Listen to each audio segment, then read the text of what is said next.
Hello everyone, TLSG here, back again with another daily Marvel Snap live stream. So we had a really good stream yesterday. I'm excited to stream again today. Hopefully we have some good games, some good chat. Thank you guys for being here. We have ATC0, thank you so much for the Prime sub. And then we have Spooder Dooder, thank you so much for jumping in. The Legend of the Soggy Grape. That is one of the many origins of the name TLSG. And then thank you, Pat the Cats, to Offpick for the follow. We have Bad Flank and Spooder Dooder, thank you as well. And then WTR, how's it going? I'm glad you were able to jump in and join us. Hopefully you're having a fantastic day so far. I know that so far Hey, I've been having a great one. Long enough. And then two, thank you so much for the Prime sub as well. The support over here from our transition from YouTube to Twitch has been phenomenal. So thank you so much for the Prime sub. I'm so very glad to have you here.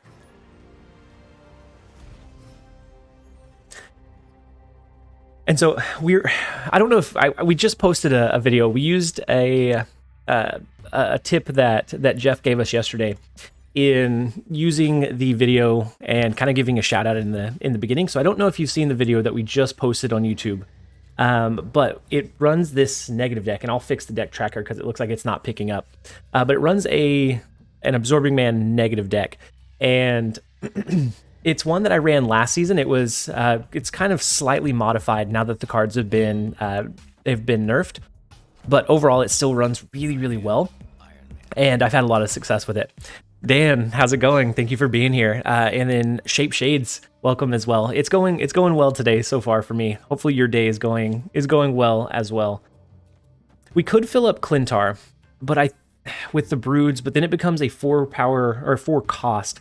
And so I think our strength is going to come from just maybe playing into the brood lane. We could eventually play some cards over into Monster Island. Maybe we wait until after turn 4 and then we start flooding cards over into Clintar. Bread, how's it going? Welcome. I'm so glad you were able to jump in and join us. So we do get the Mr. Negative on 4, which is decent. We still have the Mystique, so we could do Wong into a free Mystique into a Silver Surfer to buff up our 3 cost cards. We could potentially pull into Absorbing Man as well, or our Ironheart. I know that the deck tracker's not working. I'll fix it right after this though. Kino, how's it going? Zombie Lemon, nice seeing you on Twitch. I'm glad that we switched over. It's a bit of it was a tough transition because the streams are going to be much smaller here on Twitch than what they were on YouTube. But I like having the freedom to be able to launch a live stream whenever I feel like it. So on YouTube, I have to pay attention to like the algorithm when I last posted a video and make sure that it's not going to like cannibalize the other video. And so I like that kind of freedom that we have. It's the last stand griefer. It is. We are back again.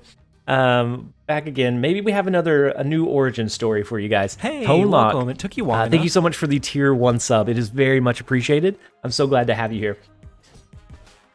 So they use their swarm. This has to be a bot, right? They use their swarm early before it gets discarded, right? And Electra, Barrel Roller, thank you so much for the follow. We do hit the Mystique, so we can do Mystique into Silver Surfer. That helps this lane a little bit. It took you long enough. Zombie Lemon, thank you so much for the tier 1 sub as well. And then Foe, thank you for the follow. We can do the Mystique and the Silver Surfer. We definitely win the middle location. It just comes down to can we win the right lane? Because we're not going to have a way to compete for the far left. What's a good replacement for Hawk in this deck? Hawk is just a good negative target. Since we don't have any enablers, that's just one of the ways to win with it. So I would say another 3 cost, so like Bishop or maybe another 4 cost, so something like Jubilee could be decent, but you'd have to really pay attention to what you have left in your deck if you're going to run Jubilee, because there's a lot of... Sebasti, thank you so much for the follow. Zombie Lemon, you said one more for the hype train? Oh, do we have a hype train just set up by default? I still need to tweak some of the settings here. And so if so, that's huge. We get a 4 cube right off the bat. It has to be a bot though. Like this is a very bot-like play, but we'll absolutely take some cubes off of bots. Somebody's got to have a Prime sub. I've been loving Zola in negative. I like when it gets hit, but whenever it doesn't, sometimes it's check the Nakia. Oh, it does. Welcome. It took you long enough. Guy on Fire, thank you so much for the tier 1 sub. You guys are phenomenal. We just launched the stream and we already have, I think it was about, and then we have another one coming through. Thank you guys. We have several subs that have came through. We have the, is that enough to generate the hype train? And so as far as replacements go, the Hawk is not like the only, like, it's not the primary build around on this deck. It's just a helpful add because at 0, if it gets hit, it's a free card that you can drop. And then Tonelock, you said I saw your tweet about moving to Twitch. I didn't know it was happening. Yeah, so it's something that I've been slowly testing, and the streams over here are definitely much smaller. They don't have as much reach. Oh, I forgot to restart the tracker. They don't have as much reach just because we've built our audience on YouTube. But I like the flexibility, and I like some of the features that are here that aren't on YouTube. So like raids. Yesterday we got Tonelock. Thank you so much for the 5 gifted subs. The support is phenomenal, Tonelock. That is beyond generous. I can't thank you enough. That is amazing. And then Winterfell, thank you so much for the follow as well. But we definitely have the hype train going on. Tonelock, you took the #1 slot on the gifted subs. Herman Bloom, hey man, I hope you're good. Yeah, we are doing phenomenal so far. Aren't foils guaranteed to have a particle effect? I think so. I think that's the way that you tell if it's a bot now. And so far we've had 11 subs. We launched 8 minutes ago, and we have 11 subs so far. So we have the Zabu into Mr. Negative here. And yeah, we do have the Hawk, but it's just kind of a good card with Mr. Negative. We don't have any enablers, so we don't go into it expecting 20 power Hawks. Sometimes if we get Subterranea, it just happens, but most of the time it's just either a 4-6 or a 0-10, and that's typically good enough. Mentioning you're on Twitch and your YouTube channel videos helps. That's how I knew. Yeah, so that tip actually came from Jeff. He hit us with a very nice raid yesterday. A very big raid that was a very big surprise. And he hung around in the chat for a little bit, and that was one of the tips that he gave, was that for helping the transition, if you release a video and then go live, you can make a plug, and a lot of times you can help kind of transition some of those people over. And so I definitely think that was such a big piece of knowledge, and I'm so glad that he jumped in to help share that with us. Even one after having my Iron Man Shang-Chi this morning after Zola copied Shuri and walked. Okay, so I think you're definitely doing a different version of negative than I am. So your negative seems like it has a super high roll. Yeah, it worked. It worked on me. Came from YouTube. Raven, I'm so glad to have you here. Hopefully you're having a fantastic day. And I'm glad to see you in the chat. Dear Dog, thank you so much for the follow as well. I think this one's going to be a little bit weird. So Sakar and Grand Central are in the same game. It's going to pull into one card after turn 3 and then one card after turn 5. So I think we play our Brood here. We hope that it doesn't pull into Silver Surfer. That's really the worst pull for us. The best would probably be Iron Man or Wong. Watching TLSG makes my day. Right guy. The Mr. Positive himself. Ooh, and we do get the Iron Man pull, which is massive. Mr. Positive himself, thank you for being here. Kraken Knoll, how's the move going? Love some good Bast gameplay. This is just such a incredibly consistent deck that I think in my testing, I played about 30 games. It only had about a 53-54% win rate, but those games that I won were big cube games. So it ended up being an average of like 0.6 cubes per game, which is pretty big. So far, I've really enjoyed this. I played it as kind of like my secret deck last season, especially with Hawk being Series 5. It was one that I didn't necessarily share too frequently. Same thing with Bast, but as those cards are kind of jumping down in tiers, it's becoming a little bit more accessible. Somewhere in Tallahassee, still got 4 hours to go. Oh, that's rough, Kraken. Hopefully it goes pretty quickly. I think we're gonna throw our Wong in. They have ongoing cards. I doubt that they use a Cosmo or an Enchantress. I guess they could use a Cosmo, but I think this is just the Spectrum ongoing deck. And so we can expect them to try to maybe have a Spectrum, maybe a Valkyrie somewhere. And I think we can utilize that to our advantage.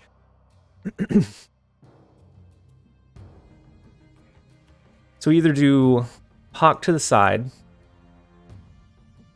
I think maybe we do that. Maybe we do Hawk to the side. Next turn we can do either an Ironheart and a Silver Surfer or a Wolfsbane and a Silver Surfer. The biggest thing we have to watch out here for is a Leech. Because we have our key cards in our hand already, if we get hit with a Leech, we're pretty much dead in the water. 11 out of 10. Oh, there's the Leech. There's the Leech we were talking about. Well, that's unfortunate. I don't think there's a single way that we can win now. Unless they just had a terrible hand in the left-hand side. Would be like the only thing that we would have going for us. They only have 3 cards in hand, so I mean maybe, but probably not.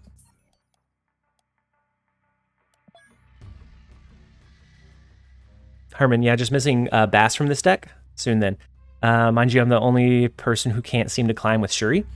So Shuri is really strong, but it's also counterable depending on what kind of build you do to the arrow counterplay. And so being able to play around the arrow, I think, is the biggest piece with climbing with Shuri. And snapping early. You have to snap early with Shuri, because a lot of times, if you snap after Shuri comes down, they're going to retreat. I hate running Leech. It just seems like the most you get is 2 cubes.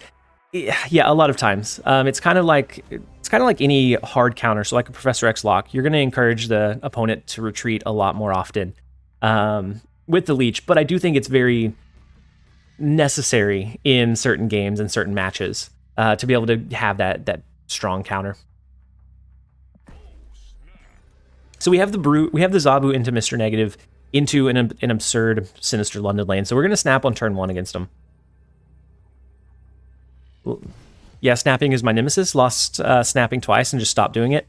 And you have to be in a pretty stable spot, because I find that if I start tilting, then I snap way too aggressively. And that just kind of further increases the tilt factor. But yeah, depending on what deck you're running, snapping early is an art in and of itself. Nothing Jay and Bob, thank you so much for the follows. So we do have Silver Surfer here. We can't duplicate anything from Sinister London into Miniaturized Lab until turn 6. So the Mr. Negative is a definite include. Iron Man's going to be insane value if we can get it inverted and duplicate it.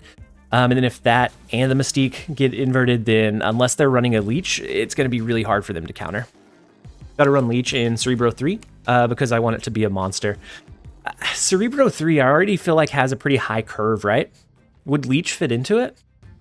Because you already have the magic that you're typically using. Sometimes a lot of times it runs Valkyrie. I feel like Leech may be a little bit too high curved. Already back on the road, but keeping you up for the joyride. Kraken, I hope that the rest of your drive goes well. Hopefully it goes smoothly.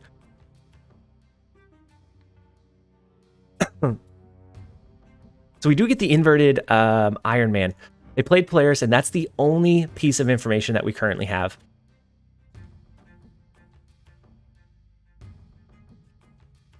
I almost want to just skip here. We could always throw down the Iron Man, maybe a Mystique, and a Hawk all in the last turn. But then we'd be susceptible to arrow counterplay, right? Maybe we just throw down the Hawk anyways. William, thank you so much for the follow. And then Moretti, you said, hey TLSG, loving the double She-Hulk Infinite Viper Goblin deck you showed the other day. It's certainly vulnerable to Leech and other cards, but when you get the best combo, yes. I love being able to just have a surprising amount of power that you can throw into the board at the end of the game. And so if they're not accounting for it, you can sneak a lot higher cube gains. So that one I had a lot of fun with. And I still play it a little bit from time to time. But with Sandman, if you're seeing Sandman very often, it just kind of tanks that entire idea. So they do a double 0. So we know that they're not going to have... it could be a double Red Skull. They don't have the Shuri. It could be Red Skull, so that means they could run Arrow. Do we fight for initiative here? Oh, wait. We have to play into the Avengers compound. We're not going to have initiative here.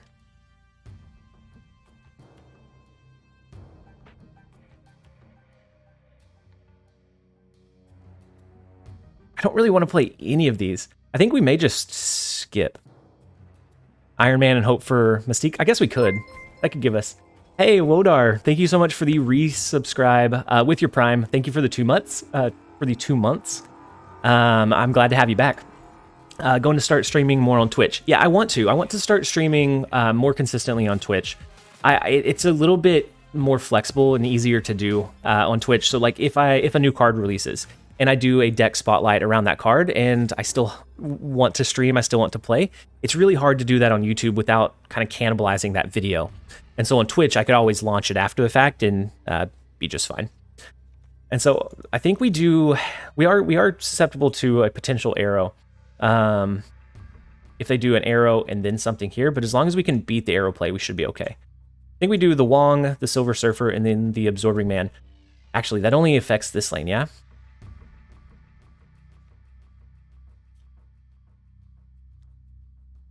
Actually, no, it duplicates that here and here. I think that should be fine. The Absorbing Man, I think, is going to be the difference breaker. It gives us a lot of power here and in Miniaturized Lab. Arrow to the left? Okay, no, yeah, arrow to mid makes sense. Since we don't have anything that we're buffing up, and an Ironheart would have been really good to buff up that right lane. But we're not going to hit it. We definitely win the middle location, but we lose left and right. Yeah, if it hadn't been arrow, then that definitely would have been the play. But it was smart using arrow in the left lane and Titania on the right so that they get the doubled up copy of arrow. It's unfortunate, but it was a smart heads up play.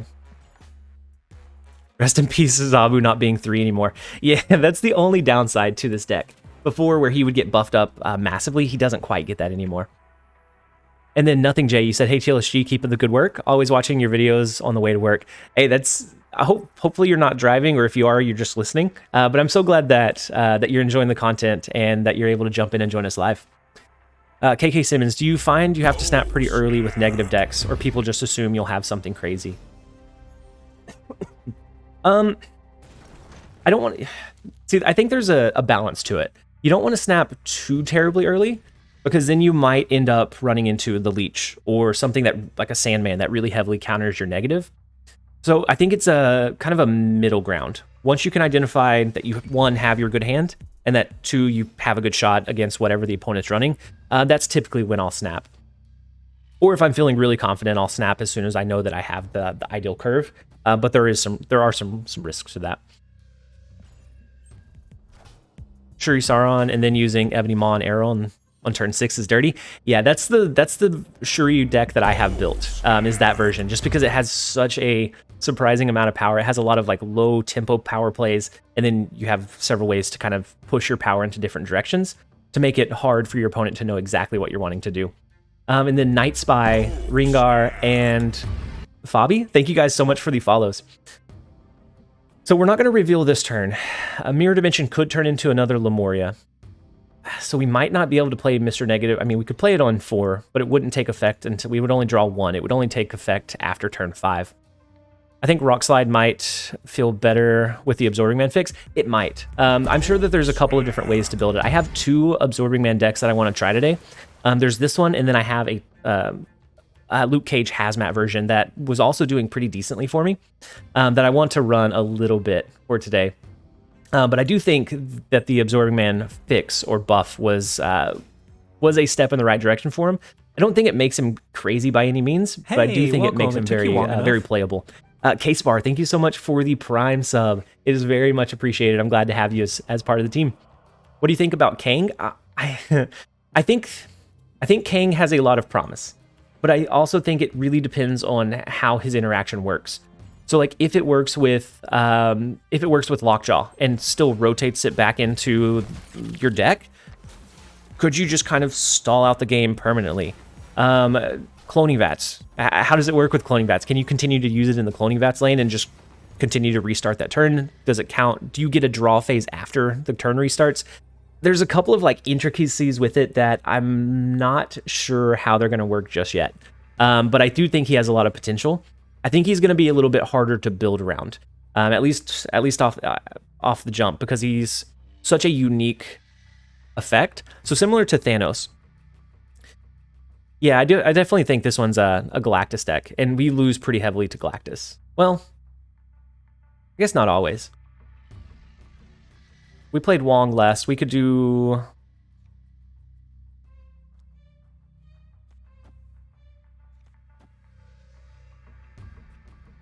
We could do something like this, if it is a Galactus deck. I had stopped paying attention to this game. Kind of like Thanos. A good deck for him didn't really surface until way, way later. Yeah, this beats Galactus because we get the double trigger of the Wolfsbane here. So we just have to beat 7 power. And so Wolfsbane's going to be over 7 power for sure.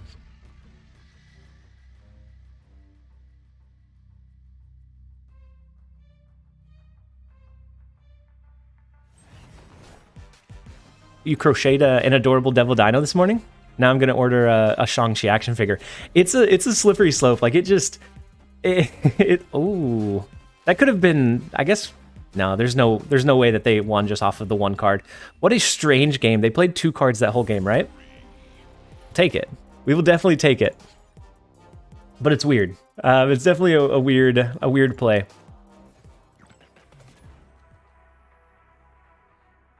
I'm hungry 24/7. Welcome. I'm so glad you were able to jump in and join us. Hopefully you're having a fantastic day so far.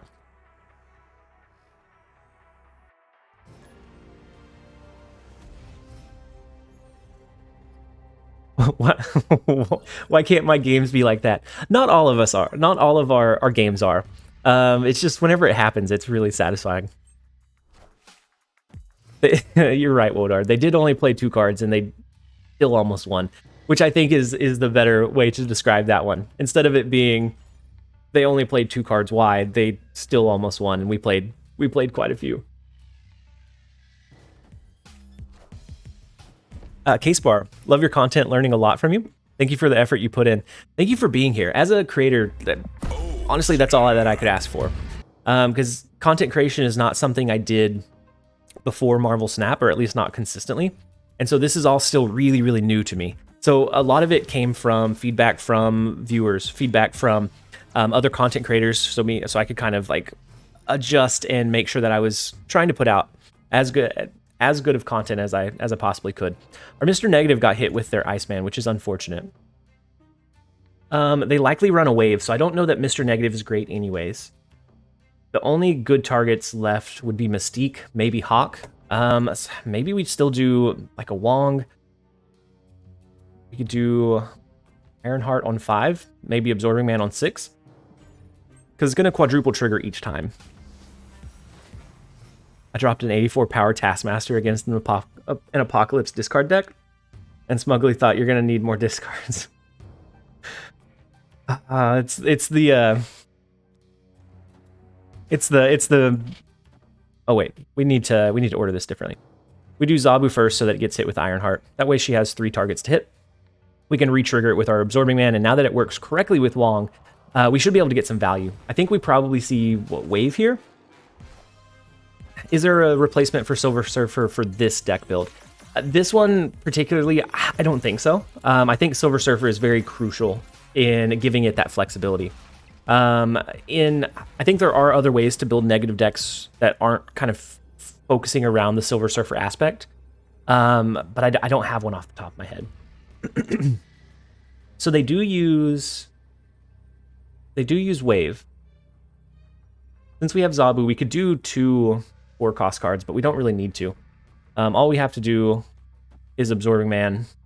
Even with Arrow, I think that's fine. Saints, do you have a streaming schedule in mind for the near future? I need good content to keep me going at work. So it's kind of tricky. I normally stream during my lunch break at work, but with Twitch, I tend to stream longer, just because of the way that Twitch works. And so it's tricky. I want to do more midday stuff for around like 2 or 3 hours, between around 11 a.m. and 12 a.m. Central Standard Time would be my like ideal stream start time. But it really depends on what my workload looks like. One day, maybe I can switch over to this full time and just do this as my like full-time job. That would be amazing. But I don't think we're quite there yet. And then Bob, would swapping Magic with Hawk work in this deck? It could. if you're switching out Hawk, you could probably do Magic. You could do like a Jubilee, but you'd have to be really careful of what you pull with Jubilee. It could give you another chance at getting that Mr. Negative on 3 or 4. Or you could even go with like a Bishop. All of those I think would be good swaps for Hawk. Hawk in this one is just a decent card. Hawk is really good in TVA, Subterranea games, and a few other scenarios. But since we're not buffing it up or enabling it, it's not I don't think it's a hard requirement. You could do Psylocke, but I don't find that we have Mr. Negative in hand enough, or that we get enough value out of Psylocke. For me, Zabu kind of fills that role in this deck instead of the Psylocke. So we do have Sinister London again. We could always do something like Wong, maybe Mystique into the Wolfsbane and Ironheart over here, which would be huge. We could get a copy of our hand, but I don't know that we want to. We're going to do it just to make sure that they don't. But I guess it's not an all-around negative deck. Yeah. Yeah, so with this one, it's meant to be a little more flexible than like a standard Mr. Negative deck. So Mr. Negative decks usually have an insane high roll, but their mid roll is usually really, really low. So this one is meant to have, like, even if you don't draw Mr. Negative, you want to have many ways that you can find a way to win. And so I don't know. Going all in on the Mr. Negative portion seems like it kind of limits the, like, kind of what you can do. So they have Adam Warlock. That's very standard in a Valkyrie deck. They could do a double Valkyrie. If we have initiative, then we're going to be kind of... we're going to be kind of at their mercy. Ooh, the double Shuri is big too. Maybe that's the... maybe Valkyrie was the least of our worries. The Adam Warlock into Shuri is an interesting one. It can't be Galactus. I mean, it could be Galactus now. They just slam a massive... I guess it's only going to be, what, an 8-power Galactus in Sacred Timeline? We do get lucky with the Mystique top deck. I almost want to snap back. Because we're going to have the Wong Mystique. We could do the Wolfsbane, which is going to be 14 power here, and then, what, 21 power? No. 7 and 14? 7 power... Oh, no. It's going to be more than that.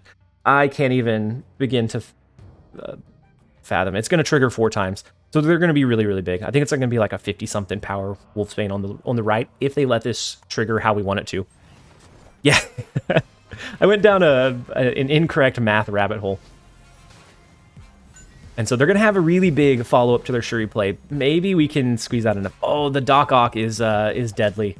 The 40-power Doc Ock, that's going to limit what we can do. The Ironheart is a decent one. We're okay with the Ironheart. It at least triggers 4 times. At least we had initiative. We were able to... or at least we had our Mystique initiative to let our Mystique go. Oh, and then they're going to pull into the right lane too instead of the left. Oh, that's brutal. We get Brood, and what...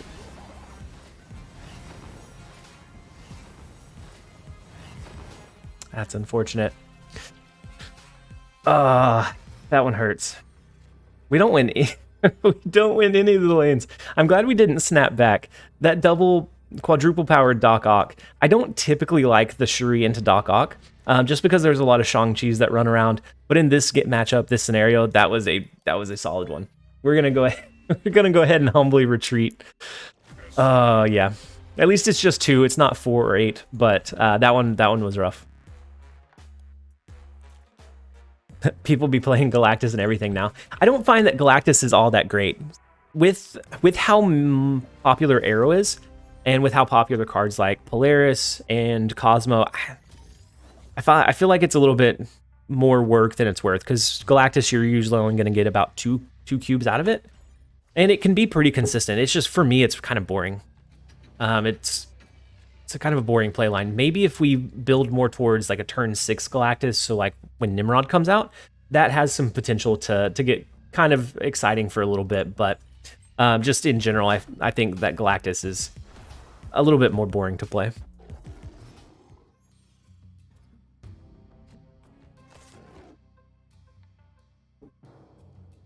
So we're going to pull into a card after this turn. We don't want it to be one of these two. Anything else we're okay with. I think we go ahead and play our Hawk. Yeah, Galactus is really telegraphed. Same thing with like a Valkyrie. It's just very, you know exactly what they're planning as soon as you see one of those key cards. Thank you so much for the follow, Sue. Or Sozo? And Shindig, thank you as well. I don't think I called yours out. It was a few minutes ago, but I appreciate it. So it pulled into our broods, which is decent for us. We could cap it off with something like a Bast and a Wolfsbane. We have our Iron Man to use in either Grand Central or Wakanda. This will set it back to 3 power. Silver Surfer would be great in that right lane, but otherwise I think we're relying on like... Wong could be decent on the last turn. Or actually it could pull into Wong. Maybe we Iron Man to the left, so that whatever it pulls into here is fine. If we top deck Silver Surfer, we still have 2 spaces to play over here. If it pulls into Wong, then we can set up our Ironheart for the double trigger. I am Iron Man. The wave. And it does pull into Wong. It pulls into their Doctor Doom.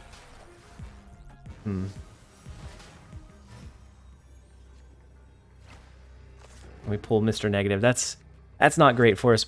Ironheart's decent for the double trigger, but they have initiative. They could pull our card over with an arrow. That would be the only card they could play. We could still have the potential to hit here, or even here. If we play this one, do we win against the Doombots? So an Odin play would send 5 more power here and here.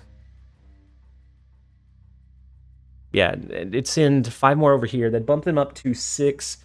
They absorb... They didn't ramp, so they would absorb no energy. So it'd only bring them up to 16. If this hit over here twice, that's going to be 8 power. We would tie that left lane. It could happen. I don't know that it's great chances, but it could definitely happen. We're going to go ahead and send it.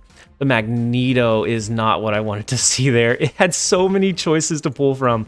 The Broods, the Wolfsbane, and it hits our... and it hits our Wong and Darkhawk. Thanos is still wrecking me. So you said you dropped from 94 to 87 with Shuri. What can I play to get back? I have all of pull 3. So you're seeing a lot of Thanos. For me, up against Thanos, a good value deck that has counter cards like Killmonger in it have been doing pretty well. So, and it might even be decent. Have you watched much of my content? There was one that I covered a while back. I don't have it built right now, but it's very similar to... No, I already deleted it. It's Freddy Babes build. So Freddy Babes, it's a very good value build. It runs Shang-Chi, Cosmo to stop a lot of like strong counters, or a lot of strong plays. And then it has things like Killmonger, Iron Fist, Vulture to get some additional value out on the board. Have you tried that one? That one I had a lot of success against Thanos because you could typically take out their either really big power plays, take out a lot of their stones if they're building towards that. And then case bar. My bad. I need to adjust Nightbot. I wonder if it'll delete my own message. No, I'm able to post links. I'll adjust the Nightbot after this one, but I copied case bar. I copied your link. I'll climb to infinite with that. Yeah, so during my climb, I got absolutely rolled again. Like I faced Freddy Babes like 5 times in the first couple of days, and he, no matter what I was running, he always obliterated me. And so it's a very solid build. It has a lot of counterplay built into it that you can find a way to win. It's a little bit more difficult to navigate than like a Shuri deck, but it has a lot of play paths that if you can position yourself well, you can outpower most decks that you see. You found Galactus good against Thanos Lockjaw, unless they're running Arrow. Yeah. In my Thanos deck, I like to run Arrow, but I know that some people have gotten away from that, and they're more into like an ongoing style. So Galactus might be okay, but I still feel bad every time I run Galactus. Thank you guys so much for the follows. We have Stacy's mom, Lemier's, Caleby, and Luke J, and Inferno Fury. Thank you so much for the follows. So we're not going to be able to play anything into Plunder Castle, which is going to be an issue with Rickety Bridge.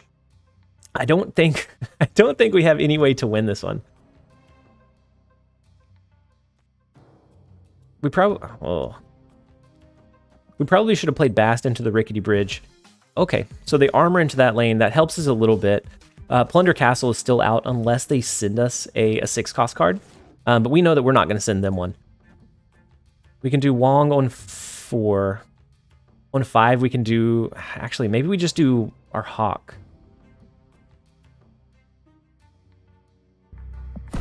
That gives us a little flexibility. And then, Bad, thank you so much for the follow as well. I was thinking about Wong Panther Zola. I tried the Wong Panther Zola, but it seems very, very counterable. It's either you hit your high roll or you typically can't stand up against a lot of the matches. Or if you do hit your high roll and they have something like a Cosmo or an Arrow, a lot of times it derails that deck. So I tried running it and I didn't have a lot of success with it. I think it's a fun deck. When it pops off really big. But I think it can be countered pretty easily. Just finished the YouTube video and you made it to the stream too. I'm so glad that you were able to jump in and join us, and that the quick shout out on the YouTube video proved helpful and allowed you, or yeah, I guess allowed you to find the video, or to find the stream. I don't know why words got so tough there. We could do Arrow and 0. We could do Arrow into mid, 0 into the right lane. Right now, their Captain Marvel would move over into Plunder Castle.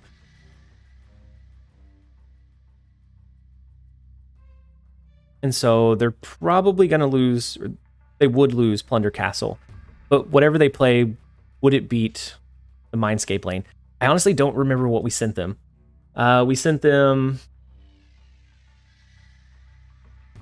Iron... No, we didn't send them Iron Man. I guess Iron Heart, maybe. Ironheart, Wong, Absorbing Man, and Silver Surfer. I think this is okay. We could either do that or just play She-Hulk into the left lane. But then it would come down to if they could win. TLSG made me download Twitch to watch his streams. I'm so glad that you went through the trouble and the hassle of downloading Twitch to be able to jump in and join our streams. I appreciate having you here. I love playing negative decks, but why does Icebox always hit him? Icebox and Iceman, they have a vendetta against Mr. Negative, I promise. Sadly not helpful for the moment. I miss Hawk, which I can live without, but also Bast. Yeah, Bast is much more crucial in like this mid-range style negative deck, because it offers so much value to like your Iron Man, your Mr. Negative, or your other cards that could have 0 power going into it. And so I think I'm gonna switch over for the non-subs. I'm gonna run a quick like 1-minute ad so we can disable pre-rolls. But I'm gonna build out. I have another version of Absorbing Man that I want to test out a little bit. This negative one runs phenomenally, but I have another one that I want to test out. I'm gonna run 1 quick minute of ads while we build that one out, and then subs will be able to stay in. And so let me switch over to it. I know that Iceman was in Spider-Man and His Amazing Friends, but he is my sworn enemy. He's definitely not very nice. So let's see. I had it built, but I ran out of deck space because at some point I want to do the Cerebro challenge. And so I ended up deleting it, but I want to rebuild it. Because this one did decently, but it's also really stacked. And stature, I don't want to cover too much. We'll delete the discard deck. MODOK's fun in bursts, but it's not always effective. So for this one, we had our hood. Had our hood, Luke Cage. Key Bangers. Oh wow, you're doing more Twitch versus YouTube now? I am. So right now, like today, I had a video that I wanted to release midday. And if I was to launch a live stream, then that video would just start plummeting because it's going to push the live stream instead. And so I like the freedom that Twitch allows me to like go live whenever I want to. So like on a new card release, if we do the video, so like on the battle pass night, whenever we do a video covering that new card, I sometimes want to stream a little bit, but I can't on YouTube because they're gonna compete against each other. And so then one is gonna do worse than the other because I have both of them. And so this way gives me kind of the flexibility to launch a stream whenever I feel like streaming, rather than having to wait and time it just perfectly.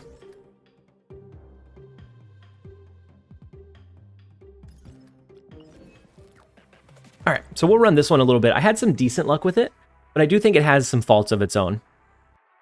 Who's the current Cerebro champ? I think it's Dara still. And I think Dara was the reigning champ. I think he lost it for all of like 3 minutes, I think. And whenever he got it the last time, it was the old Zabu. And so it was a 3 cost, but it really allowed you to run a lot of 4 costs. Debris, yeah, Debris is definitely one of my favorite cards. But you could run a lot of 4 costs to help enable some of those Cerebro builds. And so I think it's going to be a little bit more challenging to dethrone him. But I think it'd be fun to at least try. So we do pull into our Odin early, which is kind of unfortunate. Lifebringer Galactus is so sick. I hope I can grab it. Yeah, and I like, that's one of my favorite variants, and I pulled it from the collection track last season, but I haven't ran it because I don't play Galactus very much. I'll pull up the Lifebringer one. I think it's the one that I have unlocked. It looks really, really sleek, but I don't know. Galactus is, I don't enjoy running Galactus. I'd much rather run like a junk deck or a mid-range deck or a value deck. Good vibes. Thank you so much for the follow.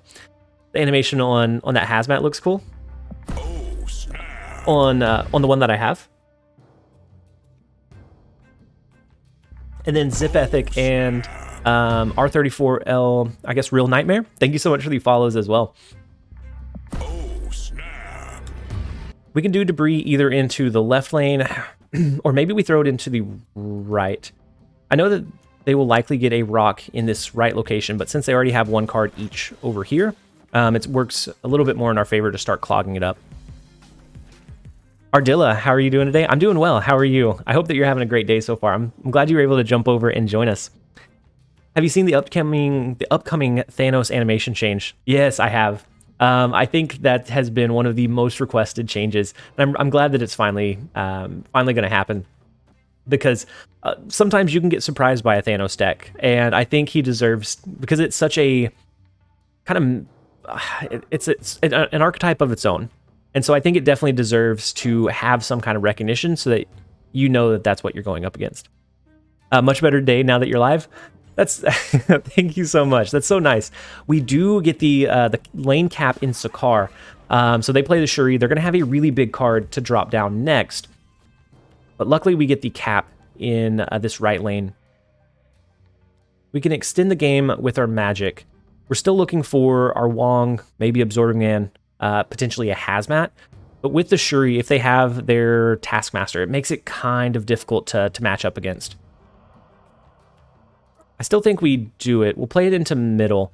Our other option would be to do a Viper and maybe an Ironheart, which is not going to give us a whole lot of value. Our best bet is going to be getting like a Wong and Absorbing Man trigger, a Wong Hazmat trigger, and hoping that they don't have like the Red Skull that really helps enable them here. Also got a gorgeous looking split of the negative variant from the bundle, inked with blue tone flare. Oh, that's amazing. That sounds really sleek. Mine I haven't split very much, and so it's just kind of a base card. So we can do the Wong. We could send them a card with Viper. I don't know that we get much value from it. We probably lose this one. They haven't snapped, and so we're okay sticking it out at least for one more turn. If they somehow change Limbo, that's kind of tough. But otherwise, I think we're okay here.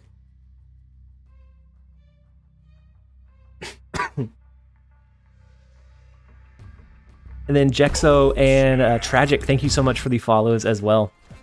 Maybe they don't have a taskmaster. They don't have a taskmaster. That is amazing. And then Hink, welcome, or Sasuke, thank you. Okay, we do send them a rock. I thought we sent them debris for a second. We send them a rock, which is decent for us.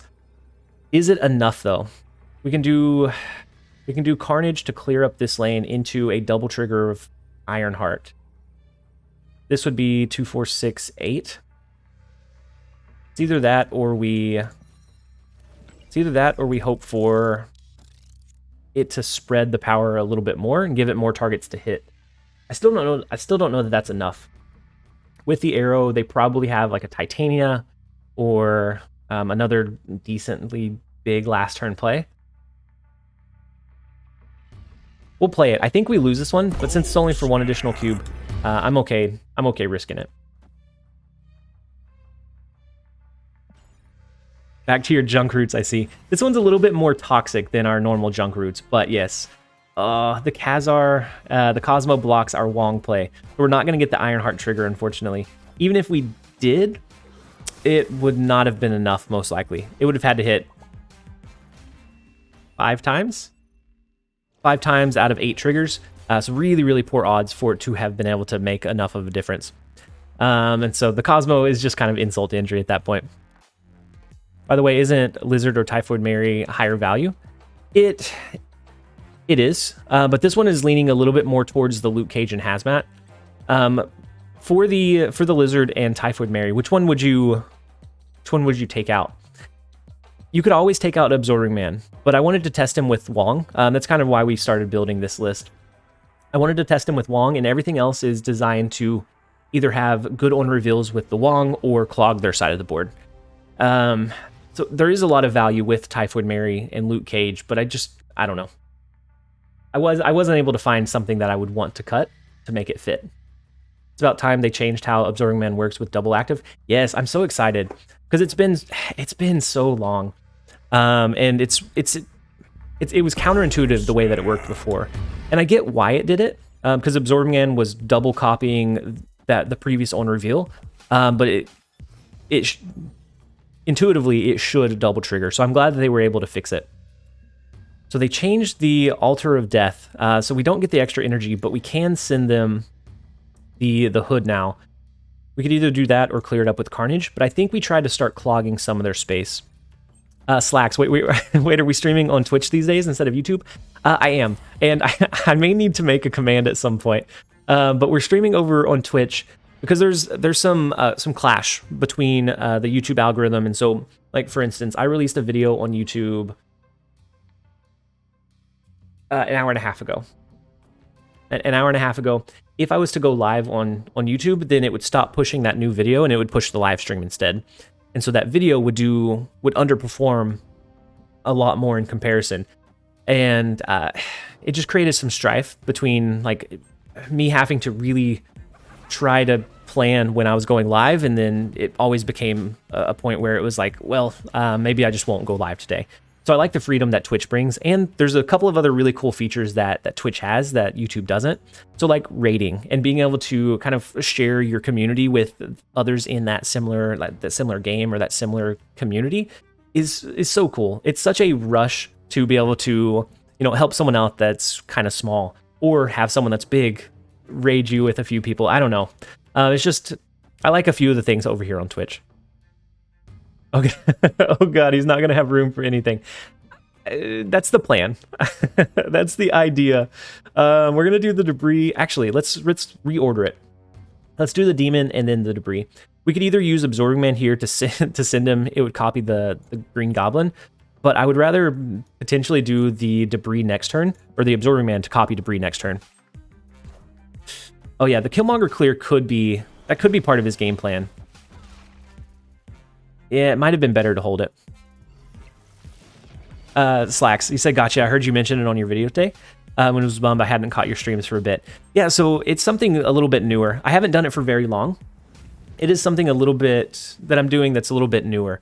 But shouting out in one of the videos was actually a tip that came from Jeff. He popped into the stream yesterday and said if I wanted to help convert some of the audience over to make sure to shout it out in the video. And so I'm glad that it worked. It seems like it worked pretty decently well. So we have the magic. We can change the Strange Academy so that they're stuck here. The only thing we would have to worry about would be a Killmonger clear. Otherwise, I think we're in a decent spot. We have the magic. On turn 7, we could always do Ironheart and Absorbing Man to boost the other lanes. So then even if they arrow... It took you long enough. Slacks, thank you so much for the Prime sub. Very, very much appreciated. And then Yosoy Danis, thank you so much for the follow as well. I'm here because of the video shout out. Barrel roller. Yeah, it's such a small thing, but such a smart thing to do at the same time, that I know that I wouldn't have thought about it had it not been for him kind of giving that shout out yesterday. And so I'm very appreciative that he did. So they are pretty much capped on space. Unless they have a Cosmo here, I think we're in a really good spot. So the Spectrum could come in. We're going to have the quadruple trigger of the Ironheart and Absorbing Man. That I think gives us a decent advantage. It is the Lockjaw Thanos, but it could be Khazar. I think we have them beaten because we would still win the middle location. Unless, okay, and they can't change Limbo because that's capped out. Chalky Twitcher, thank you so much for the follow. Carnage mid, maybe, to mitigate the Soulstone. We could have. And then it would make... What did we pull over? Magic? No. Was that Debris? Yeah, that was Debris. We ended up eating Debris. So the Magneto was big. Is this enough now? I don't know that it is. It's 4 triggers. So that's going to be 12 targets, right? I don't know that that's ever enough. It's all in Wong's hand. And they very likely play a Thanos here, right? Thanos here would be huge.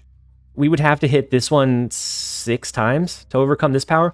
We very likely lose this one. Unless maybe they don't have an ideal last turn play. But we're going to send it anyways. I think Thanos... No, Devil Dino. Devil Dino's big. We can't overcome that either. Did they get all the stones down? They don't have the Power Stone, so I guess Thanos wouldn't be huge. But still, more than we can overcome. And his 4 cubes probably retreat. That's all right. De Queso, thank you so much for the follow. Even though we dropped that game, we knew that we didn't have good shot at that one. We're already past Infinite, so I think sometimes seeing the interactions play out is worth the cube donations. Thank you so much, the Verglow? Deverglow? Thank you so much for the follow. We'll play a few more of the Toxic build. I think it has a cool idea, but anything that I throw Luke Cage and Hazmat and like build around that specifically, it feels like if you're leaning too heavily on the Hazmat, it's really inconsistent. Yeah, yeah, but normally retreat there. Yeah, that one's definitely a normally retreat. And yeah, Carnage mid would have helped clear it up. Doing any viewer battles today? We might. We might do some towards the end of the stream. I haven't done any for a while, so that might be a cool way to wind down the stream, depending on if I get interrupted with work or not. Boosty, hey, how's it going? Do we have a Twitch streak going? We do. This is day number 2 of our consistent stream, so not incredibly, not an incredibly large streak, but a streak nonetheless. Jammernaut, thank you so much for the follow.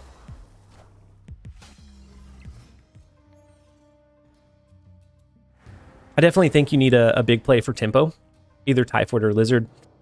And I've seen it built in a couple of different ways into like the Wong Hazmat style. I don't know. This archetype in general feels really, really touchy. And so I don't know. I think we can do Debris into an Absorbing Man.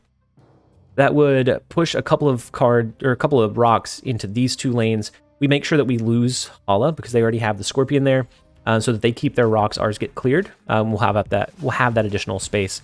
Exodia style decks have the effect of getting an amazing 8 cube after 8 1 cube retreats. That's true. I don't think their strength is in their consistency. I think the strength is in I think the strength is in just being able to have a really big last turn play when it's needed.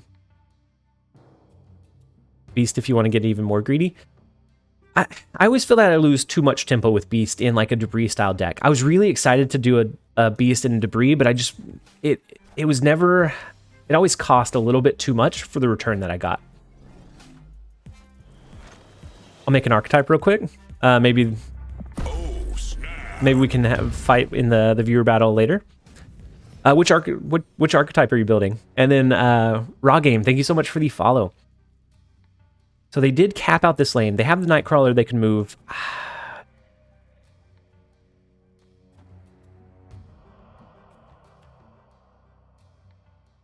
We don't have our Hazmat. We have Luke Cage down. I think we extend the game with Magic here. We could always use Odin onto the Debris and Absorbing Man to fill up their Atlantis lane after this turn, leaving us free to do a turn 7. Some kind of boost is what we would need. Oh, a Hazmat focusing on the Typhoid and Lizard. And I think that might be I definitely think there's a valid way to build that. I think it's just a little bit different focus. What's your opinion in running Hazmat and Dex without Luke Cage? I think it's typically low tempo because you don't know for sure what kind of value. That's unfortunate. You don't know what kind of value your opponent is going to be dropping on the board, or how many cards they're going to be dropping. So sometimes it's going to be a net negative. So even if you send like Rocks and use Viper, it's still usually only a couple of power points difference. So I usually, without Luke Cage, it's kind of hard to use. Filling up left blocks the Cerebro. Wait, it's not Cerebro 2. Yeah, with the Jessica Jones, it's not Cerebro 2. That Spider-Man throws me a little bit. We can do the Green Goblin in the left lane and hopefully cap that one out. Cerebro 8. It could be. It could be Cerebro 8. Well, at least you can't Professor X the Isle of Silence. Yeah, he can't lock this one down. We have initiative. Our Green Goblin would send first, but we really don't have much power otherwise. I think even as is, Hazmat's not going to do it. Jamie Wise, thank you so much for the follow.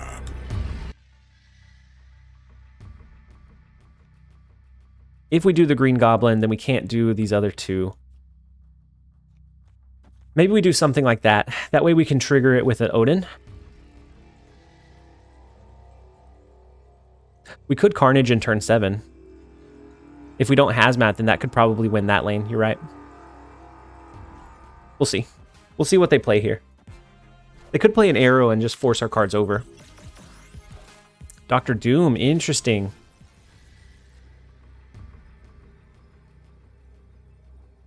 We could have capped it out.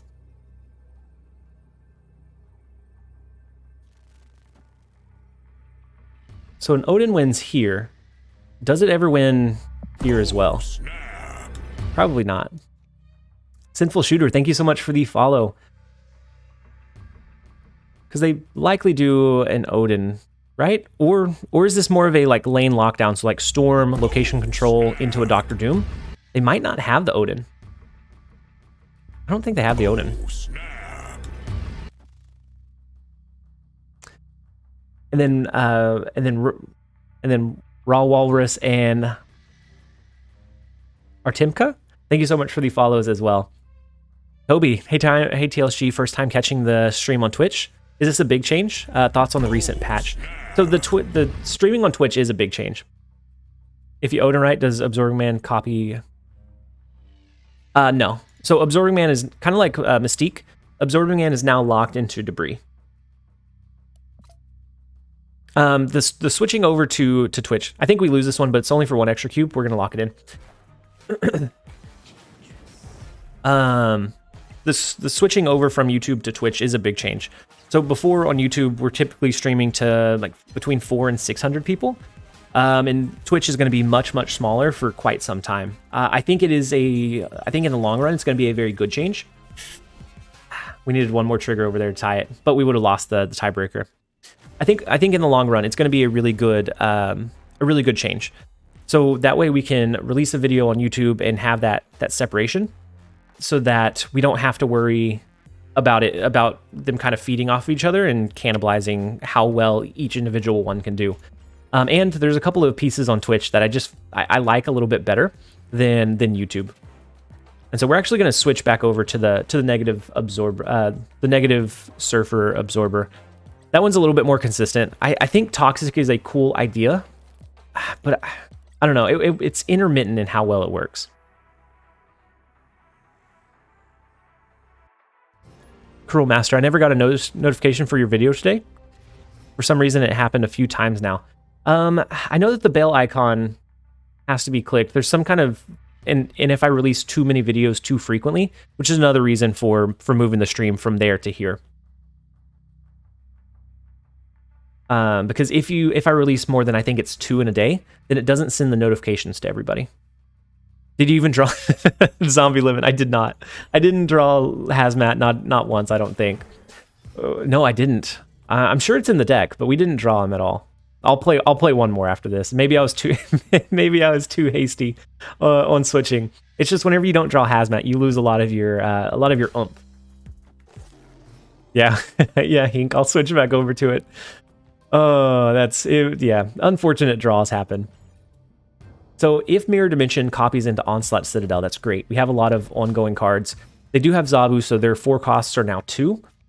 But we have a lot of ongoing cards to take, to be able to lean in on.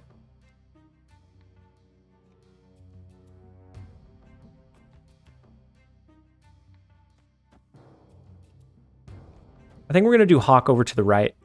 We can do Hawk to the right. We can do Mystique in mid at some point, or just throw an Iron Man onto the board into a Mystique and a Silver Surfer. Might actually be the play. We could do Brood. Next turn we can do Iron Man. Copy the Iron Man with our Mystique, Silver Surfer.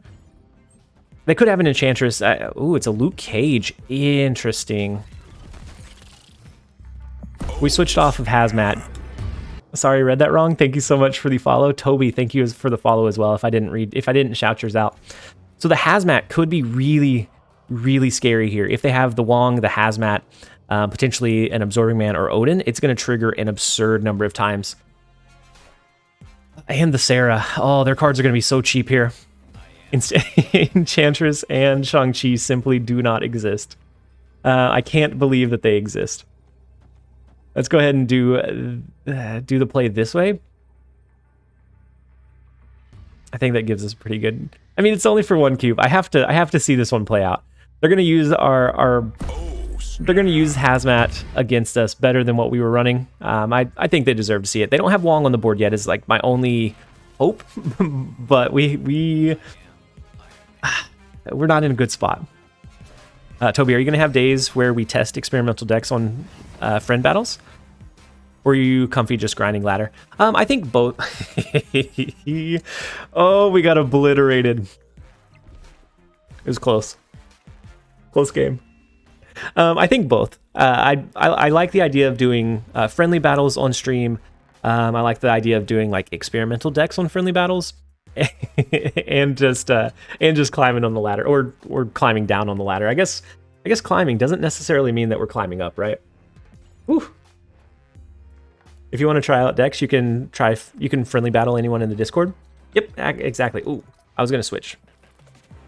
We'll do another Toxic Absorb. Maybe I was too hasty on it. That game showed me the error of my ways. But with this version, we don't use the Zabu or the Sarah. In that game, they definitely got a lot of benefit from it. Hazmat sensed my lack of faith. You're right. Dante was not here. Toxic Sarah is rough. It is. That's the KM. That's the KM best build, right? He's the one that made that monstrosity, or at least popularized it.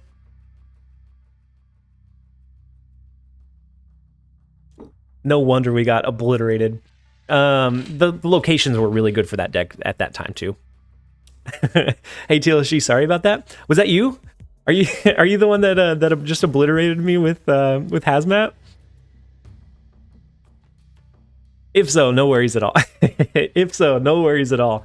I knew that we had lost whenever I saw the card cost reductions, the Sarah and the Zabu, but I stuck it out to see just how badly we were going to lose it.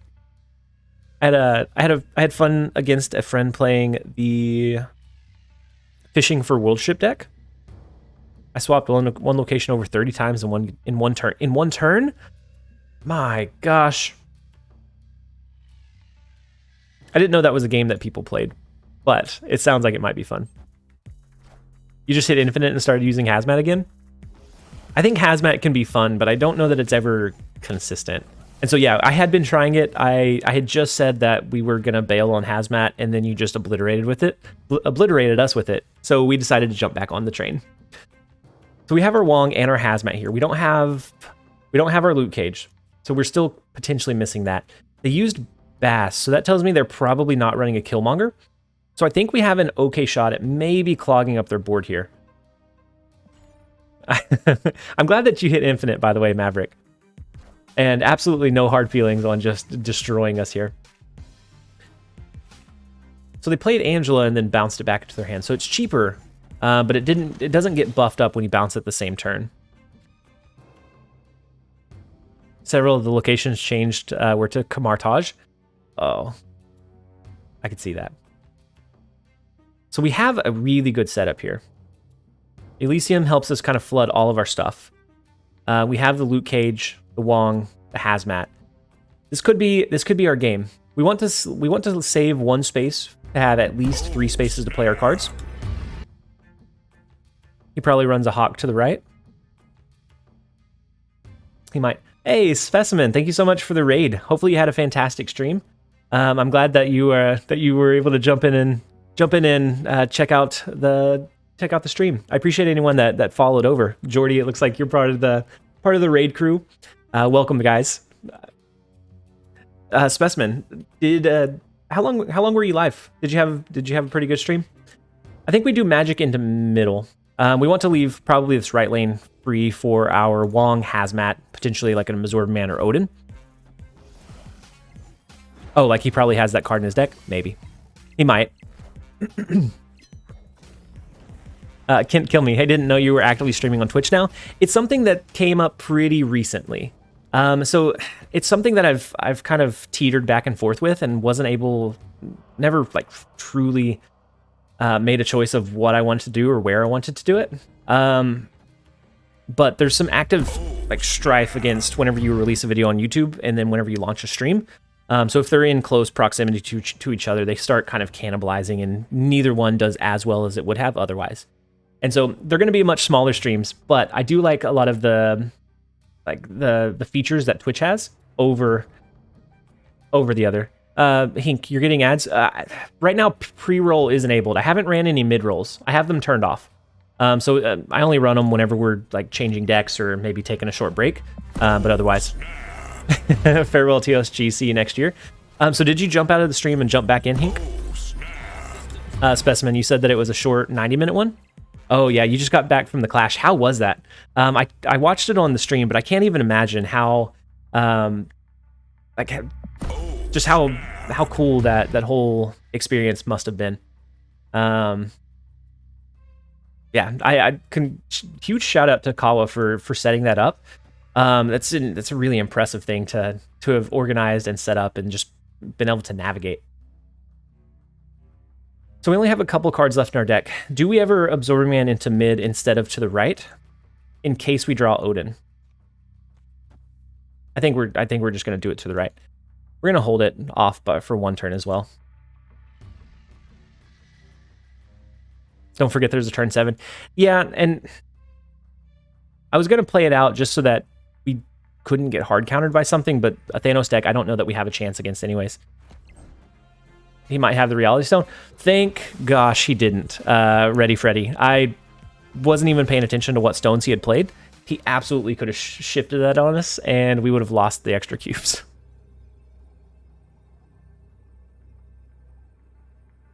You said canceled it. Not that I don't want to get them. No, I'm not running. It's just pre-rolls. So if I was asking, because if you left the stream and came back, that may be kind of where it came from. So where do we need our extra power? I think our demon in left might be necessary.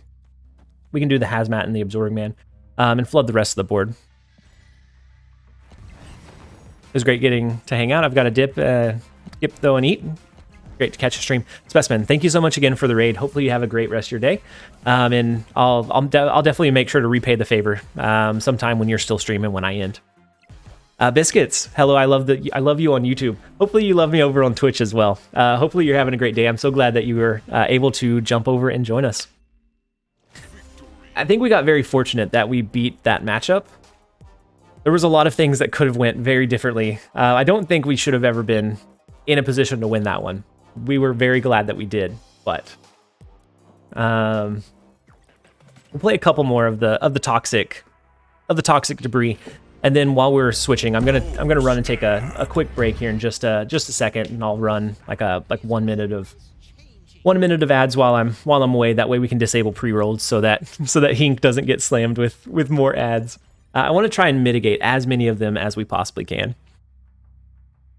Yeah, great day. It's 70 here, and I'm working, chilling, watching the stream. That's amazing, Biscuit. That sounds great. Hopefully your work is not too stressful. Hopefully it goes quickly, and hopefully the streams can kind of help go through it pretty quickly. How has Stature been so far? I think Stature is one of those cards that she's not meta defining, so it's not like a Thanos. You're not going to buy Thanos and or you're not going to buy Stature and just build a completely different archetype. But I do think she has a whole lot of value. So just the one cost and being able to use it into cloning vats to duplicate it and just continue to have that one cost and that flexibility she adds. I think she's very strong. I don't know that it's tier 1, but she is very flexible. You can slot her into a lot of different decks, a lot of different pre-existing archetypes. So it's very easy to build around her. Hideout, Evil Nuff, Can't Kill Me, Young Savage, Biscuit, Cray, and Luavex. Thank you all so much for the follows. So we have Weird World. We know that we don't have Killmonger in our deck unless they had it right off the bat, which they have the Sunspot, so I don't think they do. They're running a Hela deck, right? You can always do Wong into Ironheart into like a Hulk and just kind of float some additional energy elsewhere. Gives you time to build the Hazmat deck. Yeah. So they do have the Demon from our hood. Jubilee can pull from our deck, but I don't know that we necessarily need to. We can change this one with Magic if we felt like we needed to buy extra turns. But I think just the Ironheart into just the raw Hulk value should be enough to get us there.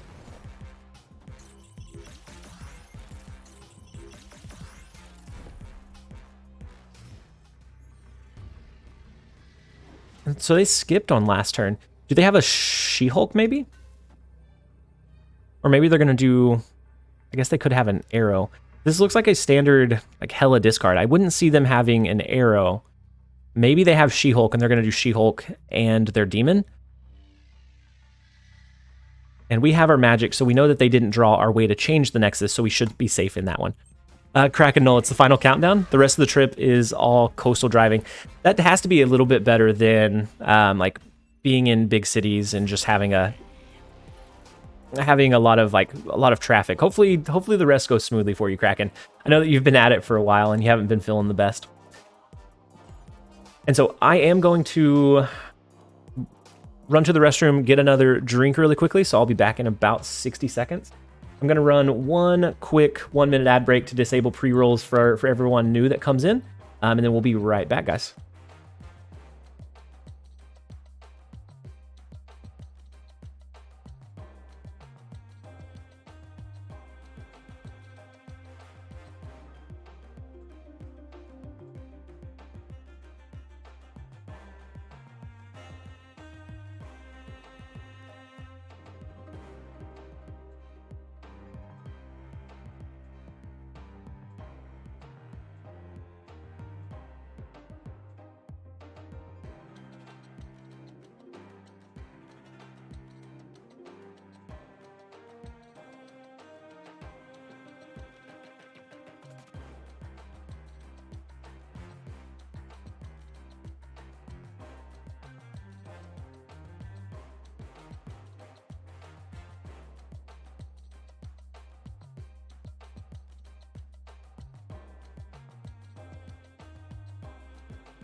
Thank you, Zombie. Thank you, Zombie. Thank you, everyone that called called out that I was muted. That was very quick. There was one time I had about 3 solid minutes where I was muted before I realized. And that's always devastating, especially whenever I'm not live and I'm just recording. It's always awful to have that and find out after I go into the editing. YouTube was right. YouTube was right. You are live with this deck. Yep. And so I wanted to start switching and doing some streams over on Twitch. That way I can release a video and I don't have to worry about hindering the performance whenever I go live. So it offers me a lot more flexibility over here.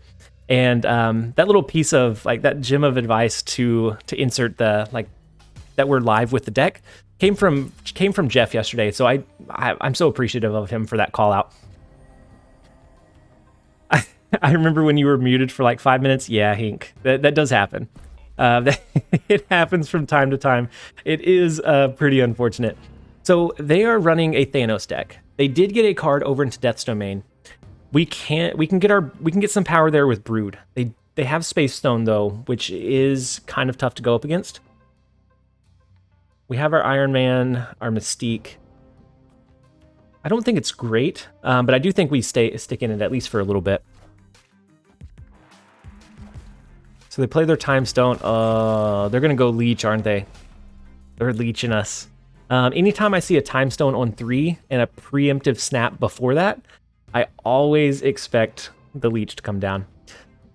So we have our Silver Surfer, our Iron Man, our Mystique. We have all of the key pieces of that combo in our hand. Unfortunately. I'm going to throw Ironheart, hope that they don't use a Leech, because then we can curve into like an Iron Man, and then maybe do like a Zabu and a Mystique or something similar on the last turn. No, there's 2. Okay, yeah, okay. Okay, it is the Leech play. Nightwing, what's up, my friend? Glad to see you here again. I'm so glad to be here. I'm glad you were able to jump in and join us. Leech doesn't exist. He can't hurt you. Oh, but he absolutely can. I'm glad that you were able to jump in and join us, Nightwing. Leech is one of those cards that I don't think it's overly powerful by any means. I think it serves a really important like purpose, but it always feels so bad to play against. It's one of those that a lot of times you can feel. And then CKMST, thank you so much for the follow. It's one of those that a lot of times you can still find a way to win. Not in this game. We're not going to be able to find a way to win in this game. A lot of times you can. It just feels so bad to get it played on you on turn 5. Saints, whoops. Yeah, it's one of those. So we have the Hawk. He has probably 5 cards after he plays this turn left in his deck. That's only going to be a 10 power Hawk. It doesn't overcome it here. Probably doesn't overcome it here. G Sing H, thank you so much for the follow. We could do Hawk to the right and just hope that they can't push more than 9 power into Vormir. They didn't do Space Stone. They could always just drop Thanos, right? He's 11 power. That would bring them to 15. Ours would be 12, 15. We would lose the tiebreaker. Just Tekken Infinite. That's the leech proof. That's the leech proof. Craig RTG, thank you so much for the follow. We're gonna retreat out of this one. I think depending on what he had, there's a couple of ways that we might have been able to position to win it. Largely due to the death domain that we had. I don't think there was a good enough chance to donate additional cubes though. Tone Lock, with the Hawk nerf, would you still use tokens on him over Bast? So they're both series 4, so they're both down to 3,000 now, right? I think it really depends on what you like playing. So Bast is only really good in Cerebro 3 and Mr. Negative. Other than that, he doesn't get much value. Even in like a Khazar Zoo, a lot of times you're getting very minimal upside from him. So if you like Mr. Negative decks, Bast is going to be a really good card to slot into those. If you don't, if that doesn't really fit your Deadpool Bast can be, but it's also really touchy. So the Deadpool Bast, you have to have both in your starting hand. There's a lot that can go wrong with that one. But I think when it pops off with that one, it absolutely pops off. Hey, CKS or CKMST, thank you so much for the bits. Love your videos and commentaries. Keep it up. Thank you so much. The generosity. I'm glad to see the generosity just like the positive community has followed over from YouTube over here. It's just, I don't know. It's contagious. It's infectious. Just that positivity, and this, I couldn't think of a better community to create content for or around. And so thank you so much for the kind words and for the bit donation. So we have Bast that can help us curve into some of these. Maybe we do Bast into Storm. The Triskelion kind of threw us for a loop here. Having to drop Ghost sucks. It does, because now we don't have initiative. There's no way to like destroy it, but it's not very competitive, but very fun. God's Rage. I could see that. I think it is. Hey, welcome. It took you long enough. Sergeant Lix, thank you so much for the Prime sub, and then Alia. I think I missed yours, but thank you for the follow. The Ghost making us lose initiative for the rest of the game is tough. This one may be a bot, maybe? Maybe we can sneak out some value with Storm. I'm pull 3 complete, and I got lucky and pulled Thanos. Thanos is huge, Tone Lock. With a lot of Thanos out there, Hawk should be better use of tokens. So with Thanos and Lockjaw, typically you're only going to end up with about maybe 3 or so cards in your deck. So a Hawk is... I found that a Hawk is not really that much more beneficial against Thanos than any other deck. Hopefully get Null in the shop reset. Hopefully you do. I think we're going to start seeing a lot more creative ways to try and build around Null. I think he's very situational unless he's paired with Galactus. And even then, I think he's just like a win more card. But he's such a cool effect. He has such a cool ability that I would like to see him more, and at the same time, I'm a little afraid to see him more as well. Love to be here on Twitch as well, Sergeant Lix. Yeah, I like a lot of the features that it has, and just the freedom to be able to go live whenever we want to go live. Weibo, thank you so much for the follow. So they didn't play into the flooded lane. They could have something that goes wide here potentially. We have the 3-cost Storm that can get buffed up with Silver Surfer if we draw into it. But to do that, we have to draw into it. Silver Surfer would be 2, so then it could be 2. It's not great value either.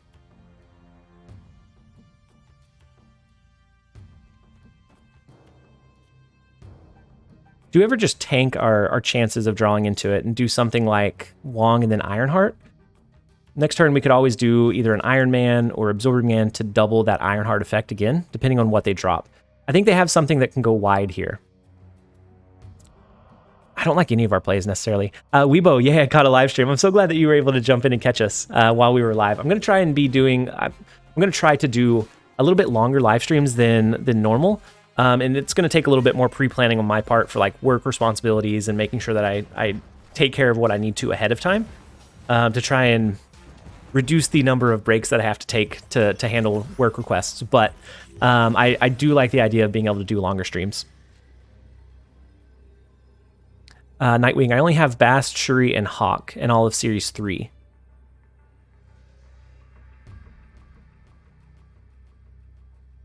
Do you have any of the Battle Pass cards?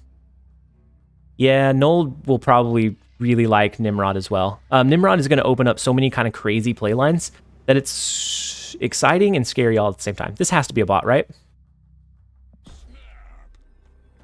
We can win left lane with just the Vibranium. Austin, thank you so much for the follow as well. We're going to throw Iron Man into mid. We're going to do the Vibranium left. I don't think there's any way. I mean, they could do something that buffs up this lane, but I think to do that, they would have to sacrifice mid. Ollie, hello. I discovered your videos recently, and I really liked them. I like the way you explain what you and your opponents are doing, always in a kind way, even when you see really strange plays. Yeah, and I think the reason it's... I don't know. We're playing a game. We all enjoy that game. And a lot of times whenever I brew decks, they're bad. You have to go through like the bad brews or combinations that don't necessarily work or make sense to be able to find something that works well. And so I don't think there's ever any reason to like bash somebody for something that doesn't necessarily work out.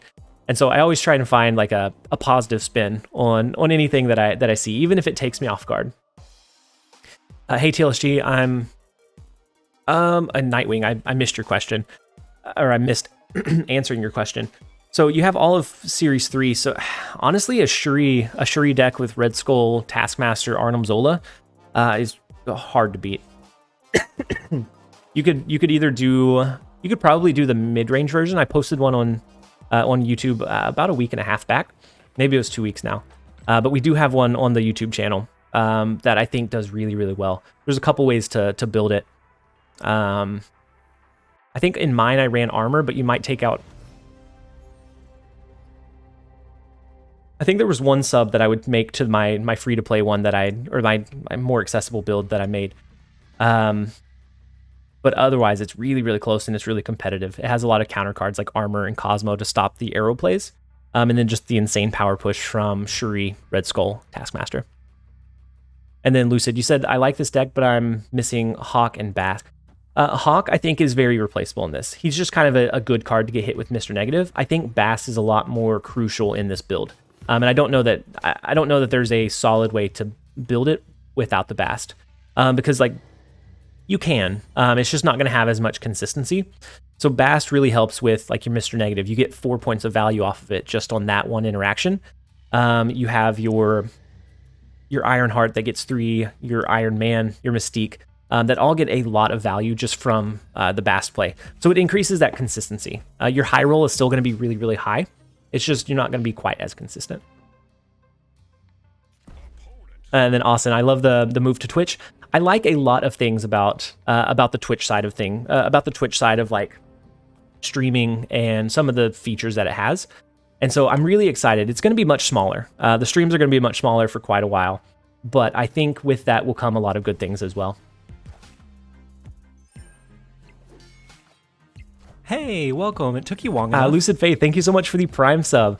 That is so very much appreciated. We have 15 subs that we've got since we launched about an hour and a half ago. You guys, the support has been insane. We had the 5 gifted from Tone Lock.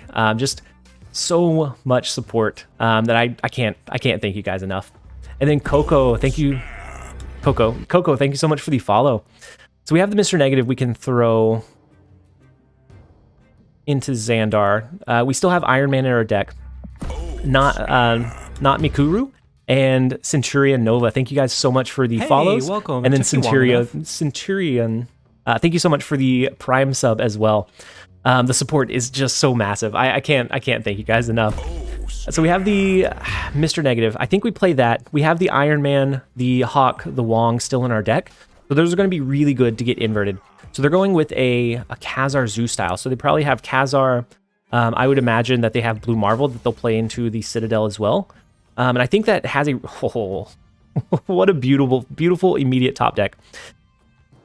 I find it very difficult to find YouTube streams. I agree. Unless you are already watching that person's videos. Welcome. It took you long I find it very hard to discover somebody if you're just wanting to watch a stream. And so that's another like advantage I think that this one does. You never tilt. It's impressive. Every once in a while I tilt. And then I'm like snapping a little bit too aggressively. And those are the games where you lose that like 50-50 and it's just like, it sends it over the edge. Every once in a while I tilt. I try very hard not to. Because it is a game. We're playing it for fun. But every once in a while, I think we're all human. It definitely happens. We can do the Iron Man to the right. We have Mystique to copy it in one of the other lanes to make use of our energy. I think if we do Mystique to the left and then Silver Surfer, I think we win middle and left or I think we win left and right or middle and right every time. You play a full Dan Hip now? Ready, Freddy. That's huge. Dan Hip variants are some of my favorite. And so I don't think I have enough for a full deck just yet. But whenever it happens, that's going to be amazing. I just made this hazmat deck to try out. But now you're 3-0 in ranked. That's huge. I'm glad that it's working out for you. We could do Wong into Silver Surfer. That's going to trigger 4 times. But I think the better, more realistic play line is to do Mystique to the left and then do Silver Surfer in right. We buff up 2 cards in mid. Yeah, we do get the retreat.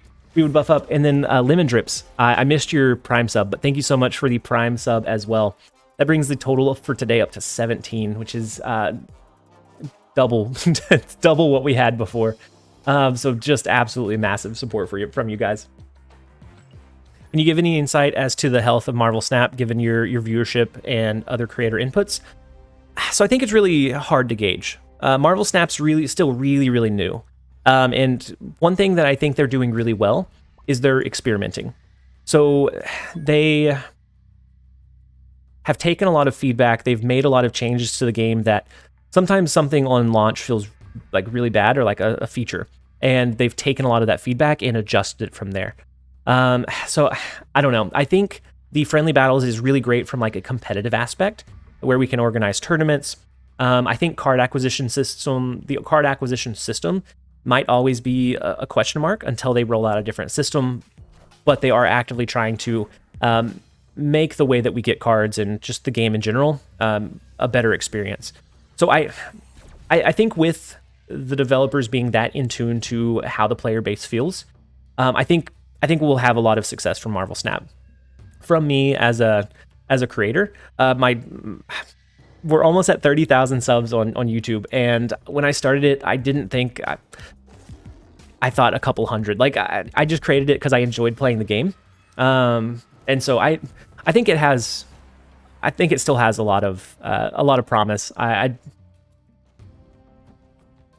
And from the other creators, I know that there's some kind of frustration sometimes during like stale metas, but I don't think that I've ever heard anybody say the game itself is unfun.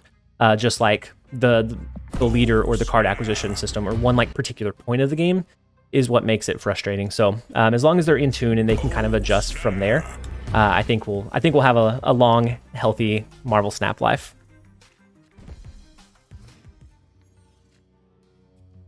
I have an almost full chibi deck, and it's terrible. I do have a full, well, I think we all probably at this point have a full pixel deck, but I have a full pixel deck. I probably have a full chibi deck at this point too. I'm probably getting pretty close to Dan Hip. But yeah, I agree, they're bad. So we kind of have to hope that we draw into our Brood here. We have the Ironheart to push our Bast up a little higher, but we have nowhere to really play our Hawk or any of our other cards. So Brood would give us a really good play into Death's Domain.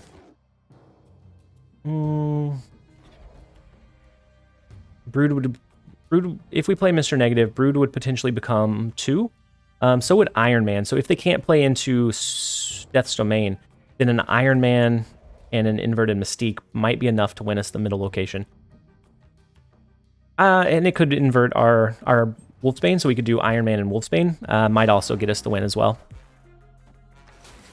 Do you have any theories on what they'll do to make the new card drops more exciting?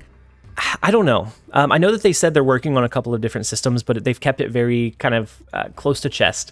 So I don't know. Hopefully it's something really cool, but I just don't. I don't know for sure. Hink, I'm glad that your hazmat deck is popping off for you. But I think we do Iron Man and then the double Wolfsbane here. If they can't play into Death's Domain, then we should just win the tiebreaker, I believe. But we'll see. They could do a Magneto, I guess, and pull our Wong. That's unfortunate. We saw it a second too late. Yeah, Arrow is a card, but they would have to pull our... What if they used Arrow? They would have to do it over into Death's Domain. Because it's a 5 cost, so they wouldn't be able to do it into Plunder Castle, and then it wouldn't have done them any good in Tinker's Workshop. So Magneto was realistically like the only big counter card we had to worry about, and we thought about it just a second too late. And then Leonardo, Ojama, Dim, and Ferguson, thank you so much for the follows. I appreciate it, guys. Hink, I know that my toxic deck is not where it needs to be. Bad Wolf and J-Hit, thank you so much for the follows. J-Hit, I know that we run into each other on the ladder all the time, so I'm glad that you were able to jump in to the stream. Ferguson, hey, how's it going? I'm glad you're here.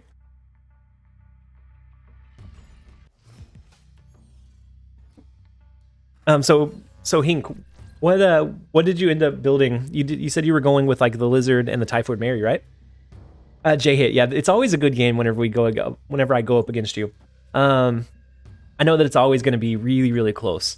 And if it's not, then it's just a complete blowout. Most of the time, it's really a really close match. Very, very back and forth all the way up until the last turn. Neither is mine. I'm only rank 60. I don't know, but you're 4-0. It has to have some kind of merit, right? Vibranium Mine can be good for a kind of sneaky last turn Hawk play, potentially.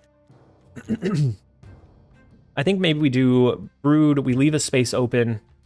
We either do that or we flood Mojo World now. That way we can start playing our cards into Stark Tower. And we guarantee that we have the card advantage in mid. We don't know what they're playing because they haven't played anything. I think the Bast... We can do Ironheart. I don't want to throw Hawk until they've already played cards. I want to save it for the last turn. That way they might play too many resources into the Vibranium Mines. We can get some extra value there. Roy, enjoying the stream while waiting for Steam to get back online because the Sons of the Forest launch. Sons of the Forest launch. I haven't heard of Sons of the Forest. What kind of genre is it? Oh, so you really lean into like the junk aspect. You took out the Wong, which I agree is sometimes clunky. It can create a higher high roll, but you're going for, I guess, like a more mid roll or consistent style.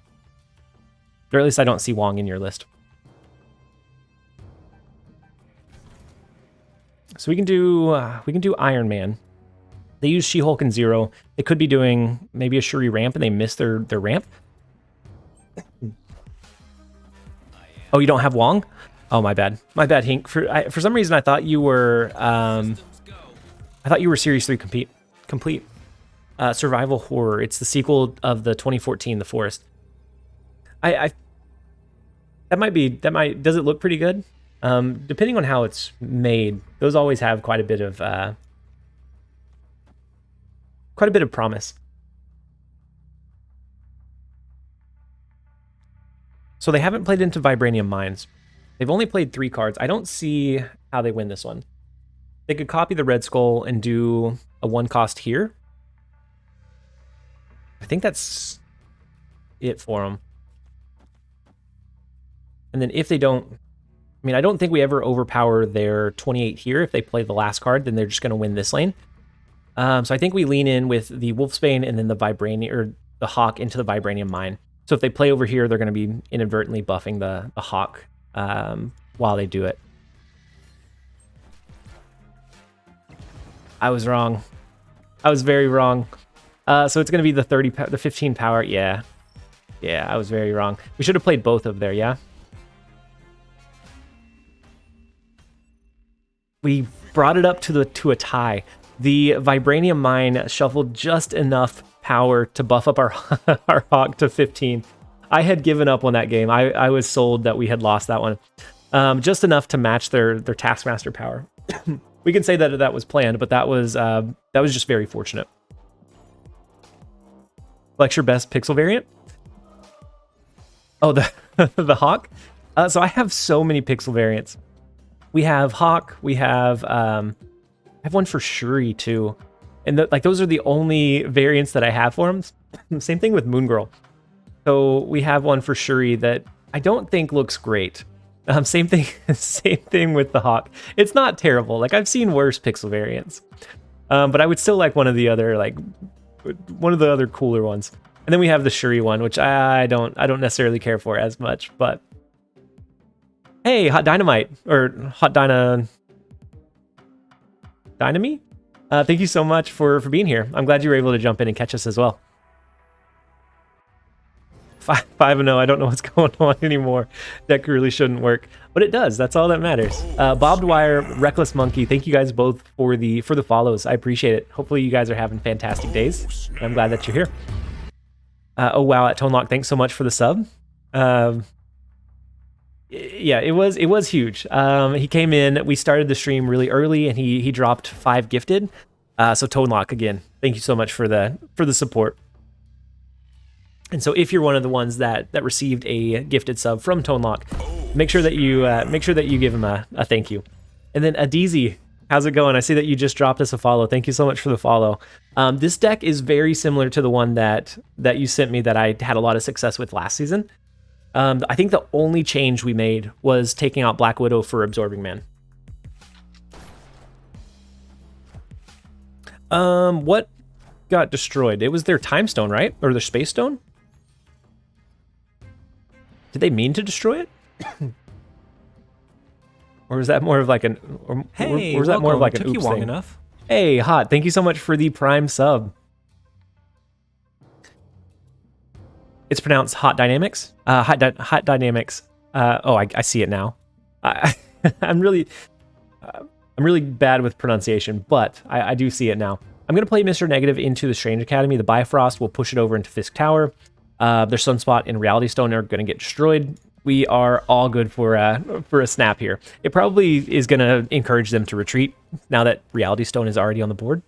But it just gives us a lot of... Yeah, we do force the retreat. It's just a really bad position that they ended up finding themselves in. It's running like half synergies, nothing complete, and yet here we are. Sometimes that's all it takes. Sometimes the surprise element is stronger than what we give it credit for. So if it's an off meta and they just don't know what you're running, a lot of times that can be enough to like sneak out wins that you wouldn't have gotten otherwise. Aladdin, thank you so much for the follow as well. I'm so glad to have you here. Hopefully you're having a fantastic day. Hi T, congrats for your congrats for your content, man. You've helped me a lot. I'm so glad that you enjoy it. As a content creator, that's all that I could ask for. Is that people are enjoying it and finding it value added.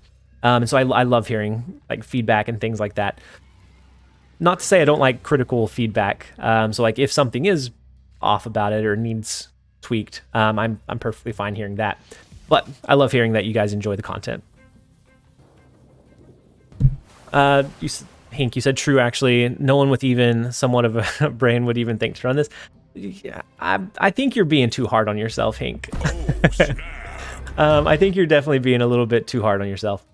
We could either run the Nakia or the Zabu. And then Sonobi, thank you so much for the follow as well. We could run the Nakia or the Zabu. If we run Zabu, we want to leave it into probably the middle location. Actually, no, nothing is going to reveal this turn. So nothing's going to change with Gamma Lab. We're both free of that burden. We don't have to worry about them outpacing us. So with that, Zabu becomes the very clear play.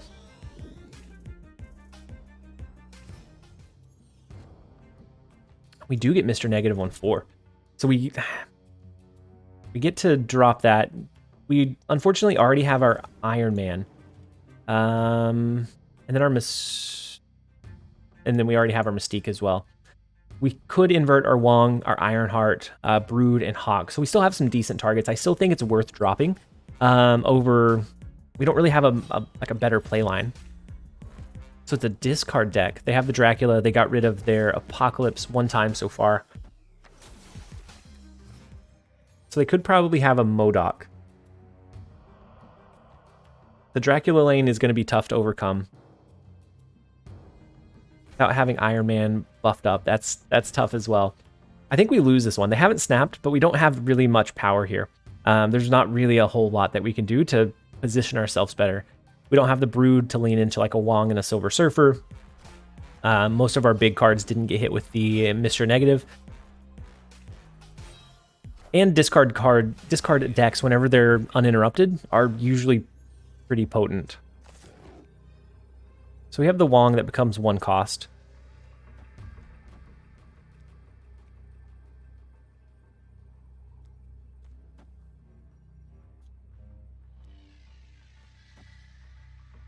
I don't think there's any combination that we can find here that would give us a win. Everything else is 3, and it's going to be a little bit too much to do in combination with like a Wong here. So we're going to go ahead and jump out of this one. We'll jump into a little bit better matchup for us. Kingdoms, dude, do you think hitting Infinite is hard? I got there yesterday, and it was really hard. Started at 50. I'm not sure I'll do it again.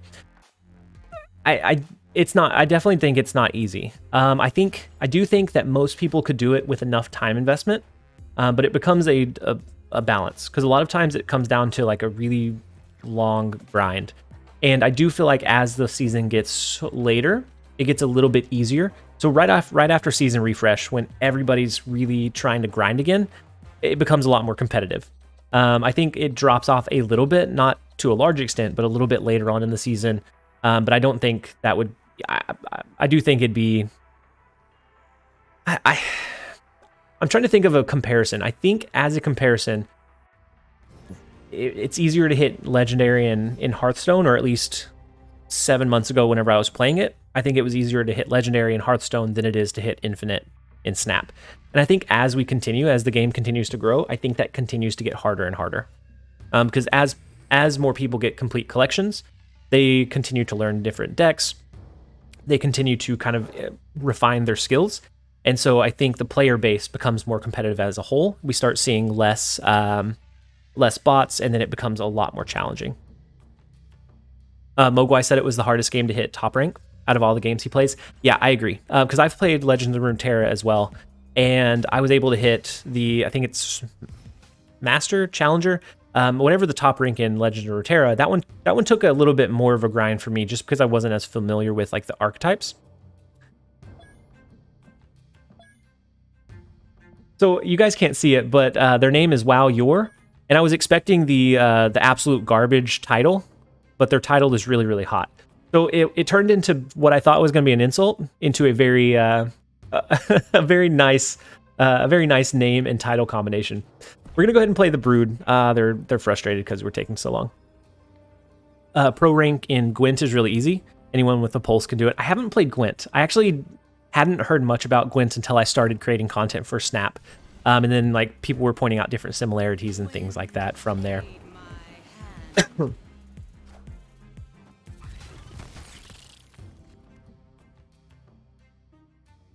And is it okay to not hit infinite? Yeah. I think really, if you can hit 90, you get all of the same value as an infinite player.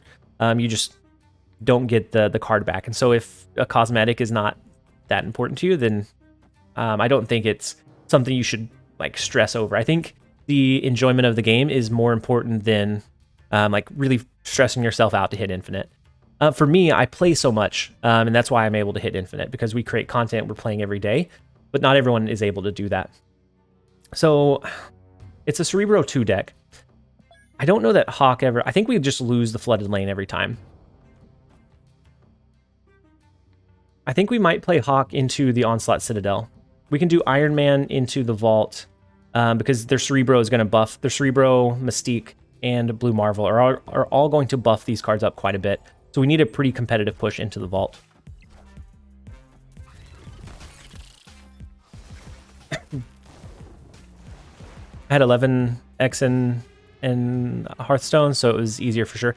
Yeah. I think for me, I was able to hit Legendary within probably a couple days from the rank reset in Hearthstone without too much issue. Here, you have to like really be on top of the metagame, and the metagame shifts so quickly and drastically that I do think it's a little bit harder to stay on top of and climb here. And then Hurtsmith, welcome. I'm so glad you're able to jump in and join us. ADZ, Second Dinners did say the amount of people hitting Infinite is less than they'd like, so they'll make changes. Really?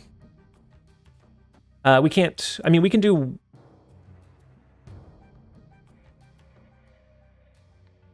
Depending on what they play, we can't do Iron Man anymore, so yeah, that does seem like probably the best play we could do. Wong into Wolfsbane into Surfer, or Wong into Mystique if we top deck that into Surfer, maybe the play line too. Why is Hawk so small? I don't know. Because they don't have any cards in their hand, or in their deck. That's why he's so small.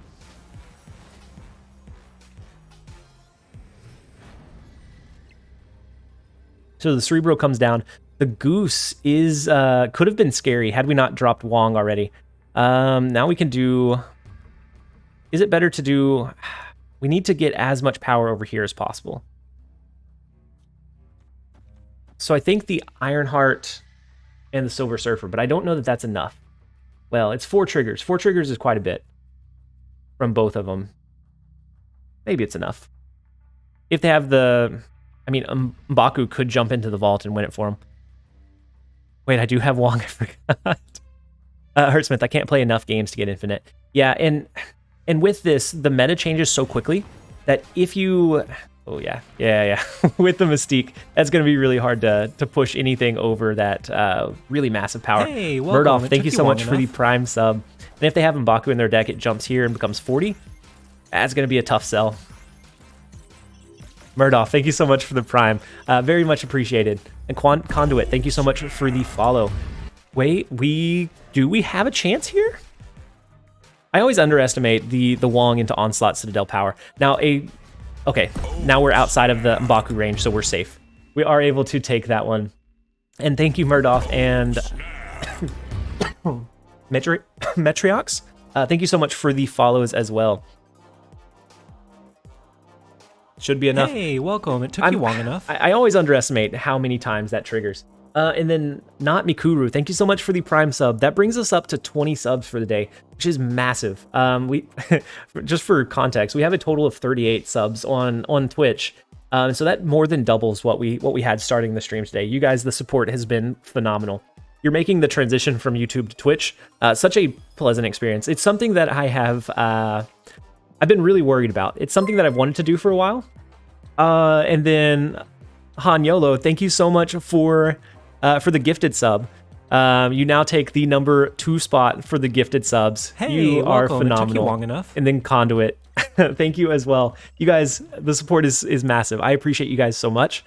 And I don't know that I can ever truly express how grateful or thankful I am for you guys. So I appreciate you guys being here and just hanging out, having the good times. Today's a good day to be named TLSG. It surely is, Hink. It's definitely a good day. And then, Ook, I missed your message in the Prime sub swarm. You said all I would like was just a simple save points, like each 10 ranks or something, so I can play some fun decks. The floors would be nice to have, but I think the issue that they create is that you can then start like boosting. So if you're running 2 accounts, you can start boosting those using that rank floor to like propel that other one up 10 ranks, and then use the one that's a little bit higher to propel the other one. And there could be a lot more win trading, and I think that becomes much more of an issue if they implement too many floors. And I think I called this one out, but Conduit, thank you for the tier 1. So many people came here because of the video. That was such a good move, Hink. And I wish I could take credit for that, but it wasn't even my idea. So Jeff, I didn't I didn't think people would get 500 points so quickly. So Hazy Lazy redeemed the snap point reward. So we're gonna go ahead and snap on this game. We'll double the stakes a little bit. But Jeff stopped by the stream yesterday after he raided, and that was one of the things he suggested was to do a call out. Hazy Lazy, you're welcome. Was to do a call out on the video to help that transition over, and I think it has definitely helped. It bumped us up from yesterday. I think we streamed to about 40 for most of it. Hey, welcome. It took you long and then enough. Real Nightmare, thank you so much for the Prime sub. That has started a hype train. You guys are nuts. The support, you guys, is insane. I really do appreciate it so very much. Then Conduit, got you. Super appreciate all the YouTube content. Hey, and then Hazy welcome. Lazy, It you're took you welcome. long enough. We're gonna try and make full use of this. And the hype train Saints, thank you so much for the Prime sub. That bumps it up to a hype train of 2. You guys I'm blown away. The last card we played was the Brood, right? I think we copy the Brood with our Absorbing Man and lean into the Silver Surfer this game, rather than trying to do the Absorbing Man and the Silver Surfer on the last turn. I think we give more cards that benefit. What do you think of the Lockjane deck? Is it good to climb, or is the Death Wave better? I think it depends on your meta and what you're seeing. I think both are really solid. I think Death Wave is just really good and really restrictive against a lot of decks, and so that one's always a solid choice. Oh, we can do Iron Man to the left, Mystique to the right, and then Silver Surfer mid. That's huge. I think Death Wave is always really strong, especially if your opponent is not using card cost reductions like Sarah, or anything. Oh, now we can't do both. Never mind. We can only do one. We have to choose. But I think Death Wave is solid, but I also think the Lockjaw Jane Foster, if you have enough patience, is very, very strong as well. So I think the Mystique to copy the Iron Man is more beneficial for us here, right? That pushes this lane up to 30. It's like a Death Wave Thanos that we're running up against.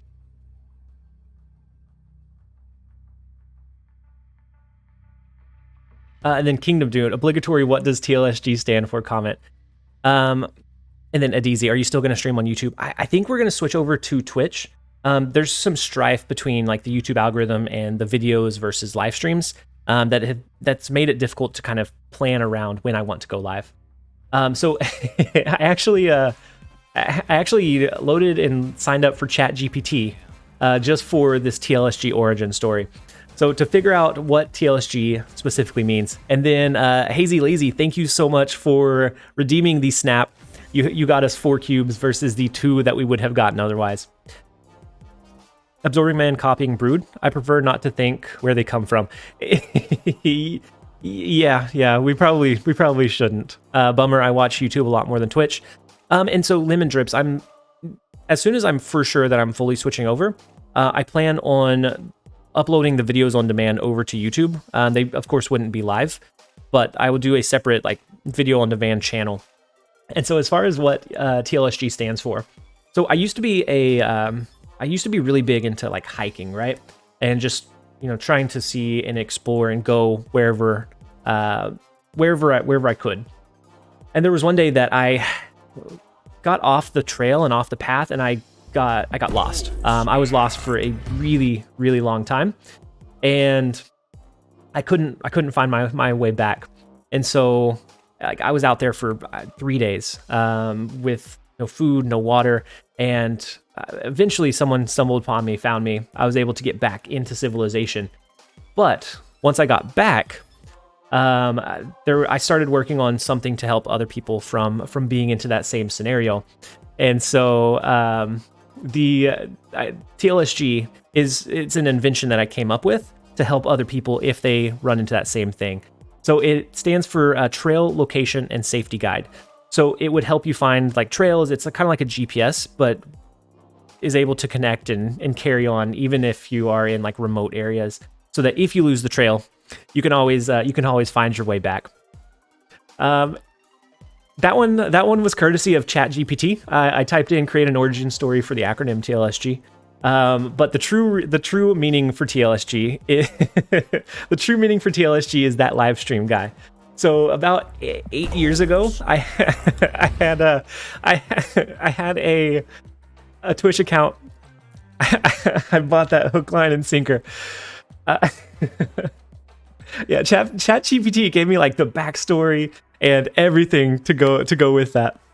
About 8 years ago, I had a Twitch channel that I thought would be really funny if someone found it and was telling their friend about it, and they were like, "Hey, have you seen that live stream guy?" So it stands for that live stream guy. I only streamed on it for like maybe 2 weeks, but during that 2 weeks, chat shortened it to TLSG for short, and I just stuck with that. That's the true origin, but I always like to come up with like some kind of crazy meaning for it. And ChatGPT definitely helped me out with that one. Jolma and Pinewood, thank you so much for the follows, guys. J-Hit, your friend had a similar story actually happen to him? Oh, really? Oh, man, how many, I vastly underestimated how many people would have 500 snap. Yeah, I'm gonna adjust it. I didn't know how many people would have many points just yet, so I wanted to encourage people to actually use it. I'm okay if we end up losing ranks, but so the luck you claimed the snap reward, and the opponent snapped on turn 1 as well. So we'll see how this goes. They're running Deadpool. They have Deadpool in their opening hand. It's a little bit scary. Dooley, thank you so much for the follow. Mr. Negative at hand, easy win? I hope so. I hope so, the luck. The Rickety Bridge is always a little bit scary with this deck because typically we want to go wide.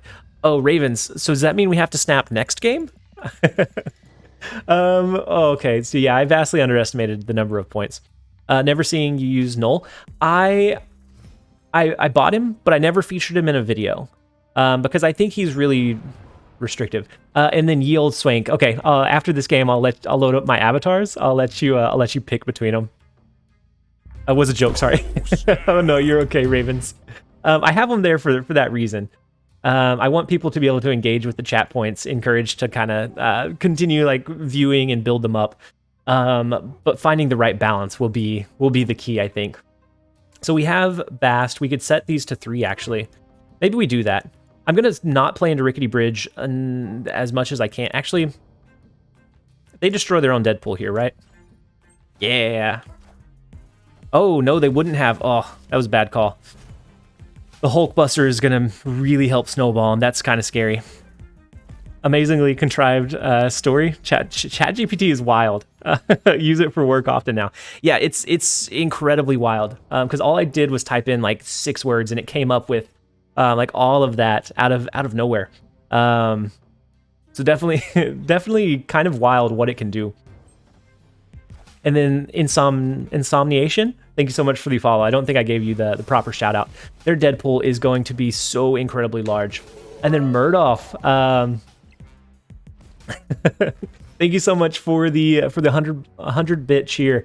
You said where the heck did I get these bits? You can have them. I appreciate it. I appreciate just the support, the generosity, everything that you guys have allowed me to have and be able to focus on this content creation as like a first time creator. I couldn't ask for a better community to build around. So we have Brood, we have the inverted Iron Man. Maybe we lean towards Brood. Next turn we can go Iron Man, maybe Iron Man and Mystique. Throw Silver Surfer into Rickety Bridge so that they can't cheaply drop it there. If they have an arrow, that becomes really scary. Their Deadpool is like it's like our lost lane. I don't know. This is going to be a tough one. If they have an Arnold Zola, then they just do some absolutely insanely wild stuff. The 13 power Venom, the 40 power Deadpool, kind of scary. I have 8 more pull 3 cards left, hoping for Mr. Negative soon. Hopefully you pull him. He's very swingy, like swing style, swing based, very high roll. I think this deck does a really good job of kind of mitigating his downside. The Deadpool Taskmaster is going to be huge. So that's 40 power in 2 lanes. So what if we did the Iron Man? We then do what? Ironheart. We can reverse that. We can do Ironheart, Wolfsbane, and Silver Surfer. That spreads us out pretty well. We might be able to compete against 40 power here. Actually, we should. We should be able to beat 40 power here. If we win this one, the luck, you just gave us some insanely good luck. The death into the left, so that's going to destroy over there. Can we beat the middle? Can we beat the right by enough? This is going to be really close-ish. Depending on how many triggers, all 3 went into the right. No way did all 3 go into the right. We can't beat the power differential though. We only win the right by 12, and they win middle by an insane number. So the death was the factor that I was not taking into consideration. Having the free death was that difference maker. Had they not had the free death, we had that one hands down. That one was closer than I think it should have been. What if I don't have Zabu and Surfer? In this version, Surfer's really critical. There are a couple of other ways to build Mr. Negative that don't rely on like a Silver Surfer, but I think they're much more high roll. So whenever you don't hit Mr. Negative, the potential power that it has is much lower. So Yield Swank, you claimed a choose my avatar. So we have a rather large list of avatars. If you want to pick from one of them, you did use the channel points to claim the avatar that we'll use until someone else claims something else. The list keeps going. We have a painful number of avatars to choose from. I have to get back to work. See you next time. Murdoff, thank you so much for jumping in, for the bits, for all of the support. Hopefully you have a fantastic rest of your day. And then Earth WJ, thank you so much for the follow. Bro, how many avatars do you have? Like 180, I think? Hey, Dara. Do you have the best avatar? The one that you use, Dara? By the way, welcome, Dara. I'm so glad you're able to jump in over and join us. Which one do you consider the best avatar? I don't have the one from the bundle that you currently use. Let's use some Iron Man. Is this the only Iron Man that we have? We'll throw some Iron Man on there. And then we do have one more snap to use on this next game. So we'll turn one snap against them. The Misty Knight is Fly. There's some decent avatars, but I don't know. It's a diminishing returns. Once you have one that you like. Long enough. Ebanon, thank you so much for the tier 1 sub. You guys, the support is insane. He likes the Invisible Woman from Bundle Avatar. Just to trigger chat. I popped into a stream, I think it was last night.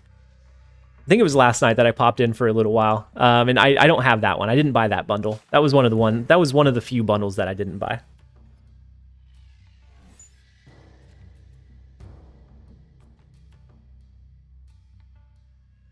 Oh yeah, I forgot we needed to do the turn 1 snap because of the channel points. So we'll take it. We'll take it. Sometimes we'll take a 1 cube retreat whenever we have to snap on turn 1. The only bundle you'll never regret buying? I didn't really care for the variants in that one. I didn't really care for Jushido. Oh. We'll let you choose it right after this, Jushido. I didn't really care for I think it was the Mr. Fantastic that came with that one. And I don't use Invisible Woman enough to justify it. I bought so many. I've spent too much on this game. I have a problem. I have definitely used the ultimate card in Marvel Snap, the credit card, to be able to get our infinite rings.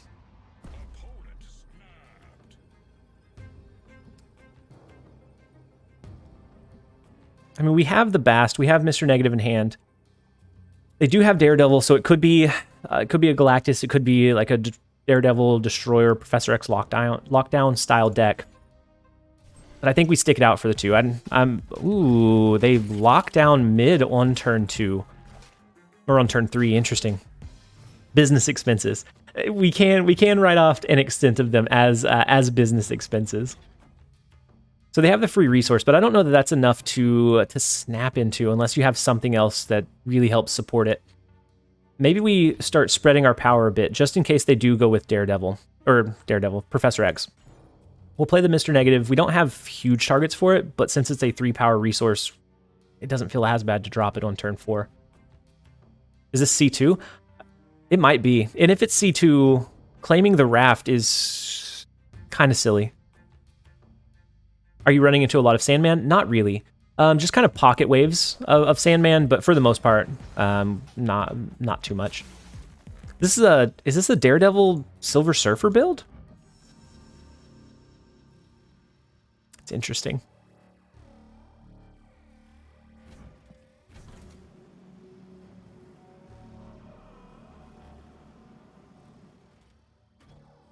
We can do Iron Man, maybe to the left, just in case, and then we should be free to do something like Mystique and Silver Surfer in mid. Not going to be a huge... Actually, the Iron Man won't get buffed up from the Silver Surfer, so we would need to hope for like an Ironheart or a Hawk to be able to extend that reach a little bit. Wakanda Embassy doesn't help them much. Yeah, but whatever this deck is, I'm not sure what deck it is. I assume it's a Silver Surfer, but just with like a Daredevil twist. Cake Slam, thank you so much for the follow. Oh, if it was C2. Yeah, if it was C2, they definitely wouldn't snap once it came up. What Wong variant is this? I think it's the future one. I can pull it up. I don't remember exactly what it was called. It was the first one that popped up in my shop, and it looked that I enjoyed, and I enjoy making Wong jokes. It is the Professor X. What is Varmag running? We do get the Ironheart. So we can do Mystique to copy Iron Man. It's either that or we play Wong. No, we would never want to play Wong here. Do Mystique, Ironheart. Do we do Absorbing Man to copy the Ironheart? The trigger across the board, because that's going to be, if we do it like this, that's only going to hit 2 cards that are 3 cost. Absorbing Man would trigger Ironheart an additional time, so we would have 3 targets instead of 2. So I think in this scenario, and Absorbing Man has a touch more power. I think with the Iron Man in this lane, if they are going Silver Surfer, yeah, absorbing is better. If it's an arrow, I think it's still fine. An arrow, oh, do we play left? Do we play Absorbing Man left to dodge a potential arrow play? That forces the Mystique, or the Iron Man Mystique, into the middle location. We buff it up a couple times with Ironheart and Absorbing Man. You keep calculating as +3 still? Yeah. Oh, that Giganto is massive. Okay, and then the Maximus Lizard. What an interesting deck. We do have our cards stacked in the left lane, so depending on how many triggers happen over there, I think we have a decent shot at this one. What a strange game.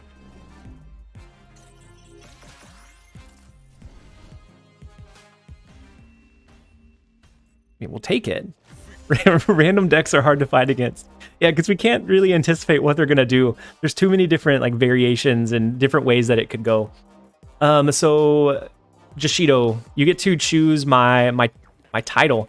You're gonna take away the prized, not a puny mortal, and we'll run something else. I warn you, we have a lot of titles here as well. Yeah, the play around arrow definitely worked for us, and how much power they had with that Giganto.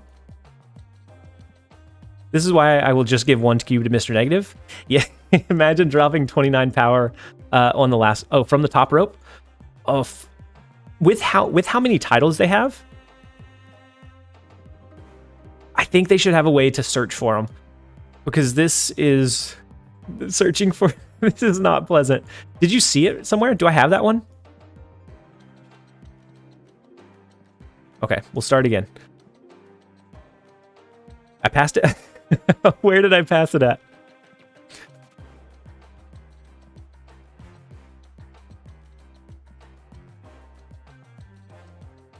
It's 5 to 10 below your my current selection? Oh, my current one. Where's my current one? There. There we go. Thank you guys. Thank you guys. That was very helpful, actually. So we'll go from the top rope with our Iron Man avatar until someone else decides they want to change it. So we're going to run this one more time. And then after this game, I got to go let my dogs in. They're out there causing havoc to the neighborhood by barking. And so I'll run like the shortest amount of ads I can to disable pre-rolls for everybody. And then we'll be back.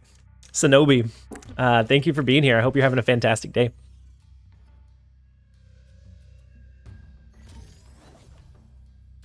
And then Hanyolo, I missed it, but I missed your chat a second ago.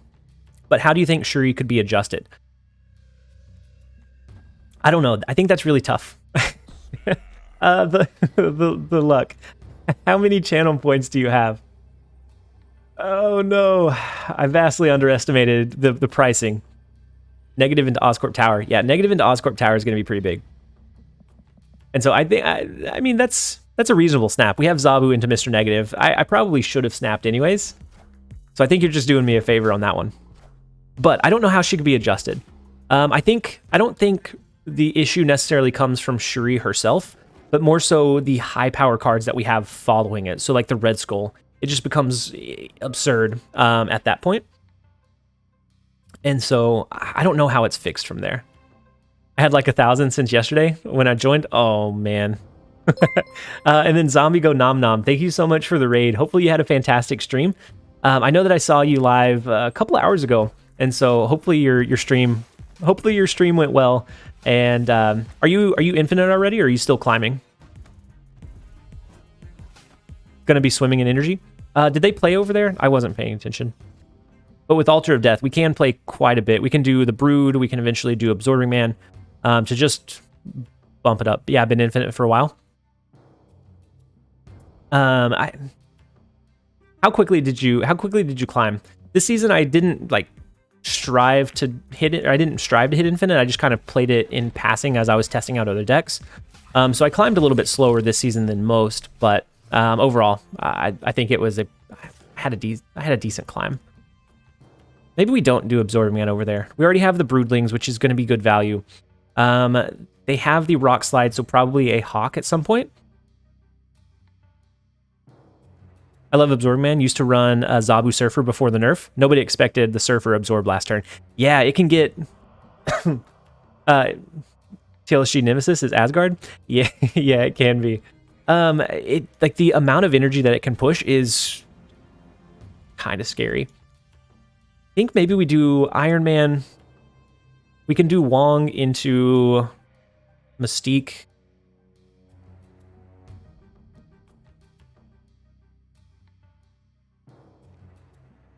Maybe we don't. I think Iron Man is a good call. We can use Mystique to copy it or double down on it. Maybe we end up doing Mystique to copy the Iron Man and then just a Wong and a Silver Surfer to the right on the last turn. I think we have a couple of options. Care for Spooty. Spider-Man. I was really concerned at who Spooty was. But their Iron Man comes down. They have a pretty big middle lane. They have, I assume they have a Hawk. We ordered it wrong? Oh, you're right. You're right. We're not going to be able to copy the Iron Man. The best we could do would be copying the Silver Surfer. Loads of retreats on snaps. I think it comes in waves. Sometimes I get into a pocket where people are playing really cautiously. And then other times, I ordered it Wong. I definitely ordered it in the Wong. I put it in the Wong order for sure. Raxius Gaming and Tyranitar, thank you guys so much for the follows. I think we drop it this way. It is what it is. We probably lose mid. We probably don't pull this one through. But we're gonna see it. We're gonna see it play out. I played a deck like this against my friend and smoked him. The negative one or the one that the opponent's running. So like the more value heavy, like Rock Slide, Zabu, and then like your counter tech cards. The negative deck, I think, I think when it's built like this, is pretty consistent. And it the Hawk is big. I don't think we beat 19 power in this left lane with just the Silver Surfer triggering 4 times to buff this one up. No, we lose by what, like 2? Yeah. Had we ordered it correctly, that win was ours. That Absorbing Man is definitely 3 power. He is absolutely 3 power. Had we ordered our cards, I'm the worst at misordering my cards whenever I'm live streaming. Had we put Iron Man last, then Mystique would have copied that. We would have been able to have the win. That was yeah, that was definitely a super bast. It wanted to make sure that Absorbing Man was not any more than 3 power. That's all right. Blame the chat. I don't blame the chat. I blame that I mean, it was me. I'm the one that ordered it. Don't forget the dog. I appreciate the shout out. I'm going to be back in like 30 seconds. I'm going to run 1 minute of ads to disable the pre-rolls for everyone new that's coming in. I'm going to let the dog in and then I will be right back, you guys.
All right, so we're back.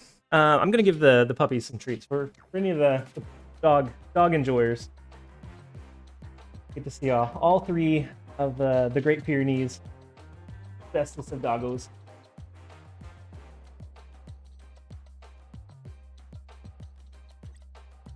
But Hink, it looks like you were headed out. Hopefully you have a great night, Hink. I'm glad you were able to jump in and join us for a while. What are their names? Their names, they're not all on camera view. But Edith, Clarice, and Juliet are the three big dogs. They're all Great Pyrenees. They are the sweetest animals. Cosmo, and Cosmo. They are the sweetest dogs. They're so gentle, so lazy, that they do really well around my 2-year-old daughter. If you don't like dogs, you're a bad person. Scientifically proven. Is that so? Zoo, thank you so much for the follow. We have Mr. Negative to play on Curve on 3 since we don't have Zabu to enable it. But that helps us reach into Morag. All we really need is like a brood to be able to reach over there and get quite a bit. Those names come from ChatGPT or not? No, those names actually came from me, my son, and our niece. And so we asked them what the name should be, and those are the ones that we settled on. How come when you record videos the camera is flipped? I don't know. That's a good question. I probably need to flip it back, right? Or at least make it consistent. Yeah, I need to switch it. I inverted one at some point. I think when I was doing wow, the Onslaught is really good for us. They got a really big Iron Man, but we have the Wong into Mystique into like a Silver Surfer. We'll take it. Careful, it looks like there's Hungry Beast behind you. Yeah, we have a couple. There's one right over behind the mic. But I inverted one when I was doing a collaboration, and I guess I just never reversed it back. And so I do need to switch it. So it's a Thanos deck that now has the Iron Man. The Big Gamer, hey TLSG, love your videos. Cool to see you streaming. Thank you so much for being here. I saw the follow come through, I think a little bit before the stream started. I appreciate you dropping the follow and being here to help support the stream. And as a content creator, all I can ask is that you enjoy the videos, and that's that you enjoy the content. That's all that I could want as a content creator. So I'm glad that you're enjoying it. I'm glad that you're here, and I hope that you're having a fantastic day. I think we do Wong. We may not go with the Mystique. I mean, we could do Mystique into just an Ironheart, and that triggers an absurd number of times, right? Is it 8? Does it trigger 8 times now? I mean, we'll take it. Never mind. That leech is brutal. The turn 5 leech is so brutal. That was gonna be such a good turn too. Oh well.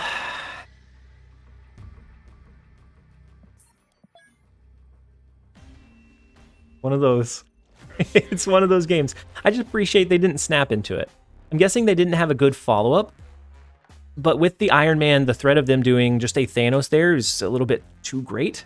And so they could have easily derailed just about the rest of our game plans. The Kier, it's Good Guy Twitch TLSG versus Evil YouTube Twitch. I guess that's true. It's the Jekyll and Hyde of content strategy. Yep, so that's why it's a different perspective. That's why it differentiates between Twitch and YouTube. I'm on my 3rd campaign trying to make Kingpin work. I wish you the best of luck. I want to make Kingpin work so badly, but I don't think it'll ever be more than a tech card. When he works, it's fantastic. But otherwise, it's really inconsistent. And he had 0 cost 6-drop. That's true. Yeah, good thing no one snapped. I know. Luckily, no one redeemed their points for the snap. I'm gonna have to adjust those. So, you guys, if you want the cheaper, like choose my avatar, choose my title, or the snap channel rewards, I'm gonna adjust them after this stream. So go wild now before we change them. I'm gonna have to increase it a little bit. I definitely underestimated the rate that you can acquire points. And we have another redemption. We have the snap from Paranoia. So they have Beast. We have Brood. Or Mr. Negative is not going to get inverted. Mr. Negative is not going to be the play of this game. It's probably going to end up being something like Wong into maybe Mystique. But I think we go ahead and play our Brood. It doesn't hurt us to do in the cloning vats. Eventually they'll move over to the right, so I think we're fine there. Ooh, it's another Deadpool deck. Hopefully, ooh, with the cloning vats, that Deadpool becomes massive. We should. Oh, I'm not sure we should have snapped.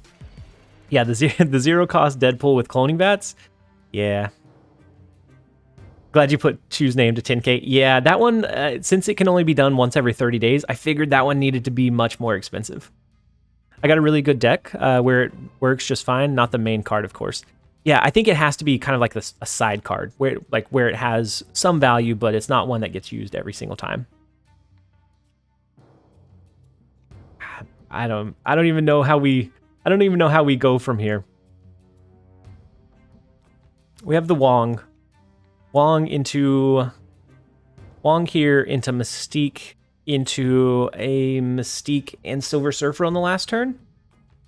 I think it might be I don't know. That might be our only shot. I don't think it's a good shot, but it's a shot. Dante not here, or not. Dante was not here. But after this game, I'll let you choose my avatar. After this horrendous loss that we're gonna be facing. So they didn't destroy their Deadpool or duplicate it anymore.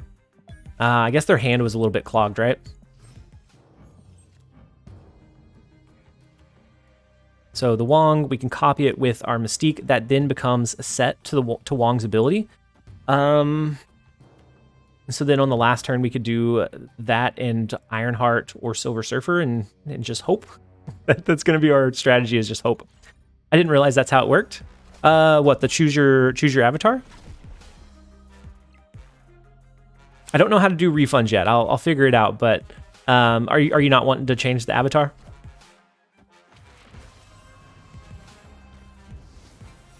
Yeah, but that's fun. Yeah, I wanted something kind of cool to encourage people to use their points and be able to engage. Oh no, it's fine. Okay.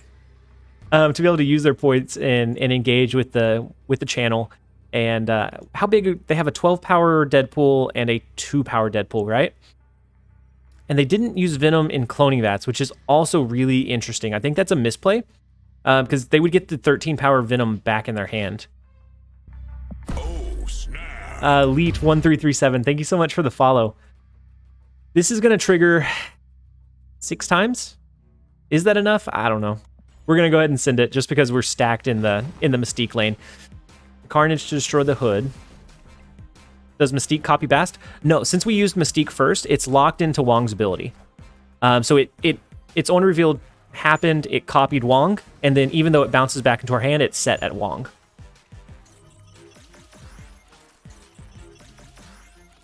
I don't think that's enough with them destroying our card to the right, but this is a lot of triggers. No, not quite. Had we got a little bit luckier with the triggers, I think it hit this Mystique an absurd number of times. Had we got a little bit more lucky, oh my god, 1, 2, 3, 4, 5, 6 times? How many times did it trigger? 2, 4, 6? Did it hit this Mystique every single time?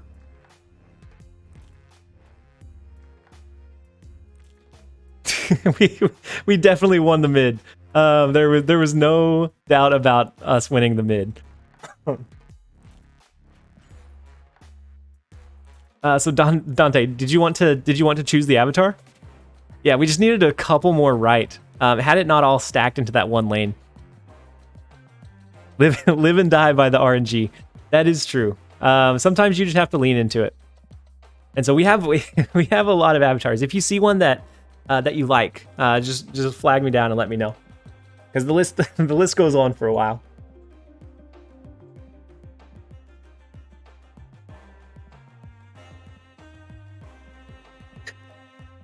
Yeah, that's my impression too. Is we have way too many avatars. the luck. Do you think Magneto might deserve a 1-power nerf? He steals so many games for you. I don't know. He's strong, but a lot of times that can hurt you as well. Our Jesus giveth and taketh away. That is for sure. How about the good dog Cosmo? Now just to find Cosmo. I'm sure it's this one. Is this the Cosmo, the good doggo Cosmo that we want? Magneto is really strong. The ability that he has to maneuver and adjust games is kind of scary at some points. And so I don't know. I don't know if a 1-point nerf would necessarily change that. I think playing around Magneto a lot of times is okay. I don't know. The Cosmo is very TLSG.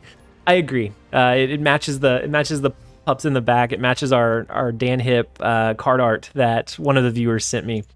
And so I think the dog avatar is definitely right up our alley. Zardos, I'll snap for you next game. Since we can only snap the one time. I think he's fine. His ability is sometimes a negative. That's true. Sometimes he loses because he pulls too much power. Without Zabu and without negative, I think I'm going to skip and use Bast next turn. There are plenty of games I've lost pulling the 3/4s, especially in the Silver Surfer meta. It was just, it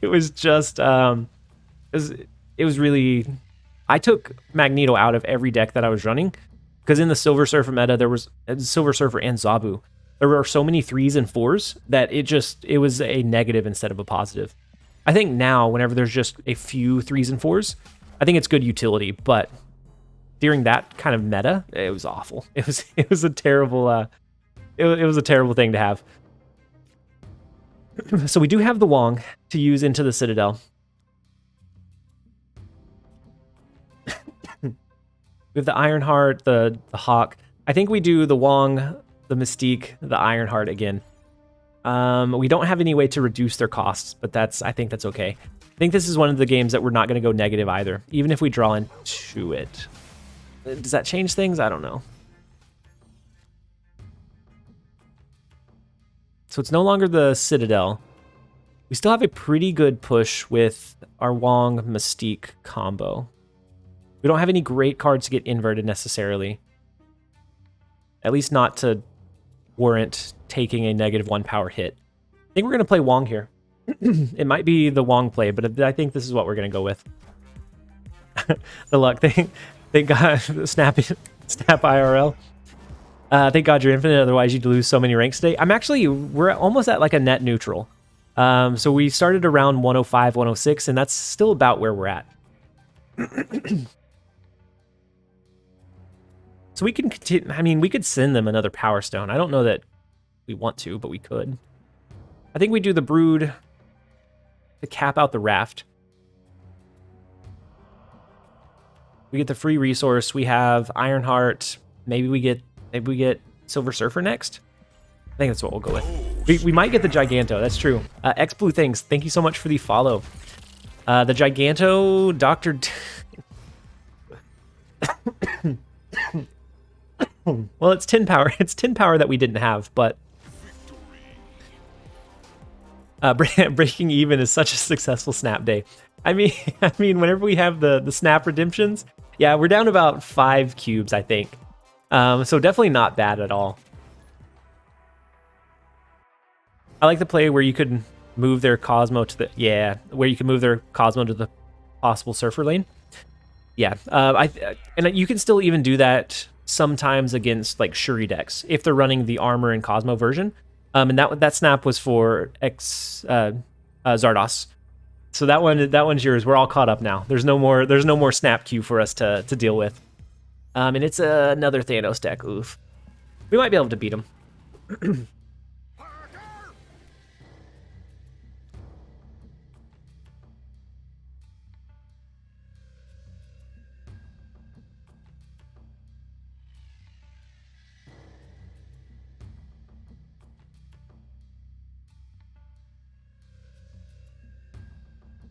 Not yet, anyways. It's true. So we have the Zabu, we have the Wong, we now have Dracula from the Daily Bugle. So what kind of What kind of Thanos deck are they running, I wonder? With the Dracula, that's an interesting... I haven't seen anybody run a Thanos that rotates into Dracula. I think it's interesting. I just haven't seen it.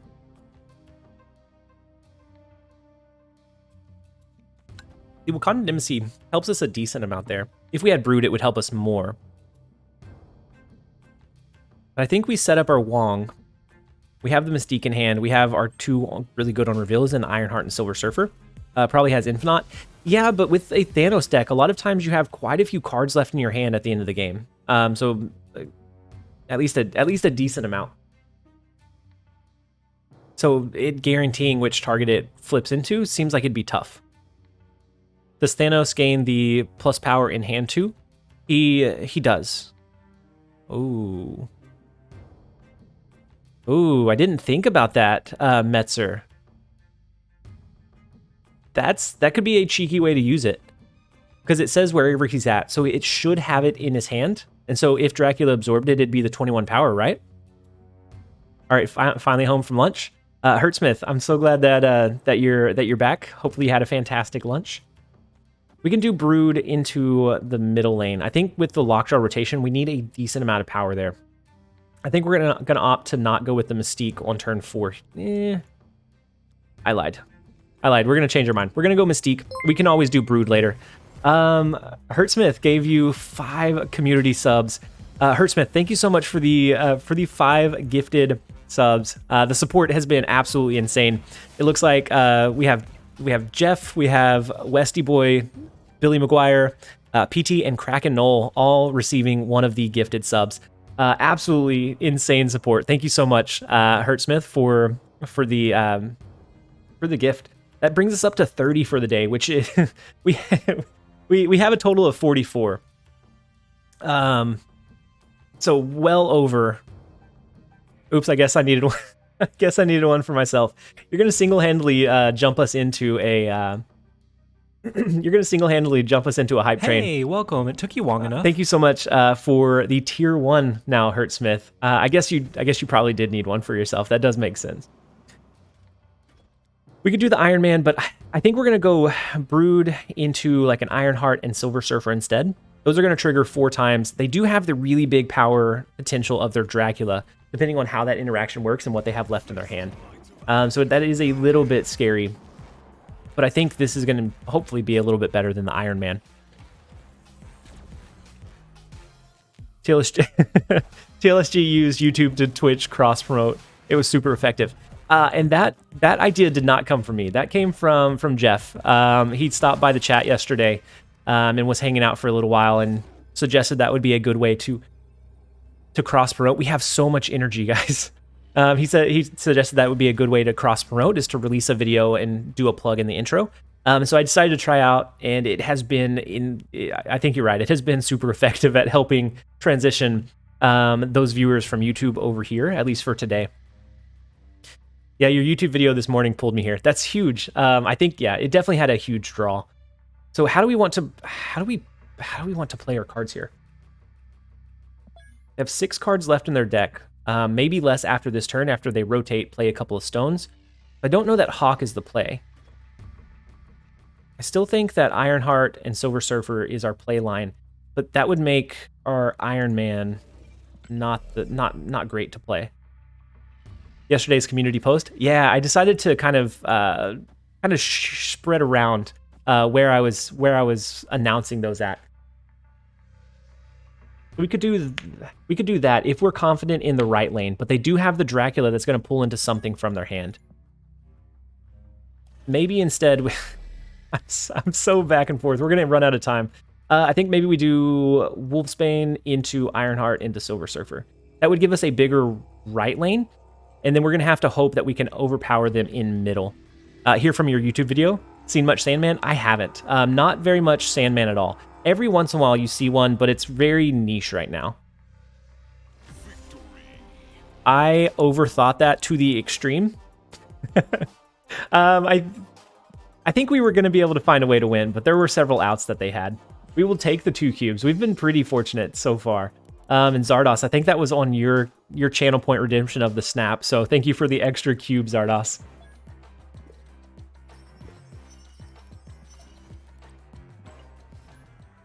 Snap creator community is so wholesome. Yeah, so the raid yesterday, we actually got one from Jeff and one from Mogwai, and did you claim another one, Zardos? We got one from both of them yesterday, and it was so like surprising. It's not something that I anticipated, and it was such a like wholesome experience. And so that's another like big factor in coming over to Twitch, is that you can share your community with others that have like a similar community and kind of help build each other up. And so I think that's a huge win for Twitch that YouTube just doesn't have. The Flying Ram, thank you so much for the follow. Wong plus Mystique is always scary, I guess. Yeah, there's a lot of ways that you could go with the Wong plus the Mystique. Zardos, how many points do you have? Oh no, it's the double snapback. We do have Mr. Negative in our starting hand.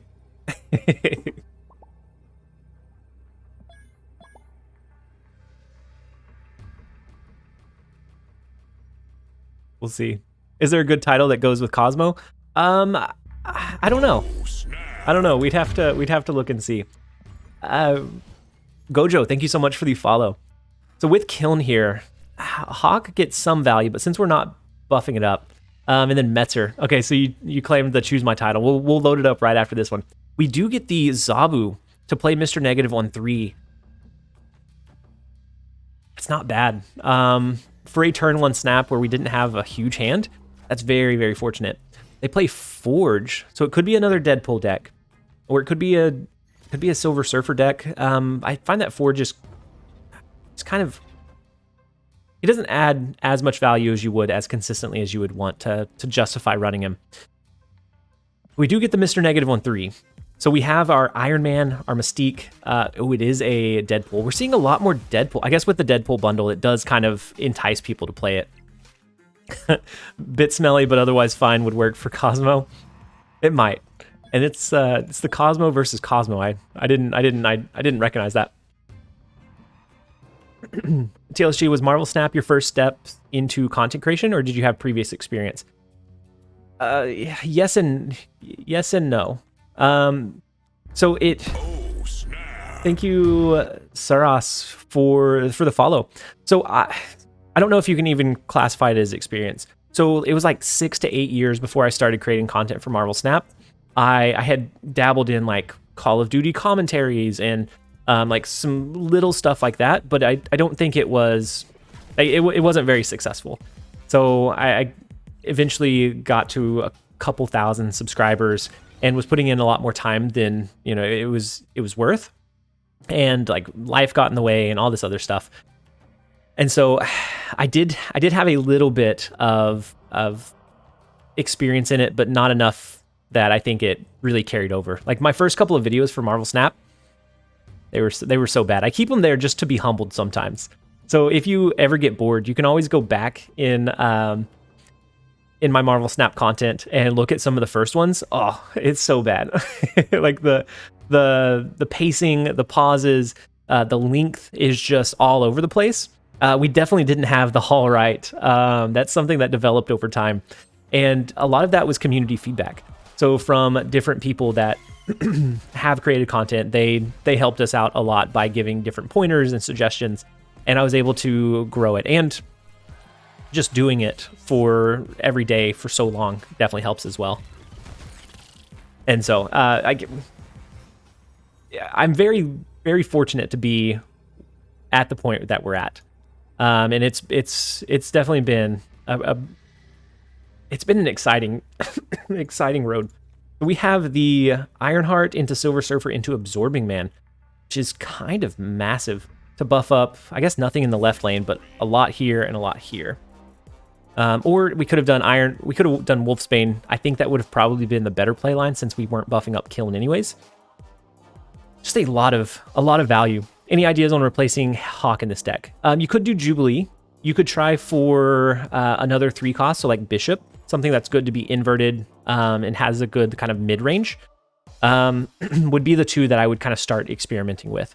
Because the Hawk deck is just, he's okay, or the Hawk in this deck is just kind of okay. He's not like critical. He's just a good value to be hit with Mr. Negative. You watched one of the old videos sometime back. It was fun to see how far the channel got. Yeah, and every once in a while, like my shout out for like hitting 1,000, even from there to now, that's a big jump. And so Metzer, you use the claim my title. So do you see one that would fit Cosmo very well? Maybe White Tiger to reach the closed lanes, potentially. But I think White Tiger would be a little bit too high cost though. I think it'd be clunky unless it gets hit with Mr. Negative. I remember you being happy that you had 1,000. I'm still happy that we had 1,000. Mostly in control, maybe. There we go. I found that one pretty quickly. We're mostly in control, unless Cosmo takes over. Most in control? Yeah. Yeah, we'll do mostly in control. That one fits. So I think that was a good channel point redemption, Metzer. But no, I'm still blown away that we have 1,000. Like some days it doesn't feel real. It sucked us. We're deviant snapping on turn 1 every single game because I set my point prices so low. Gamers Gym, have a great stream. Hopefully you have a great rest of your day. Thank you for jumping in and joining us for a bit. And then Act Knight, thank you so much for the follow. So we have the Bast. We're gonna wait one turn though, because we're not likely to draw Zabu here. And if we are, then we're not likely to follow that up with a Mr. Negative as well. So at least we get one extra card to influence. And then Frozen Unis, thank you so much for the follow. When will Mjolnir make an appearance? Oh, I forgot about Mjolnir. I don't know that we want to terrify the people, the good people, the good people that are here. Have you been reading any comics? I have been working on a couple of the like older series, so like House of X, and working through some of those like more original, or I guess like not classic. Classic's not the right word for it. Some of those like kind of staples. But I do want to like branch off and do a couple others. I haven't gotten incredibly far because a lot of times my thought process goes to like deck brewing and experimentation and like streaming shorts, YouTube videos. But during my downtime, I have been reading some, and so far I've enjoyed it. I can definitely say I'm much more of a Marvel fan than I was before. Like I always watched the cinematic universe movies, but a lot of the references, a lot of the like nuances didn't really, I don't know, they didn't really impact me. They just kind of went over my head. Just because I didn't know the lore behind the different things, and if it didn't happen directly in the movie, it didn't really impact me. And then Dance Z, thank you so much for the follow. So the White Queen that stole our Iron Man? Iron Man's going to be big in Weir Island for sure. I don't know if we can retreat here. Where do you guys read the comics? I have Marvel's comic service. I forget the name of it. But they have a digital comic service that you can pay for a monthly or annual price. Marvel Ultimate, yeah. That way you can just kind of pick and choose, and you don't have to buy the individual copies. So maybe we do our Iron Man into the Wong lane. We have the Ironheart to buff up the left, and then this would give us enough to win the right. I think they probably play their Iron Man, into Weir Island, because that's going to be the best value for them once they pulled it with White Queen. 50% off for the first 2 months. Yeah. And so I started it with just the couple of months, and then I continued the subscription because I was actively using it and enjoying it. So the Silver Surfer's not enough here. Ironheart would trigger twice. If it hit 3 of these if it hit 5 total targets, it's going to be plus 10 to this lane. Silver Surfer would be 2, 4, 6, 12. So it's going to be plus 22. Every single tick that they get from Weir Island is going to double. So we would have to compete for the Vibranium Mines and the Wakanda Embassy. We're going to retreat out of this one.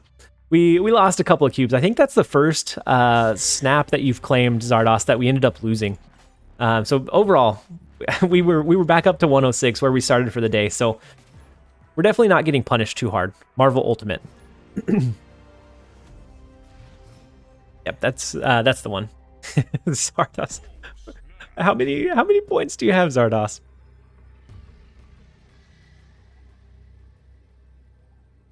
I mean, we'll let you use. We're gonna adjust the prices after today, so we'll let you use them and abuse them while you can. Yeah, the White Queen was just a little bit too much. Otherwise, we had a really good shot there. Did I snap? Yeah, I snapped. Otherwise, we had a really good shot. Sadly, that was it. I mean, you have time to acquire some more. I mean, we do have the Zabu into Mr. Negative, which is insane value. And then the Kamartage, if we end up playing the Wong or the Wong and Mystique, they do get a lot of value from their stones. So they're going to have 5 energy here. Do they do a turn 3 leech? I'm always afraid of leech here. We have to stay to see it. We lose to the leech play though. If they do a turn 3 leech, we might be able to recover with like a Wong and an Ironheart, a Wong, Mystique, and Ironheart for our next top decks. But it'd still be really tough. We're gonna see it come down. Ooh, no, so they play 3 cards. They rotate with their Lockjaw. The Space Stone, so they'll be able to move. Magneto's big. That could have hurt us with the Wong if it pulled it on the last turn. Yeah, with 200 of us, our collective income can force you to snap every game. Yeah, that's very true. We do get the Ironheart, so that's the first step that we need to take. They're not gonna have very many cards in their deck, especially with the Kamartage. They're not gonna have many cards left at the end of the game. Maybe we play our Hawk to the right. But if they have a Shang-Chi in this version, that gives them a really good target. So maybe we do Hawk in mid. We're hoping for a Wong and Mystique for our next 2 top decks. Those would be the ideal draws for us. Actually, I'm going to move Hawk just in case we get Brood. Brood would give us 3 cost cards in this lane, which would be really good if we end up doing the double Silver Surfer or the double Ironheart. Just gives us a lot of targets to use over there. You know what's a good tech against Leech? Crystal. I mean, you're not wrong. It's still clunky. But since it shuffles them back in and they are no longer leeched, you're not wrong. But I still don't think it's useful enough to run consistently. It's one of those that when it works, it's really, really satisfying, but it probably doesn't work all that often. This is a phenomenal flip. Flipped into the Mjolnir to make this just a massive lane. We do get the Wong, though. I mean, I have a shot.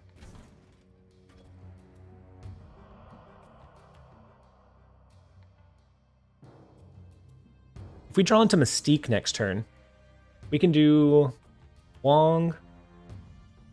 Do Wong, Mystique, Ironheart, Silver Surfer all in the same turn.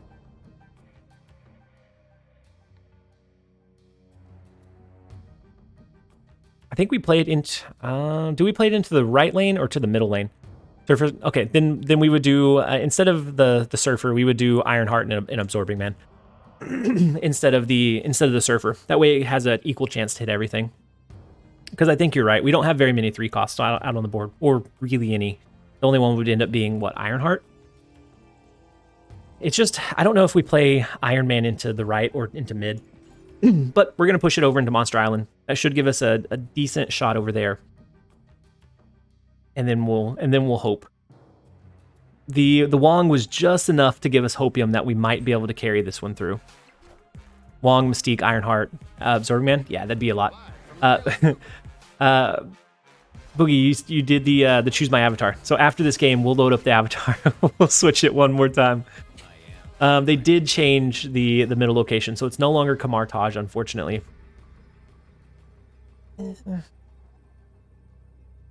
That's still decent, right? And then after this one, I'll have to go on mute. Let's do the Wong. I have a work call coming through. We have the Wong, we have the Wolfsbane, the Ironheart, and then the second Ironheart. I'm gonna go on mute real fast. While this one plays out.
What was that game?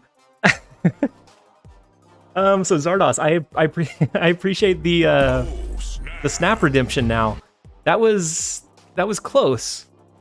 But we won with Zabu. Zabu got him for sure over here. But what is this? We'll take our 8 cubes. That definitely feels good. So the deck Toonton Benny, I don't have it posted. I don't have it. I have it on snap.fan. So let me grab the link for it real quick.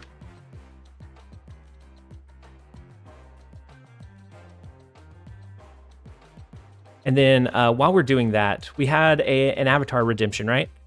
And so we're going to switch our avatar. Did you have one in mind? I probably have just about all of them.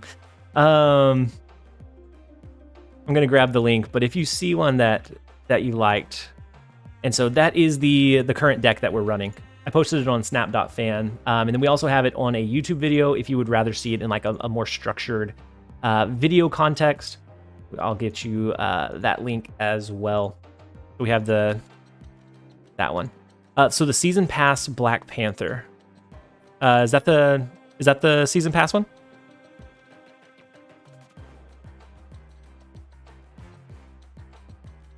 And then Narcoleptic, Digital, Apathy, Arabiata, and Cliff. Thank you so much for the follows, guys. Know the mask. Oh, this one?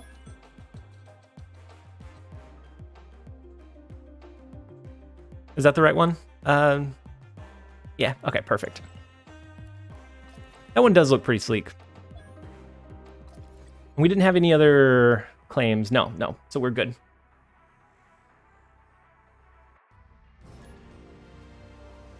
You believe the untapped bot can link your current deck? Ooh, I need to add the Kino. I need to add the untapped.gg bot to the chat. I haven't added them to the Twitch chat just yet.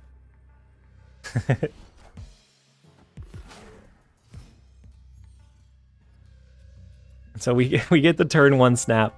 Let's see if we can pull this one off. We haven't been punished for it just yet. Opponents must be having a great time. They have to be frustrated. We're turn 1 snapping on them left and right. Redeem 500, quit the day job. That would be the dream. And then Conduit, quit your day job, subathon win. I think we have to get a little bit more established with our streams on Twitch before that's a possibility. But if things continue in the trajectory that they're going, it's definitely a possibility that might become possible. It's something that might be able to become a reality. That would be I don't know. I think that would be like the dream scenario. Not something I ever thought would be possible, but if it does, like I'm already grateful for how big we are. But if it ever becomes possible to do that, I think that's when it becomes really humbling. Just from a content creator standpoint. Ooh, the double trigger of Kamar Taj with the Shuri is massive. We can do the Iron Man. We can copy it with Mystique, throw down an Ironheart double trigger, maybe a Silver Surfer double trigger, depending on where they play their card this time. They snap back. We're glutton for punishment. We're gonna stick it out at least this turn to see. What's up with Snap and the 1 power buffs? So whenever they don't thoroughly test a change, and it doesn't necessarily need a huge rework. A lot of times they'll adjust it very, very slightly and then kind of keep eyes on like the data and the stats with that card to see if the 1 power change was enough. So, and most of the time I would say it's not incredibly impactful.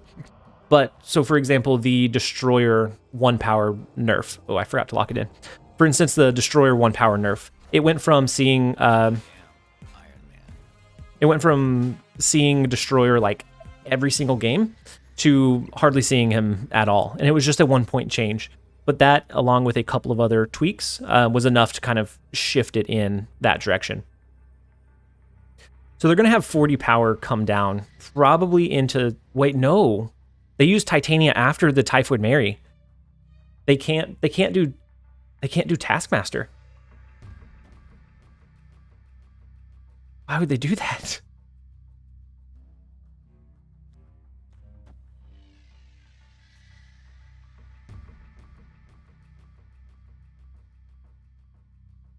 I don't know that 51 points to the right is beatable. It's going to trigger only 2 times, so it's 2, 4, 6. It's 12 power. Yeah, we would have to get really, really fortunate with the triggers of maybe an Ironheart, and even then. Shade, I don't think the power change to Destroyer had anything to do with Destroyer being seamless. I think the meta devolved. So I thought the new cards got added just after that change, but I don't know. It could be my recollection of it. I don't know if I want to go Ironheart here or Wolfsbane.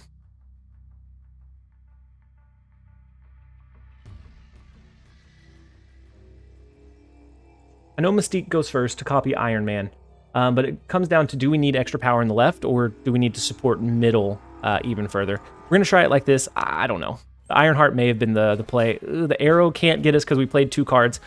Wait. We pull this one out. We pull this one out for 8 cubes, right? My gosh, you guys in your snap, your early snaps are netting us so many cubes today. My gosh. The number of 8 cube wins that we're seeing is just insane. In case of the Destroyer, I think the main reason for his decline was people generally don't want to play nerfed things. That might be a bit of it, yeah. How much do you think a -1 power change matters? Not often, but sometimes it's enough to make... You already have the snap coming in, Kino. Sometimes it's enough to make it a little bit less desirable to run. So usually it's not a lot, but sometimes it'll be the difference breaker. And so if they haven't tested a lot of like big changes on it, sometimes they just see if the adoption rating is a little bit better if they give a 1 power buff or nerf. You know, there's your turn 1 snap. Snapping turn 1 is the best philosophy. So far today it is.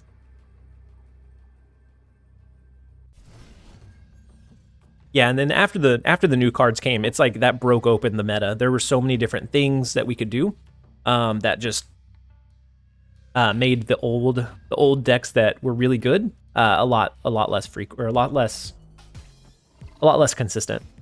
Plus, they became really stale. So everybody knew how to play with and against Destroyer, and so it becomes a lot harder to kind of sneak out big cube gains, and becomes much more of a grind once everyone knows an established deck archetype.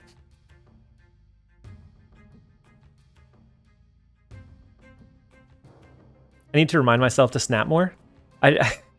So you said you forget that snapping is a thing.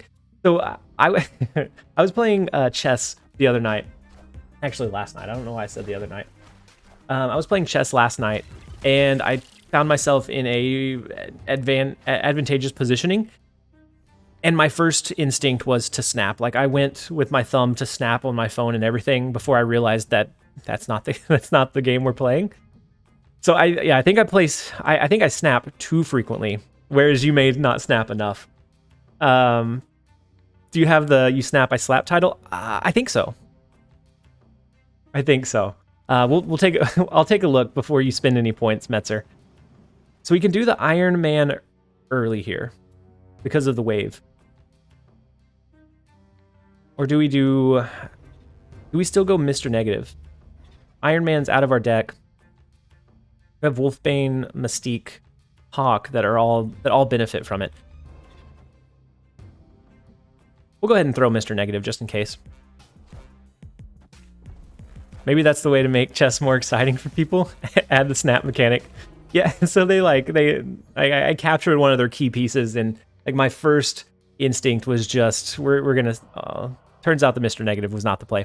Yeah, my first instinct was that we're gonna snap because I know I have the winning position.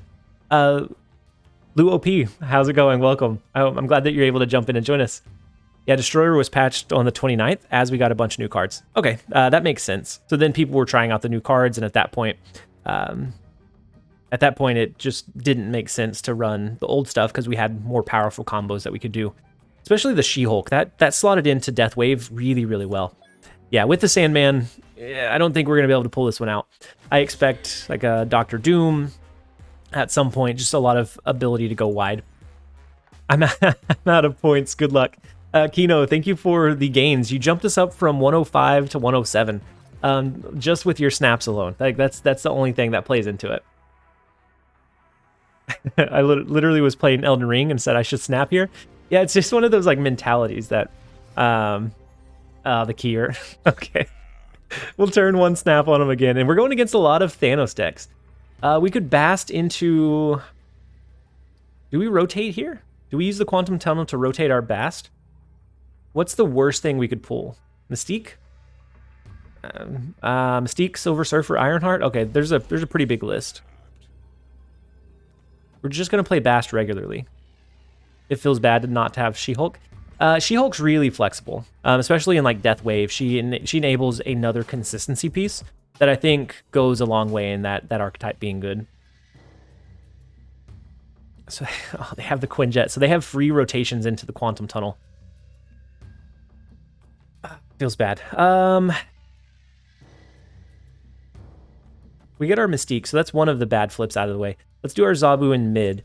If they don't change the Quantum Tunnel, we'll play Mr. Negative over there. But if I was them, I would probably shift it once we got our use out of it. Wow, so the Mind Stone is a good flip. Space Stone, so we'll be able to move out of it into the Reality Stone. Oh, we almost got away into being able to flip next turn, but that's okay. Use the tunnel when you go negative. That's what I was angling towards, but it didn't end up working out. We have the Mr. Negative we can use on 3, which is still good value. In our deck, we have some really good heavy hitters in our Iron Man, our Brood, Iron Heart, Absorbing Man, Silver Surfer. So I don't think we're in a terrible position here, even though they switched that one. We will have to play all of our cards into the left lane on turn 5, so they'll have to do that as well. And a lot of times they're wanting to go wide to build up a lot of their power across the board. And so I think we get a better benefit out of turn 5 than they will. Snap again.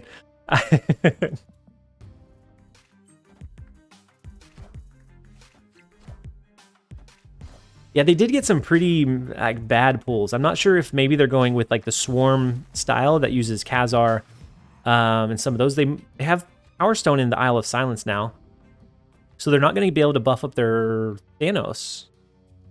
Interesting. I think we go ahead and preemptively play our Wong. Joe, thank you so much for the follow. I think we play our Wong. We can then do, on the next turn, we can do our Mystique, maybe our Mystique and Wolfsbane and Oversight, I'm sure. They might have, yeah. Yeah, the Power Stone in the Isle, I would assume that they're going to come down with the Reality Stone if it wasn't already out on the board. We get our Brood. I think maybe here we just go Mystique. Mystique to copy that, as long as they don't have... they could be running an Arrow, right? We're not going to have Initiative, so they could get us with that. Oh, the Leech, right? Did they Leech? Do we just go ahead and play our Ironheart then? Just to make sure we get the value out of it? Yeah, the Leech is scary. I think we go ahead and play Mystique and Leech, or Mystique and Ironheart.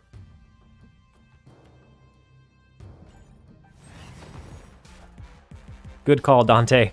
That was a very good call. Thanos decks, you always have to be on the lookout for the Leech play. And for whatever reason, I've gotten really lax on it. And that saved us 4 triggers of Ironheart, which is, what, 24 power that's out on the board that we just wouldn't have had otherwise.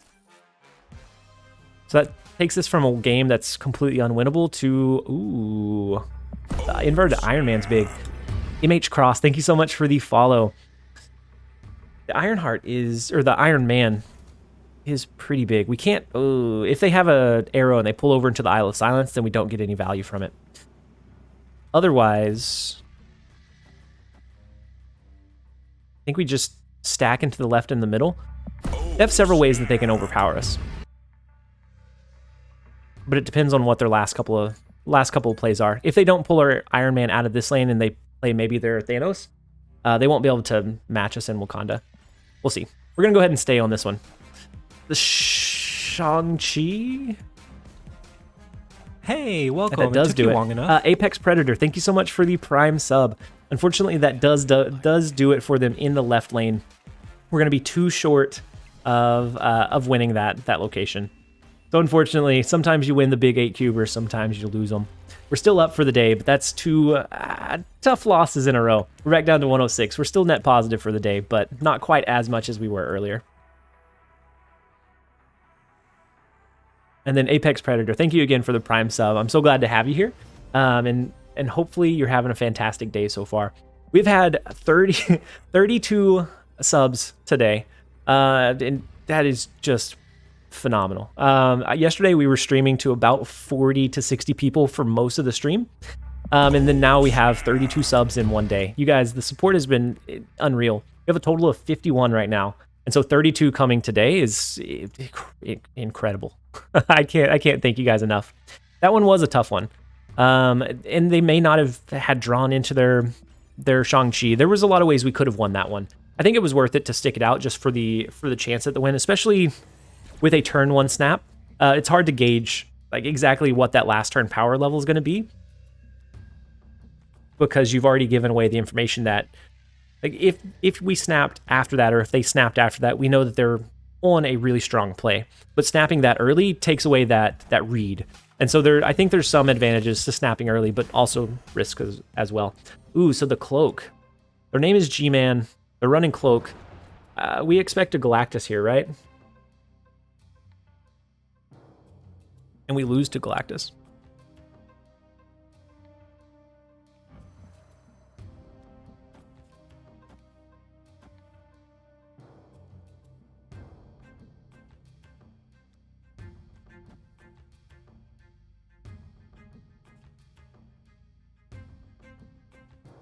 I think we're going to do Bast.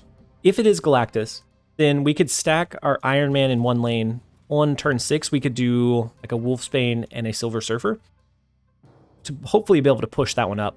Exol, thank you so much for the tier 1 sub. As I was talking about the insane support, make it 33. Make it 33. Thank you so much, Exol, for the tier 1 sub.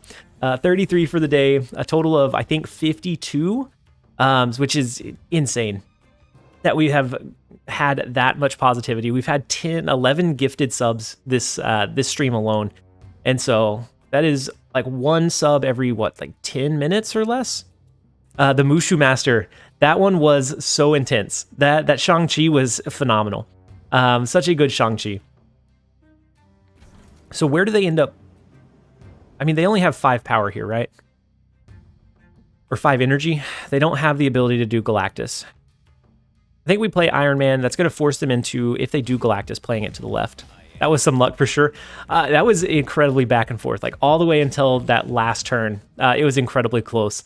I can't even be mad about losing 8 cubes that way. I would rather lose 8 cubes when it's like a really good back and forth, rather than dropping them whenever I made a mistake or just to something silly. So maybe we split our Mystique and our Zabu. Iron Man draw almost had me. Yeah, the Iron Man was big. The Shang-Chi was not what I was expecting, though. The Leech play is, I think, where everything kind of turned in your favor. So we could do the Mystique. Let's see, Quentin. Redeeming Snap seems dangerous. Couldn't someone get you to snap on turn 6 when you don't even have a chance? That is true. Yep, that is true. They could, and that's okay. I wasn't stream sniping you. No, Mushu. I wasn't worried about you stream sniping me. But no, they could claim a snap on the last turn, and if so, then that is what it is. We're at infinite. We're not too worried about it. Just came in to say hi. Have a great day.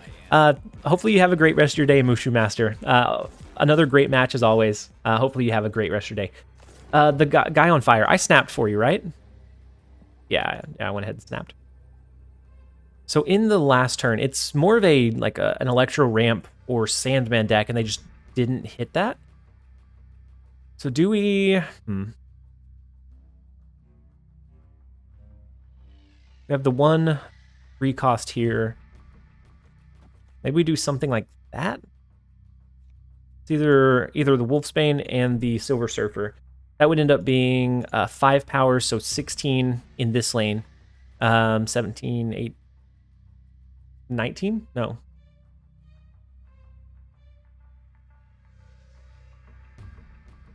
So 16 plus 4. So 20. I don't know why that was so hard. Or if we do the Wong and the Silver Surfer, that's going to trigger over here twice. But that's only 4 extra power versus the 3, 4, 5 we were going to send that way.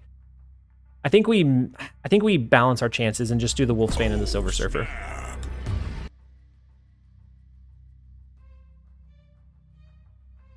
You won't see it in those scenarios. I didn't see the Snap Redemption on turn 6 when we were about to. What about Surfer mid and Absorbing Man left? Do we have the... Oh, yeah, that would be a better play, wouldn't it? So Surfer mid would allow us to push power here and here. Yeah, you're right. And it would buff up our Broods a little bit further. That would have been the play. We lose this one, right? Oh, we lose this one. Had we had the double trigger of our Silver Surfer, Guy on Fire, that was absolutely the correct play line. I just didn't see it in time. You would have saved us a couple cubes. Well, that's okay. We'll get them back. We'll get them back eventually. But no, the double trigger of the Silver Surfer was definitely the play. And then just Kuji, thank you so much for the follow. I really like this deck, but the +2 power to Surfer hurts him a little. I would have preferred that he applies the buff to himself too instead. That would be really cool if you were triggering it multiple times. That would be a pretty cool change, but I think the +2 is fine. Overall, he's still pushing a lot of power onto the board. I feel bad for making you snap that game. No, Guy on Fire. We're past rank infinite. We're not too concerned with our overall rank. Like it's we play a lot, we experiment a lot, we lose a lot, and so I wouldn't sweat it over making us snap and us losing a couple of cubes. We had a winning play line, so that could have been like it was definitely a possibility. And so the Kier claimed his snap. We're gonna go ahead and snap on it. You find Hawk has value with no Korgs or Widows. Yeah, so he in this deck anyways, he's more of a mid range. So he's not something that is meant to be a game winner by himself. Sometimes he can. So if you get a TVA game, a Hawk is always going to be just absurd value. If he gets hit with Mr. Negative, then he's a 0-10 in most games. Why didn't I Bast there? In case I drew... Oh. I thought it was turn 2. A digital. I'm being real honest. I thought it was turn 2. We can do Wong. We can now do Bast. Turn too late, unfortunately. Let's do the ordering correctly, just in case we draw into Mystique and we want to copy the Wong. We'll do Bast and then Wong. They're not going to reveal this turn. Maybe we can overcome. Maybe we can come back from that. We'll see. We'll see. The longer I play, the more mistakes I'm making. So we can cap out the right lane with Brood. We don't have any 3 costs, so Lemuria will be kind of tough unless we get something pretty large over there. It has some synergies with Bast and Negative. Yeah, so I think without the Korgs or Widows. So with a Widow, you're only giving it like a +2, really. And that's if you end up using the Widow. And so I don't feel like those cards... Because we don't use Hawk often enough. This one's not meant to have any particular one of the play lines like incredibly like game winning. Of course, your high roll is going to be your Mr. Negative into Iron Man every time. But we want to find a way to mitigate the downside if we don't get that play line. I see it mostly as a good tempo option. Yeah, on non-negative draws. Or if you happen to draw it on your last turn after it's been hit with negative, then you get some really good value there as well. Negative decks are super fun. Wish I had Hawk, Brood, and Bast. The Brood in a Silver Surfer build is definitely core. And then Bast is a big enabler as well. So we can copy the Wong. It won't copy Iron Man since that's what got pulled in. We can copy the Wong and then do Ironheart. That triggers 4 times. We should be able to win here. This lane is pretty close, so I think as long as they don't pull us, we're okay. Wasn't Brood the last play? Yeah, Iron Man was pulled, and so it won't copy Iron Man. I played Brood last turn? Oh my gosh. You're right, I played Brood last turn. What would I do? What would I do without you guys? No, this is going to be our play. So Iron Man was pulled, but since we didn't play him, Mystique won't copy his ability. I was thinking the last card I played was Wong, but that was Wong. We played Brood on turn 5 to cap out Shadowland. Whew. Guess I'm not used to I don't know, streaming for this long. I'm trying to more extended streams. Ooh, that does hurt. But actually, not as much as they would want. DJ Wired, thank you so much for the follow. You are able to pull it out. I feel like because this is not a common deck, we're getting a lot more wins that we really probably shouldn't. Where they're like positioning our cards differently or using the arrow, and it's just not giving them the value that they need. We'll take it. We will take it every time. That win, I account to Guy on Fire. So you made up for the last one. You made up for the last one where we lost. It wasn't your fault that we lost, but you got us a few of those cubes back.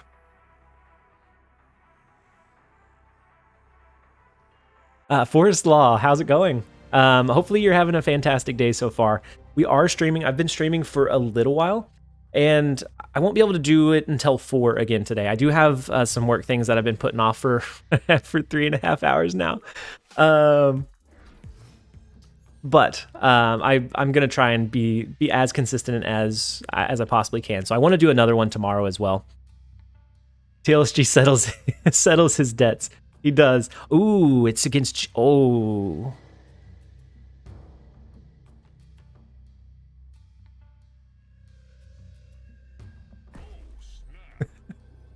That one's definitely worth a snap. We have the Sinister London. They can't play there. We can do some pretty big plays. Hey, okay, Dad, welcome. Okay, the cloak is big. I forgot they had the cloak. Well, it is what it is. Maybe we can still make it happen. Work stuff, more like more working on that fake hiking app. I mean, we have to make sure that everybody is safe. So they can't play here this turn. Next turn they'll be able to. Maybe we end up going like Brood into capping out this lane. We end up going like Wong, Mystique, Silver Surfer maybe. We would be susceptible to an arrow play. But otherwise, I think we're okay. The wave is interesting. Could they actually have a Galactus and they just beat us going wide last turn? Or last time? Potentially. G-Man? Yeah, I thought Galactus last turn. Or last time. And they beat us with just a go wide deck. It could be Galactus. Everything else kind of supports the Galactus, but maybe they have kind of mid-range stuff as well. First time catching a stream, really like your content. Smooth7HOP, thank you so much for the kind words and for being here. I'm glad that you found the stream, and I'm glad that you're enjoying the content as well.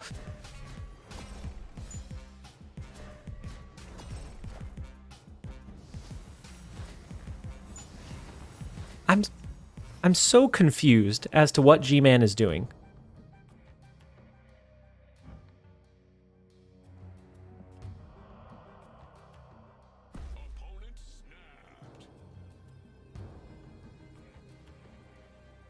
They probably have an Odin, which would re-trigger the Silver Surfer. But is that enough to snap on?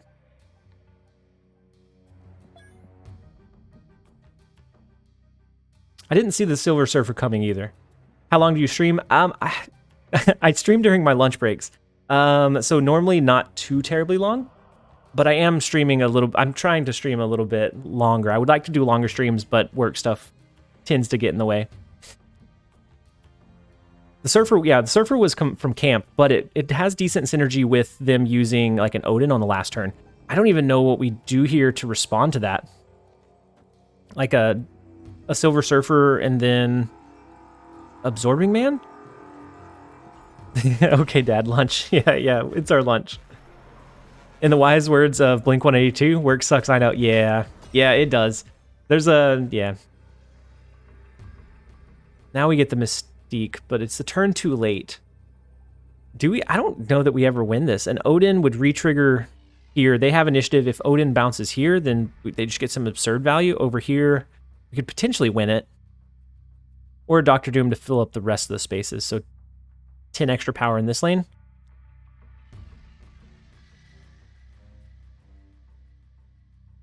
Hey, welcome. It took you long enough. DJ Wired, thank you so much for the tier 1 sub.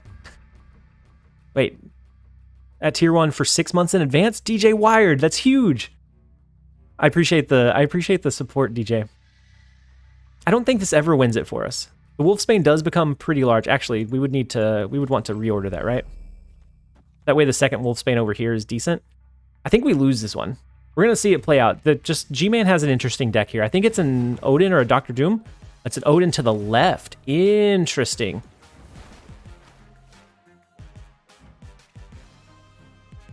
Yeah, we lose that one each time, yeah? Yeah. Word from YouTube, Twitch, let's go.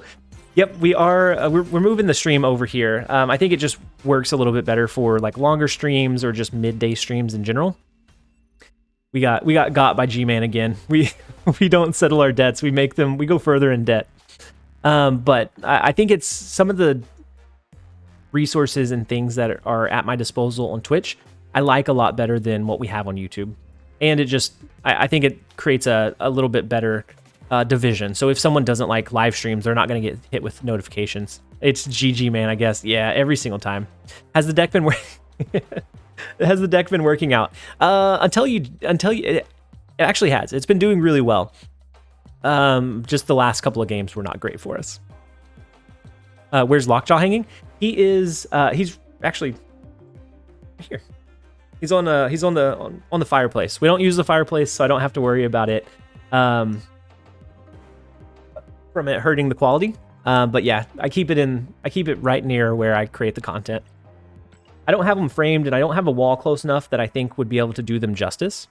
But I do want to eventually I might move where I record at into like a more office style area, and then from there I'd be able to have like decorations and cool things in the background, and that would definitely be one of the first things that I ended up hanging up.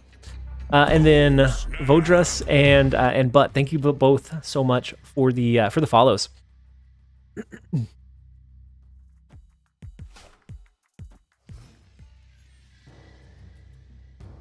I'll make you a background. I could get a green screen, but I record in the living room. And so right now, if I put up a green screen, I'd have to put it up and take it down every day. If I move into some other area, I could do a green screen, but I'd also like to be able to display like the Marvel art and eventually maybe like a TLSG sign. I think all of those things would be cool for the channel and just to have in general.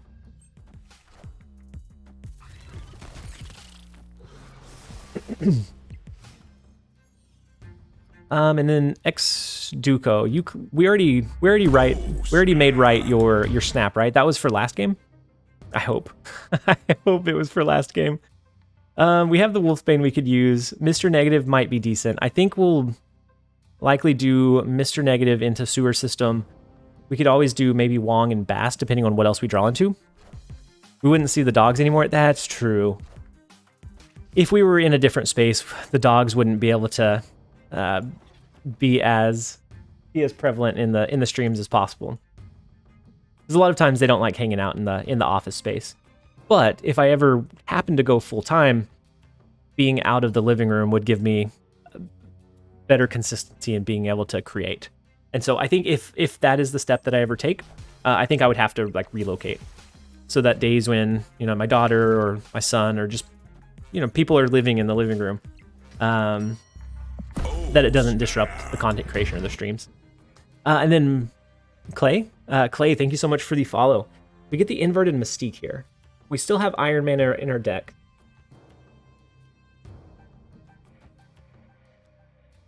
I think we do Fast, Wong, Mystique. Then no matter what pulls in here, we get good value from it. I don't think I've played a Mr. Negative deck without Magic. I don't really care for Magic too often. I think in a very particular build, sometime Magic adds Oh, that is a devastating arrow.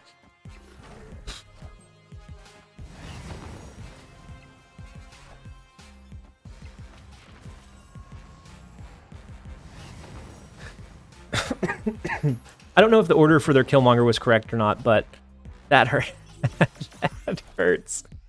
Okay, well. We have only one 3-cost card in that lane. Can't do it. The Zabu and the Silver Surfer, that's not going to overcome whatever they play here. Oh my gosh, that was brutal. Hello, here's the hello here to check out the chill version of Jeff, as he put it. I appreciate you being here. Hopefully you enjoy the content. A lot of my stuff is on YouTube, so like a more structured. I'm very fluent in ums and ahs, so if that happens to bother you, it might not be the right vibes for you. But I appreciate you jumping in and checking out. Hopefully you have a good time, and I try and interact with everybody as much as I possibly can. Yeah, arrow can hurt so much. A lot of times dropping it on 5 is not the right play, but in that game it absolutely was. That was the correct play. That just devastated us entirely. Tints of Record, isn't arrow on 6 way better than 5? Depending on the deck that you're facing. I actually think we're going to put ourselves at a little bit of a risk here. Normally, I don't like to hang the rocks just in case the opponent skips and then has armor.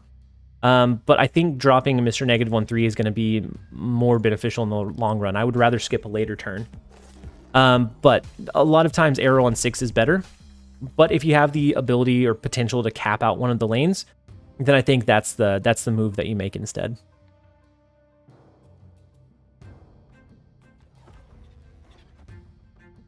So we can do Mr. Negative. We can skip next turn. As long as they don't have an armor, then our collapse mine is fine.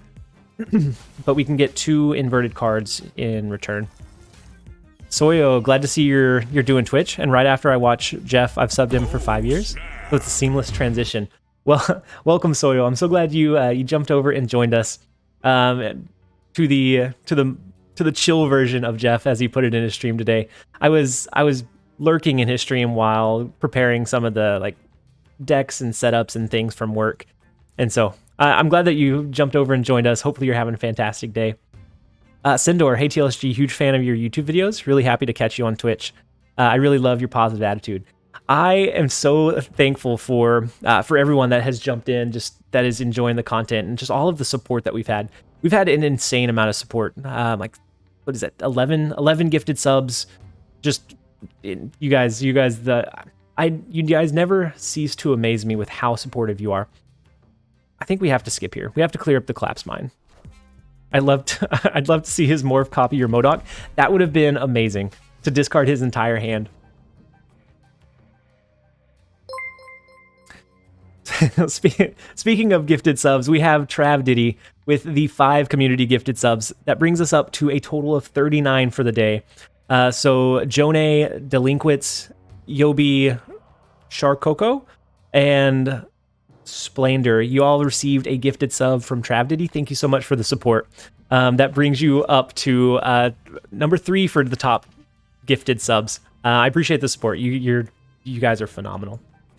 Do we ever arrow here to pull whatever they play into the Fisk Tower?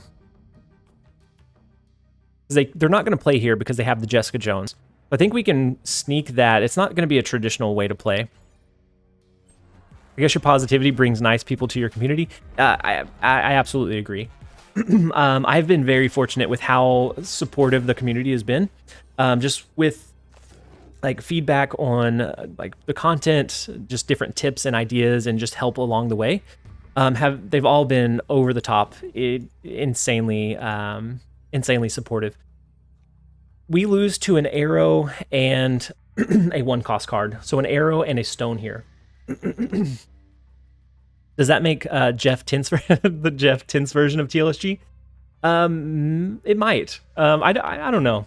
I don't think he's Tints, but I mean it might. He said the less loud version. He said I'm not quite as loud as he is. But he did preface that with not very many people are as loud as he is. So I want to do the Modok because that's good value, but I think we need to split it differently. because we would lose to an arrow and a 1-cost card. PCam, thank you so much for the follow.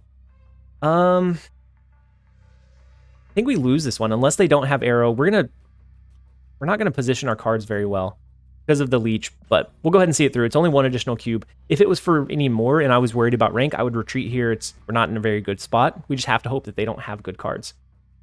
But we did definitely give Leech what he deserved.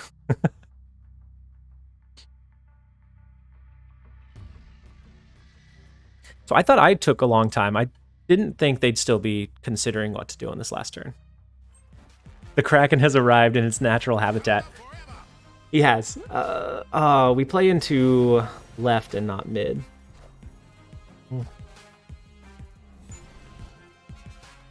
What a strange game. The Black Panther came from the hub, right? No, the Triskelion. Super strange game. We'll take the 2-cube loss. We're okay with that. There was a couple of ways we could have won that, but playing around the arrow, we ended up losing instead. Decent Dawn, I missed your message. You said my friend went against you a handful of times. It makes me think you get a lot of people tuning into you and basically stream sniping. But do you think that happens a lot? I don't think it happens as much as some people think. I think stream snipers could potentially be a thing, but I don't think it happens as often. If it does, we're not actively like competitively climbing. If it was like a tournament environment, that might be a little bit different. We may have to like do a delay or things like that. But as far as just like playing on the ladder, if they want to try and stream snipe, that's okay. We can deal with that. I like to think that most people don't, and that in generally most people are good most of the time. And so I tend to err on the side of positivity that doesn't happen as often, but I'm sure it does some. And if it does, we're okay with it. TLSG is too positive to let stream snipers get him down. If we were actively climbing, and like we were right on that cusp, so like 99.8, and we lost an 8-cube game to like some absurd play, maybe that would be frustrating. But otherwise, we do tend to side with positivity when we can. Kraken, I'm so happy I made it. Yeah, so it feels like it was a full almost 2-day trip, right? I do suddenly not feel sick. That's good. Now that you're not moving, you're back on track, hopefully. So the Devil Dino is big, but they played it into New York, and Reality Stone's down. So they're not, I mean, I guess they couldn't have played it into the Isle of Silence. So they're kind of locked into this lane. When I lose at stream sniping and I don't even stream. I mean, they're brutal. They know how to find exactly where your weak points are. We could do the Wong and Mystique. I think we always lose to Arrow, just in general. Depending on what we draw, we may lean into the Ironheart. We could lean into the Wolfsbane and the Silver Surfer to buff up this lane, but I think we have to do the Ironheart to try and spread our power out wide. If we draw into Brood, that would probably be ideal. Like a 19-hour drive with a hotel stop, that's a tough one. Ooh, the Space Stone is big. They can move their Devil Dino out. They're no longer locked into New York.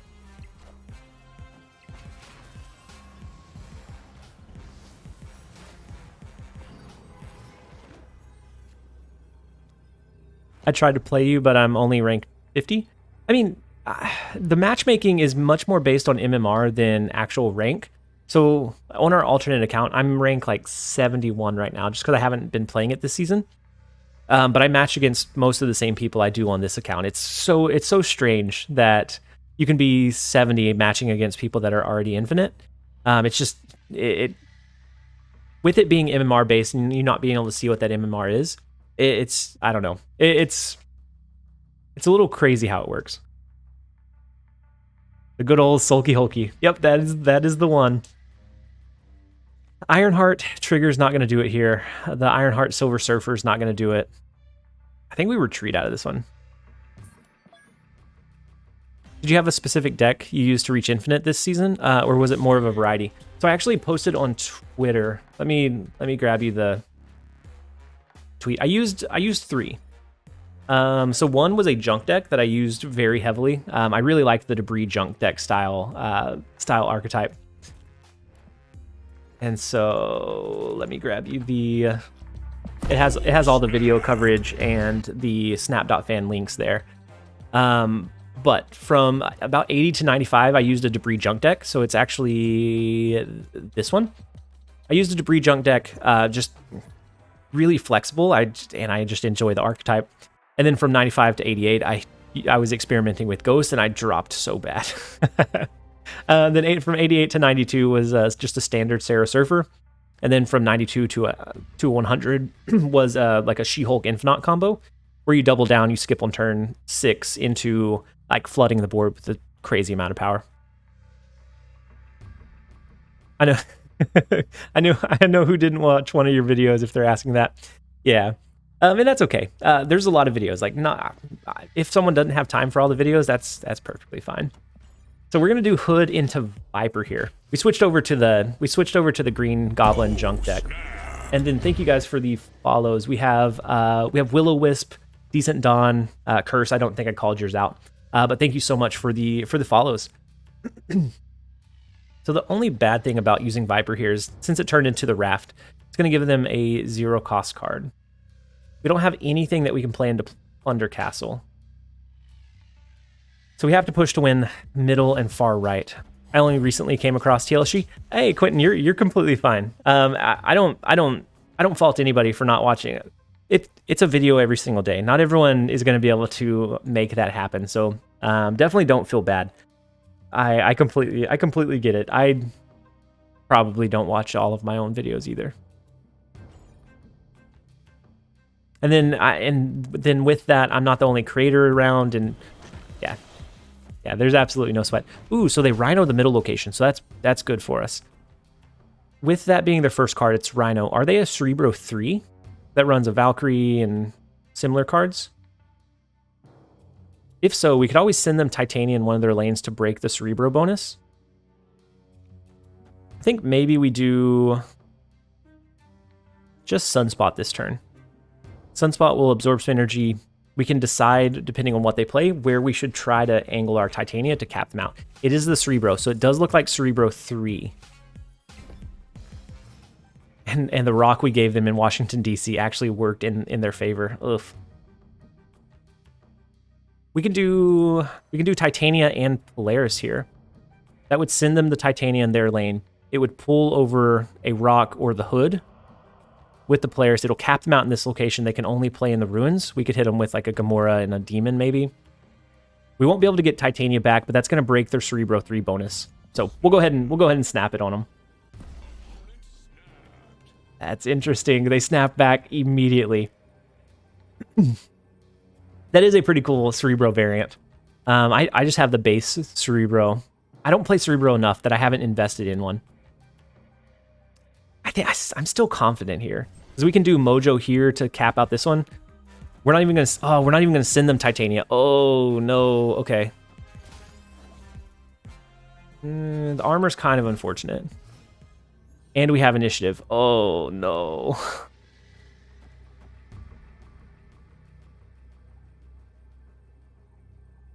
Well, they are confident. They are confident. We can say that for sure. So do we even lose to a Valkyrie? We win the right lane by 10. Billy McGuire, hey TLSG, which variant of the Thanos deck do you think performs better?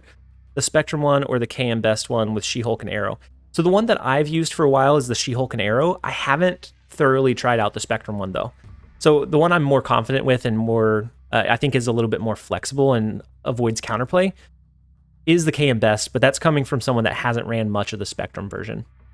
I think the Spectrum version has its own merits and its own strength as well, though.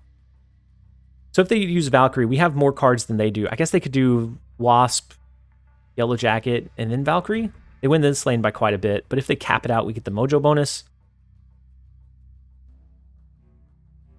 Since we're thinking of the Valkyrie play, I'm going to angle more towards Mojo and Demon rather than Gamora or Doc Ock. Trust me, I've played a lot of them in the Lambie. So it is the Yellow Jacket, Wasp, and Valkyrie. No, Yellow Jacket, Blade and or Wasp, Blade, and Valkyrie.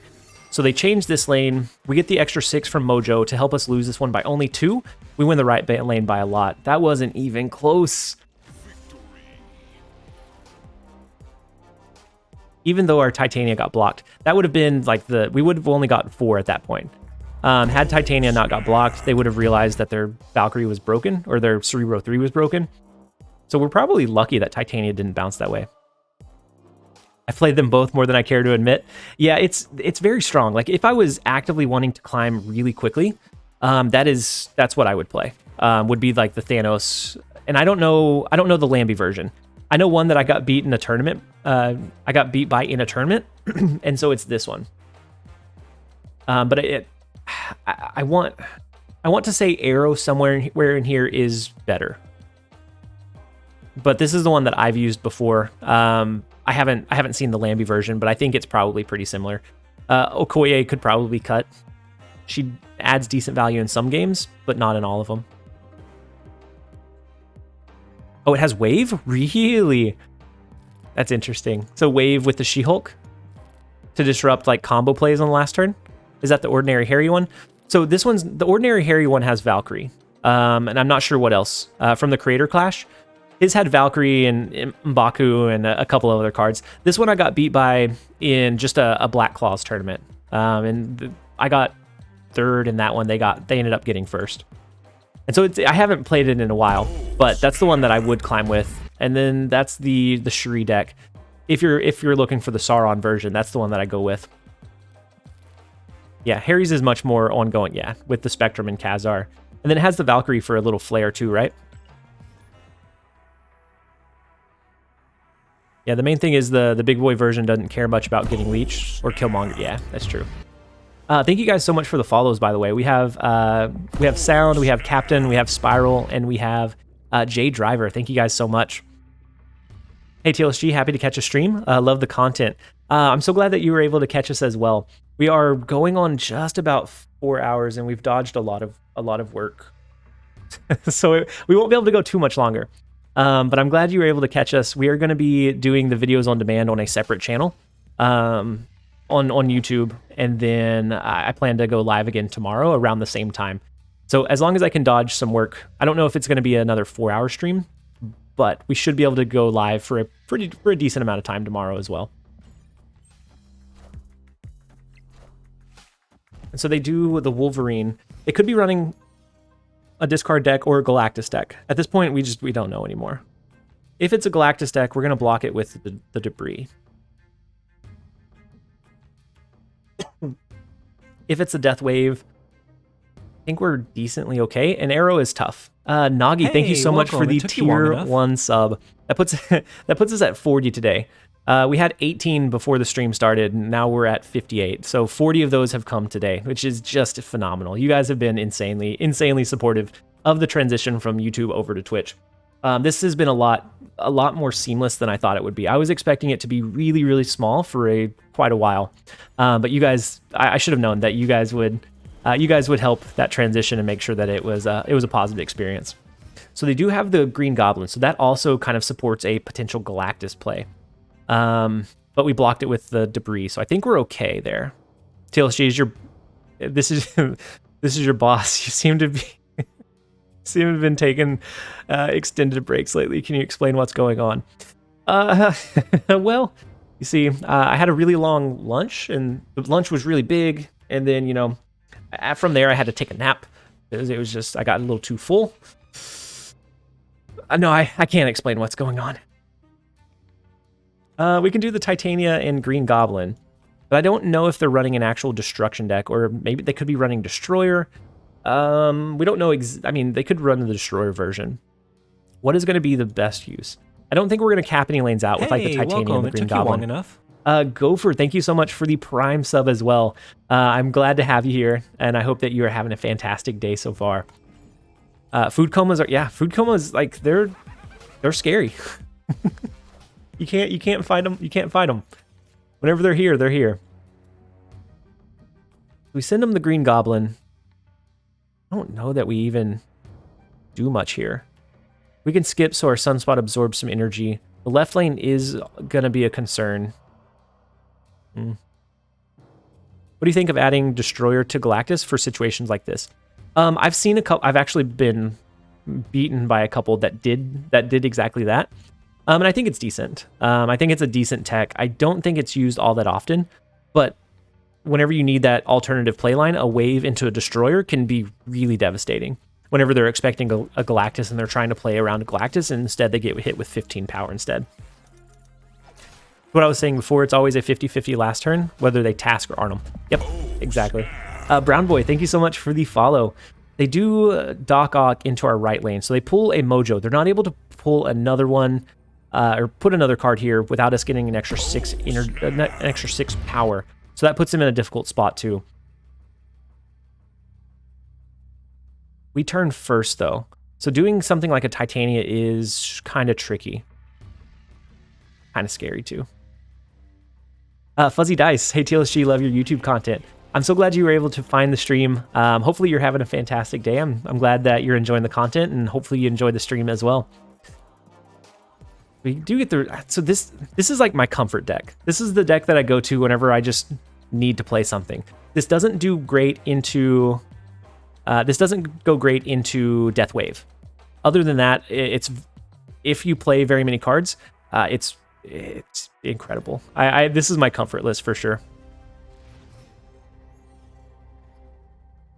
Then Brown Boy, how's it going, boss? Love the daily uploads. It's going well. So far, we've had an insanely positive stream. We have a total. We've had 41 subs today between the prime gifted, the primes, the gifted, and the regular tier ones. And so we have a total of 60 subs, but 41 of those came today. So it's been a phenomenal stream. Hopefully your day is going well as well. Why'd you decide to move from Twitch to YouTube? I need to create a command for it. But the reason I wanted to change is because there's some strife between going live on YouTube along with your welcome. It took you long enough. Brown Boy, thank you for the Prime sub. That brings it up to 42 for today. There's some strife on YouTube with the algorithm. So let's say like today, I released a video about 3 hours ago.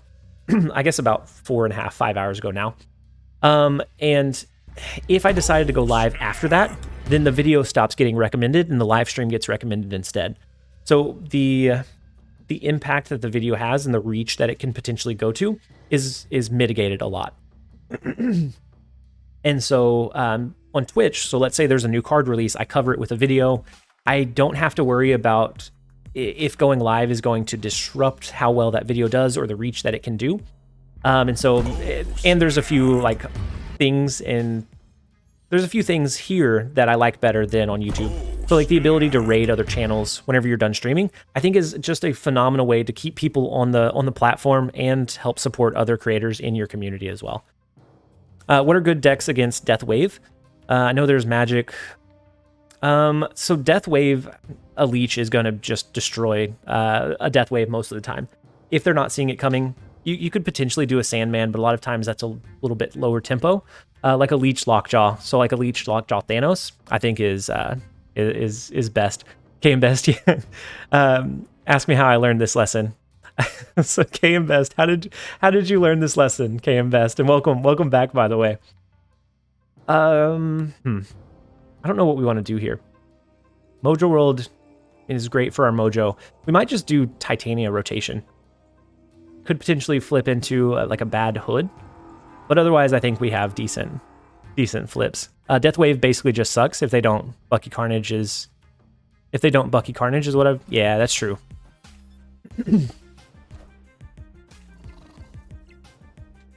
Your stream is too late to get the TLSG raid? Oh, yeah, because we're going to be ending soon, or else I would send it your way, KM. We do flip into the Hood, so that's not great for us. We lose that lane. Like they get behind on priority and just die. Yeah, if they can't get that big payoff at the end... then they end up losing a lot of that tempo.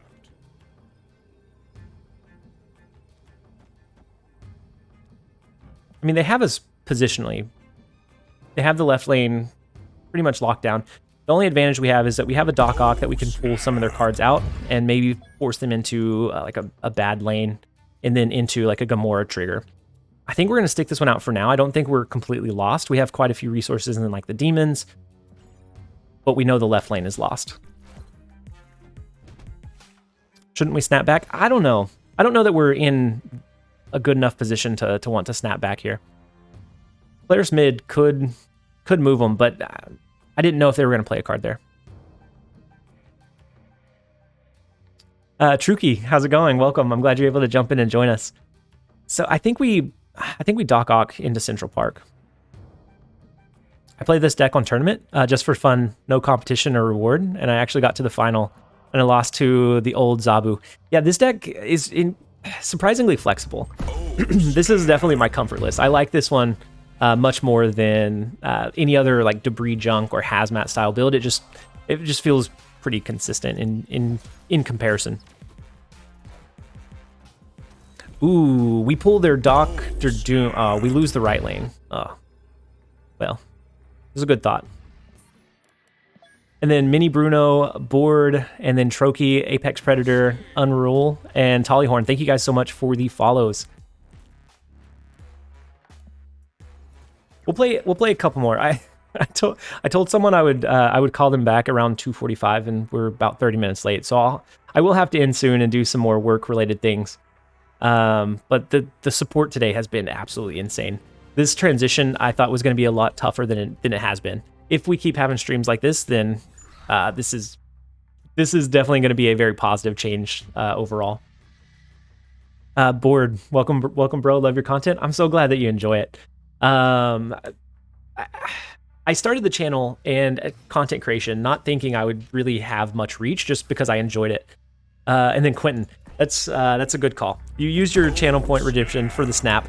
After this stream, we're gonna welcome to Twitch. Yeah, I like it much better here. There's a lot more functionality and things that we can do here compared to on YouTube. And your Patriot deck took me an infinite. That's huge. Patriot deck definitely has like pockets where it's good. It's not. I don't think it's good into every meta, and it's not able to hold up against like the current Shuris and things like that. But otherwise, it has a very good consistent power push. I don't think it's great right now with like the Thanos and Shuris and how much they can push out. But wait, so are you still doing the uploads on YouTube? Yeah. So Shot, we're still doing the daily uploads on YouTube. It's just the streams that are switching over to Twitch. And then Azure Ace, yeah, I'm here from Jeff shoutout earlier. That's huge. And I was just kind of lurking there as I was preparing some stuff for the stream itself. And so I'm glad that you're here. I'm glad that you gave it a chance. I'm glad that you're checking us out. I'm gonna play as many cards into Gamma Lab as we possibly can, since the game will end after this turn, and it's for 4 cubes. And it's for, oh, okay, well, no, that's fine. We're both going to have 3 Hulks, and so then we have to look for a way to win one of the other ones. Just got Galactus from a cache. Should I buy Null? I would play Galactus a little bit first. See if you even like the card. So for me, I don't really like playing Galactus at all. I don't find it very fun. So for me, it doesn't make sense to like spin the tokens on Null. So make sure that you enjoy the card first before you go out and buy Null, because I think Galactus is perfectly viable even without Null. I think Null is just like a win more in most scenarios. Do they have more than 5 power? Most likely. What have they played so far? They had 0, they had Titania, and they had Cosmo. So they could likely have a Typhoid Mary. Yeah. TVA game. Meanwhile, 6 Hulks are on the board. If he cheese Polaris, right? We would lose the tiebreaker. Oh no, that would swing 2 lanes. Okay, yeah, that may. We'll stay in it. We'll stay in it. He doesn't he lizard. Oh, okay. Well, that didn't work out. We should have retreated whenever. I guess we could have pulled their Raptor. We still would have lost the double tiebreaker. That's all right. The double play, the Lizard and Armor was really good for how many low cards he had already played. Him being able to play 2 cards was, I guess, less likely, but that's okay. I take 0 responsibility for that. No, that's fine. I mean, we're at 105 at this point. We don't necessarily care about rank. If so, I probably wouldn't have the snap channel point redemption.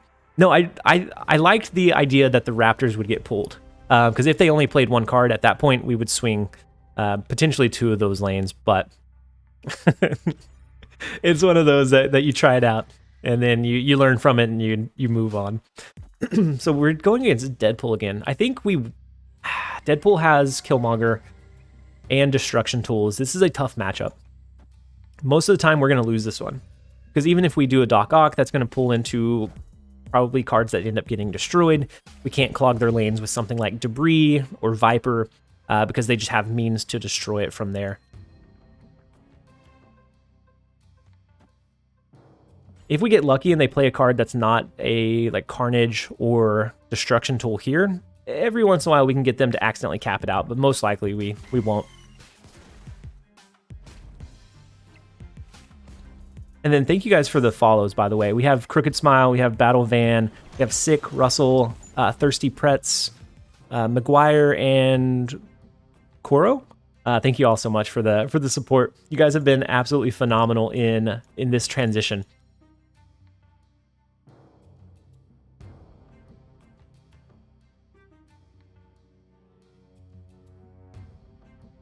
I don't like playing into the Lechugia. I don't want to shuffle any rocks. This is a gamble. I'm pretty certain that we're going to retreat out of this one anyways. I'm going to take the 50-50. We'll make it 66-33. That we cap out their lane with the card that's not advantageous for them. It still gets beaten to a Killmonger play, but do you have any Galactus deck videos on YouTube? I do, but it's been a while. It's more of a control or mid-range style Galactus, so something that runs like lockdown elements and things that things that if you don't get your Galactus, you're still fine. I think there's probably some more efficient ways to build it. I know KM Best has done a couple of tweets on like good Galactus builds. So I think there's quite a few resources you could check out, but I do have one, but it's probably three weeks old. So there's been a couple of updates, a couple patches since then. And then a fun stream, I'll definitely be back. I'm glad that you enjoyed your stay.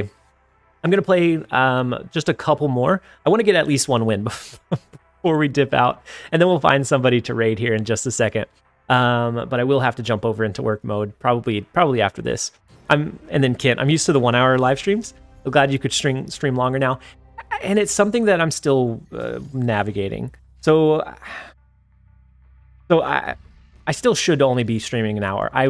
I started work earlier today so that an extended lunch wouldn't hurt me as much, so that I could get all of my work done a little bit earlier and just stream for that extra time. If things come up, this man is double dipping.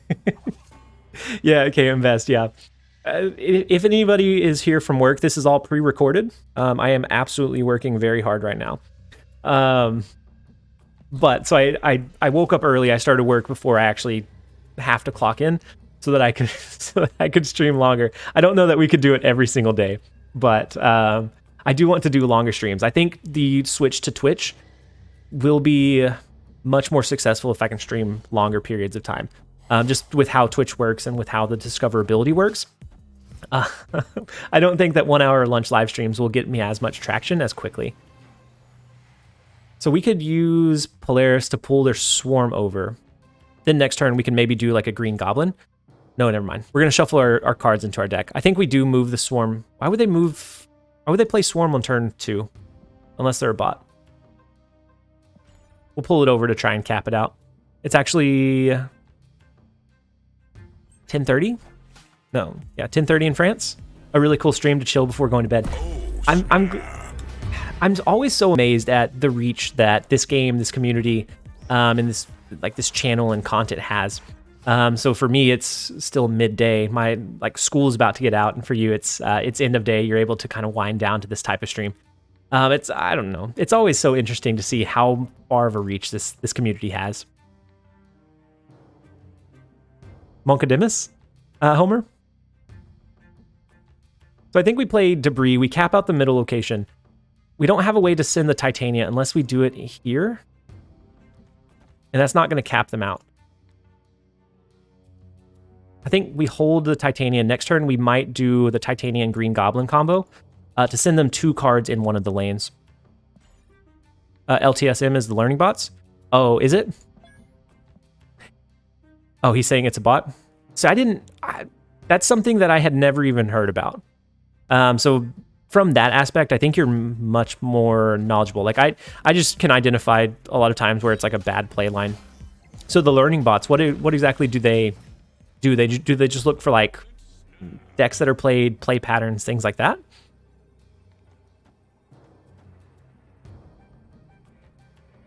Oh, there's a Google Doc pinned. Oh, in your Discord. I'm in your Discord, but I guess I need to pay a little bit more attention to it. So we could try to cap out this location, but then if they don't play over into the left, then they could move their Nightcrawler. They get that extra space.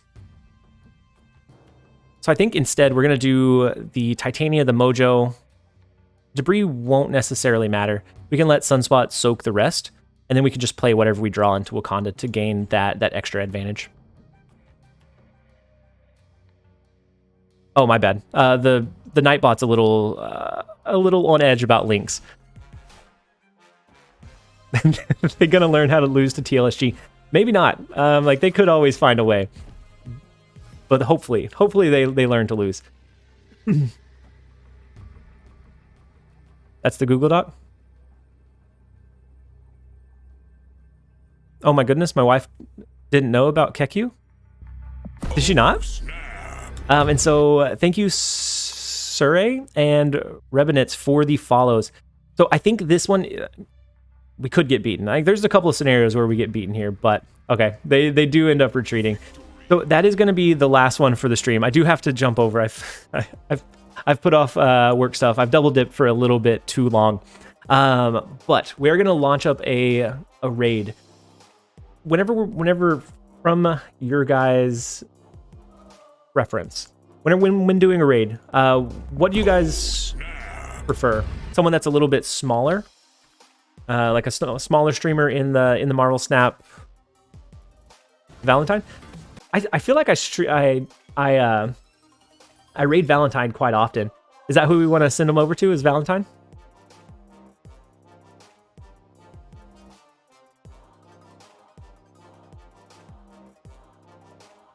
No, Came Best. No, that wasn't like a negative thing. I haven't raided in quite a while because I haven't streamed over here.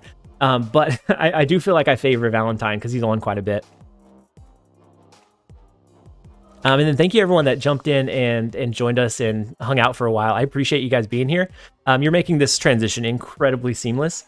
I've had a phenomenal stream. I hope that you guys enjoyed it as well. We'll go ahead and raid Valentine. Next time we'll do somebody different. But let me load up the raid for you guys.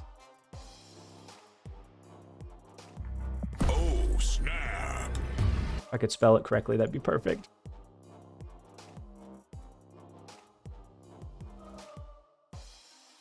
Okay, and so we are going to launch up the raid. I appreciate you guys being here. I hope that you guys have a fantastic rest of your day. KM Best, I'll probably be lurking in your stream later tonight if that's when you launch it. But everyone, I hope you have a fantastic rest of your day. It has been a phenomenal stream. As always, this has been TLSG. Later, guys.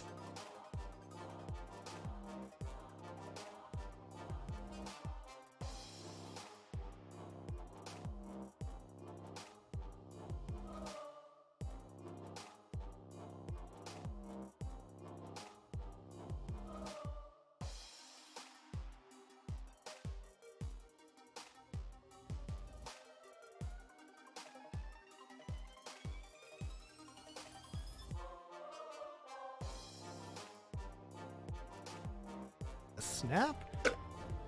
Card vomits on board. We had a good stream, dude. I assume you're prepping a video over there. What you got cooking? Anything spicy? Alton, thank you for the 7 months, my dude. On a 6-month streak. How was I not following you? Dude, that happens fairly often. I think there were so few of us playing Snap for a while there that it was so easy to not follow and just like